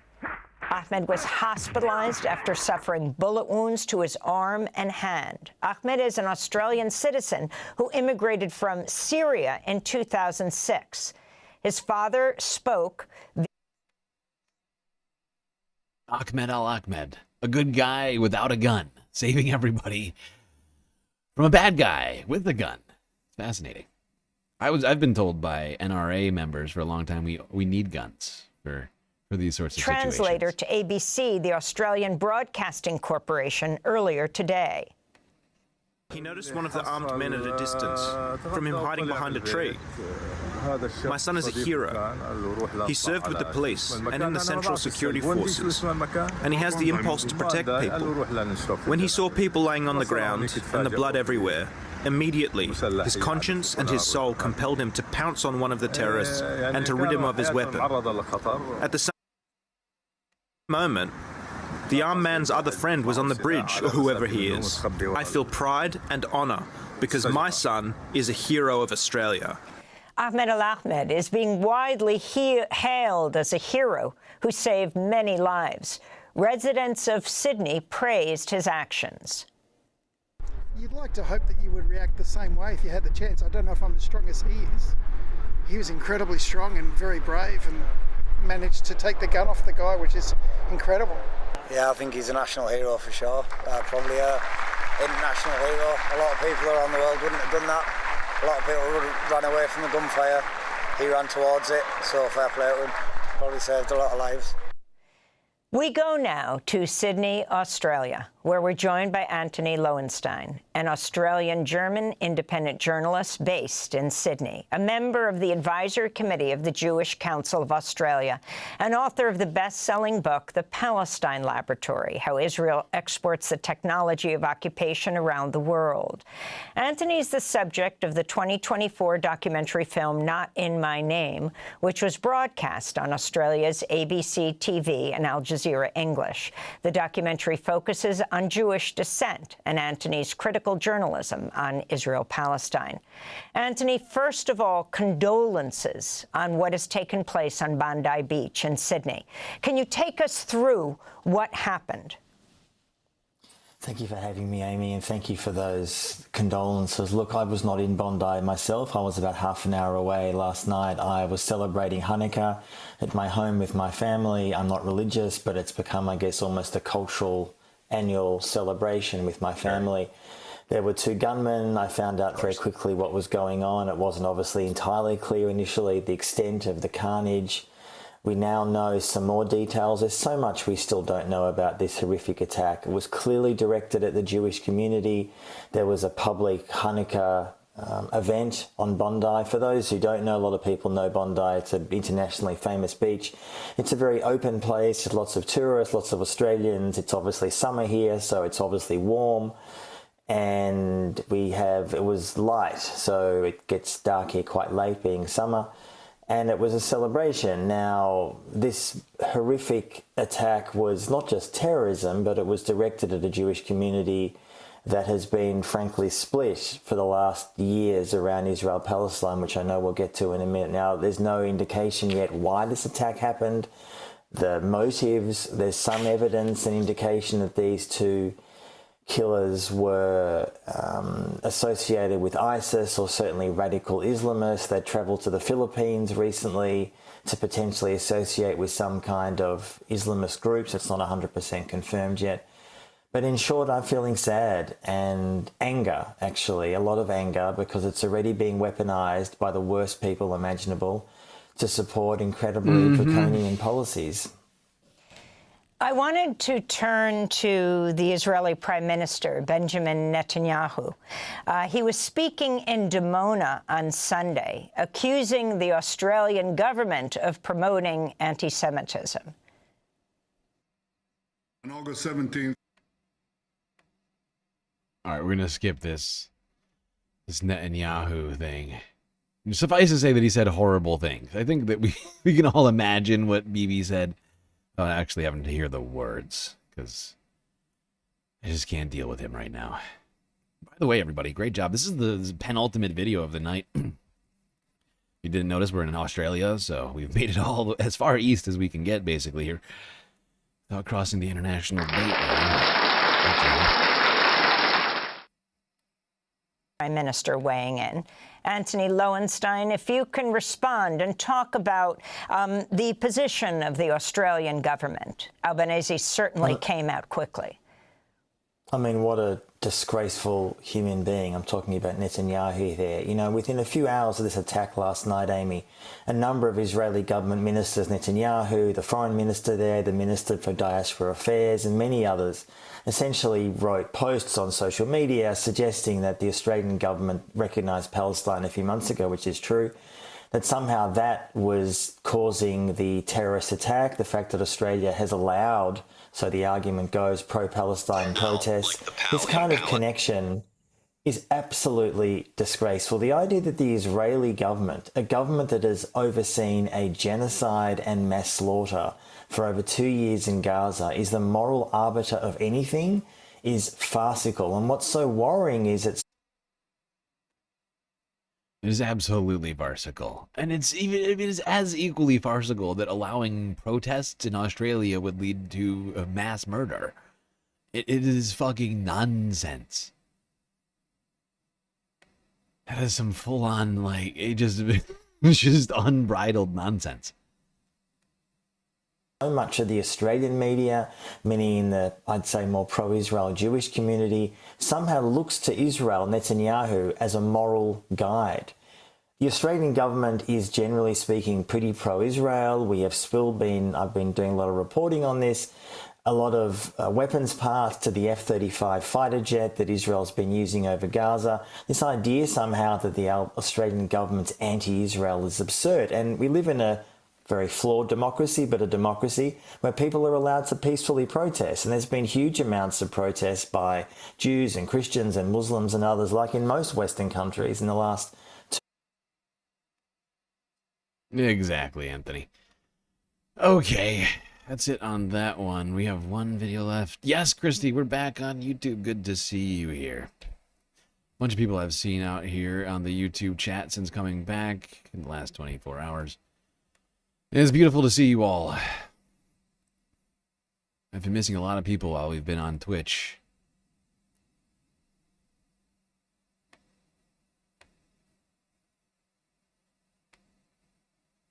Alright, final video of the night, staying in Australia. Let's go to the Majority Report from 4 days ago and talk about all the people opportunistically using this tragedy for political purposes.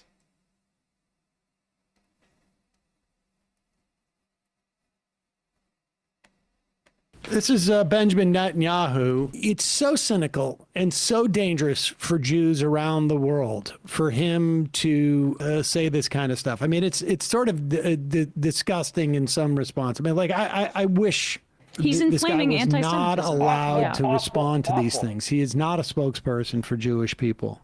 He's a spokesperson for Israel. If his policies were ostensibly meant to keep Jews safe around the world, guess what? Massive failure. Well, it can't be his failure. It's the failure, apparently, according to him, of people that, God forbid, support Palestinian self-determination. Your call for a Palestinian state pours full fuel on the anti-Semitic fire. It rewards Hamas terrorism. It emboldens those who menace Australian Jews and encourages the Jew hatred now stalking your streets. Anti-Semitism is a cancer. It spreads when leaders stay silent. It retreats when leaders act. I call upon you to replace weakness with action, appeasement with resolve. Instead, Prime Minister, you replaced weakness with weakness. Just so you know, that's him basically blaming in the, 24 hours after this horrific attack at Bondi Beach, or Bondi, I'm not sure how to pronounce it, but this attacking people celebrating Hanukkah, anti-Semitic, horrible, horrible crime. That's Benjamin Netanyahu scolding the Australian Prime Minister because Australia recognized the Palestinian state and blaming that attack on that on doing so. I mean, it's beyond parody. He should check in with his buddy Lindsey Graham, who seems to be blaming somebody else, not even associated with Australia. Do you imagine? But here is clip number 8. This is Lindsey Graham on Fox News yesterday. Obama and Biden have a lot to do with this. I blame the terrorist, but Obama allowed. This is ridiculous. Oh my God. It's Obama and Biden. They did it. I'm staying in the race. This is to come about when he withdrew from Iraq. Trump destroyed the caliphate, killed Soleimani, and got out of the Iran nuclear deal. And the dumbass Biden, the biggest dumbass on the planet, withdrew from Afghanistan, obliterated our borders, and rejoined the Iran nuclear agreement, making the Ayatollah flush with cash. Pause it for a second. First off, he did not rejoin the Iran nuclear agreement. I wish he had. ISIS is nowhere near Afghanistan. And this happened in Australia, which is not in any way impacted by our borders in America. He blames our withdrawal from Iraq on creating ISIS, which is it's actually the opposite. It was our illegal war in Iraq. Should have made Iraq a that federal created state. ISIS. Yeah. Yeah, but get drunk for 25 straight years and see how you feel about it. Oh, yeah, that's true. Good point, Brian. I'm sure getting drunk for 25 years solves a lot of things, or creates different problems. I'm sure we could get into. Okay.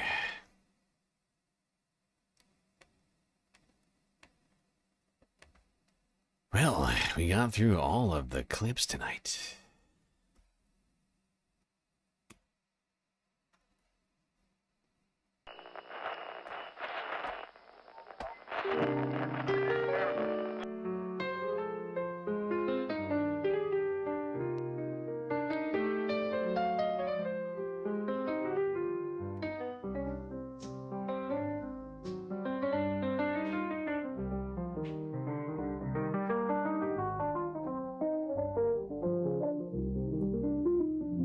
Well, we got through another stream.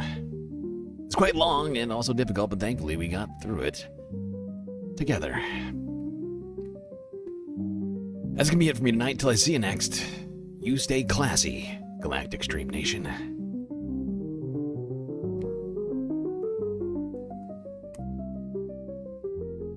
Can't forget this. These are your galactic patrons.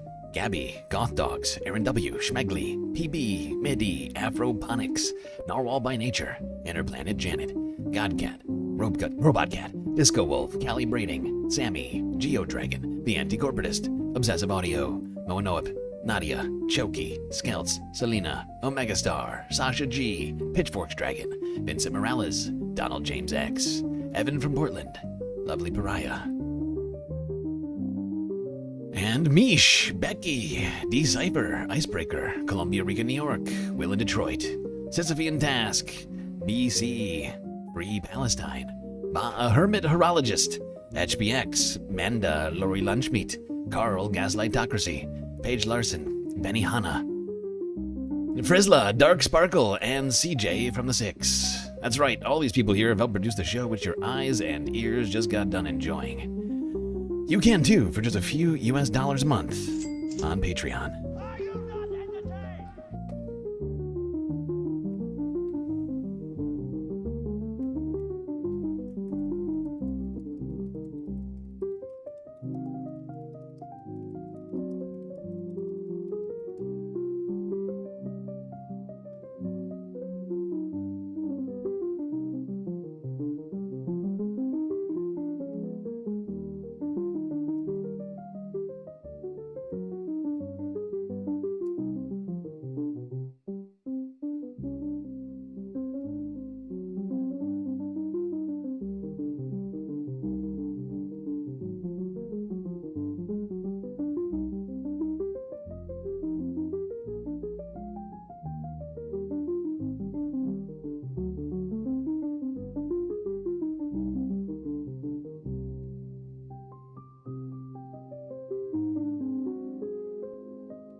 Oh, I see some ones in the chat already. All right, one thing I'm going to do, sorry Twitch people, but I think I'm going to consolidate the stream to one. Actually, wait, can I even do that? Can I end one stream and not the other? I don't think I can. Never mind. Forget what I said. Forget the words I'm saying. They're stupid and they mean nothing. Galactic after stream. Let's do it.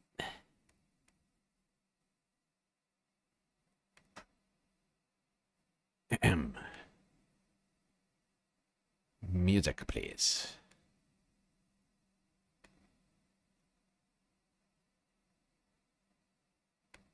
Tax proposal.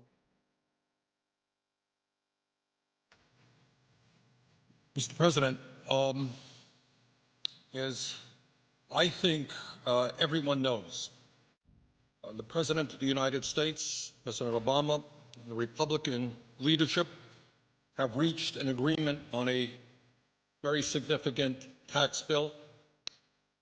In my view, the agreement that they reached is a bad deal for the American people.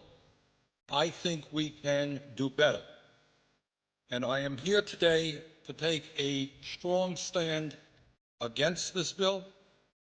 And I intend to tell my colleagues and the nation exactly why I am in opposition to this bill. You can call what I'm doing today whatever you want. You can call it a filibuster. You can call it a very long speech. I'm not here to set any great records or to make a spectacle. I am simply here today to take as long as I can to explain to the American people the fact that we have got to do a lot better than this agreement provides. Now let me just enumerate some of the reasons that I am opposed to this agreement. First, as everybody knows, this nation has a record-breaking $13.8 trillion national debt at the same time as the middle class is collapsing and poverty is increasing.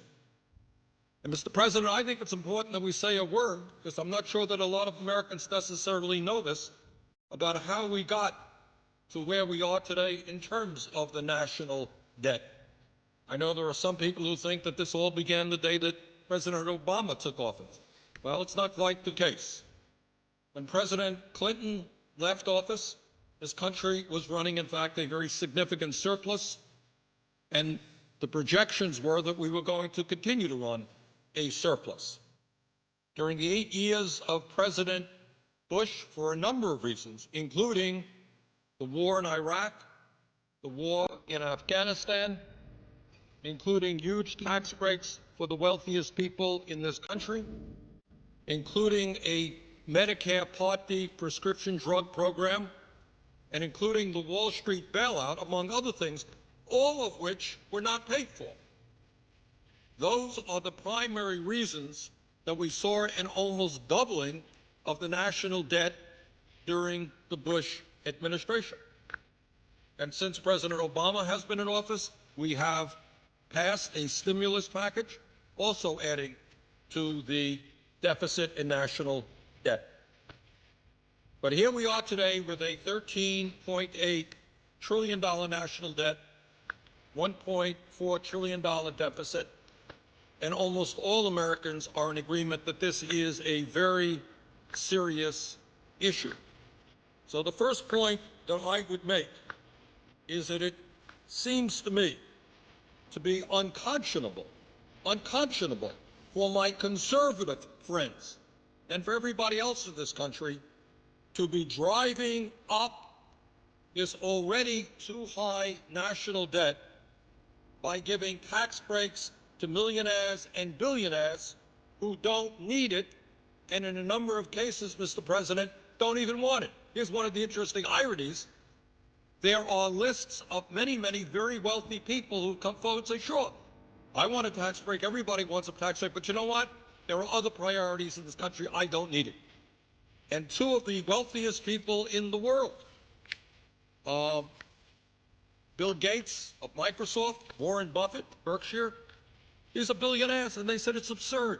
We don't need a tax break. All over the country, you're hearing a lot of folks who have a lot of money saying, don't drive up the deficit and force our kids to pay higher taxes to pay off the national debt in order to give tax breaks to the richest people in this country. Now, Mr. President, we have been told really not to worry too much because the extension of these tax breaks for the wealthy will only last 2 years. Not to worry. Well, maybe that's the case. But given the political reality that I have seen in Washington, my guess is that 2 years from now, these tax breaks for the wealthiest people in this country will be extended again. What happens around here is that the argument will be made that if you end these tax breaks, you're raising taxes. It's what we're hearing right now.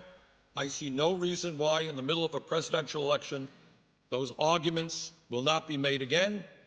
And I see no reason not to believe that those tax breaks will be extended again. And clearly we have a number of Republicans who want to make that extension permanent. Now, whether it will ever be made permanent or not, I don't know.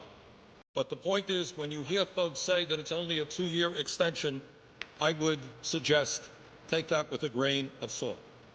And let me just say that if, in fact, we do what the Republicans have wanted to do right now, as we enter this debate, they wanted a 10-year extension, that would add $700 billion to our national debt, $700 billion. Now, I've got 4 kids, and I've got 6 grandchildren. And I think it is grossly unfair. None of them have a whole lot of money. I think it is grossly unfair to ask my kids and grandchildren, and the children all over this country, to be paying higher taxes in order to provide tax breaks for billionaires because we've driven up the national debt. That is just plain wrong. And Mr. President, I think the vast majority of the American people, whether they're progressives like myself or whether they're conservatives, I think they perceive that that concept, that giving tax breaks to billionaires when we have such a high national debt, makes no sense at all. Furthermore, Mr. President, it is important to point out that extending income tax breaks to the top 2% is not the only unfair tax proposal in this agreement. This agreement between the President and the Republican leadership also calls for a continuation of the Bush-era 15% tax rate on capital gains and dividends, meaning that those people who make their living off their investments will continue to pay a substantially lower tax rate than firemen, teachers, nurses, carpenters, and virtually all the other working people of this country. And I just don't think that that's fair. That's wrong. And we are continuing, if this agreement were to be passed, that unfair arrangement. Mr. President, on top of all that, this agreement includes a horrendous proposal regarding the estate tax. And that is a Teddy Roosevelt initiative. Now, Teddy Roosevelt was talking about this in the early years of the 20th century. It was enacted in 1916. And it was enacted for a couple of reasons. Teddy Roosevelt and the people of that era thought it was wrong that a handful of people could have a huge concentration of wealth and then just give that wealth, transmit that wealth to their children. He didn't think that that was right. Furthermore, it was a source, a progressive and fair source of revenue. Under the agreement struck between the Republican leadership and the President, the estate tax rate, which was 55% under President Clinton, and let's all remember, we had problems with the economy under President Clinton, but very few will deny that during those years we were creating a heck of a lot more jobs than we did under President Bush. That's the fact. Over 20 million jobs under President Clinton. We lost 600,000 private sector jobs under President Bush. During the Clinton era, the tax rate on the estate tax was 55%. What this arrangement would do is lower that tax rate to 35% with an exemption on the first $5 million of an individual's estate, $10 million for couples.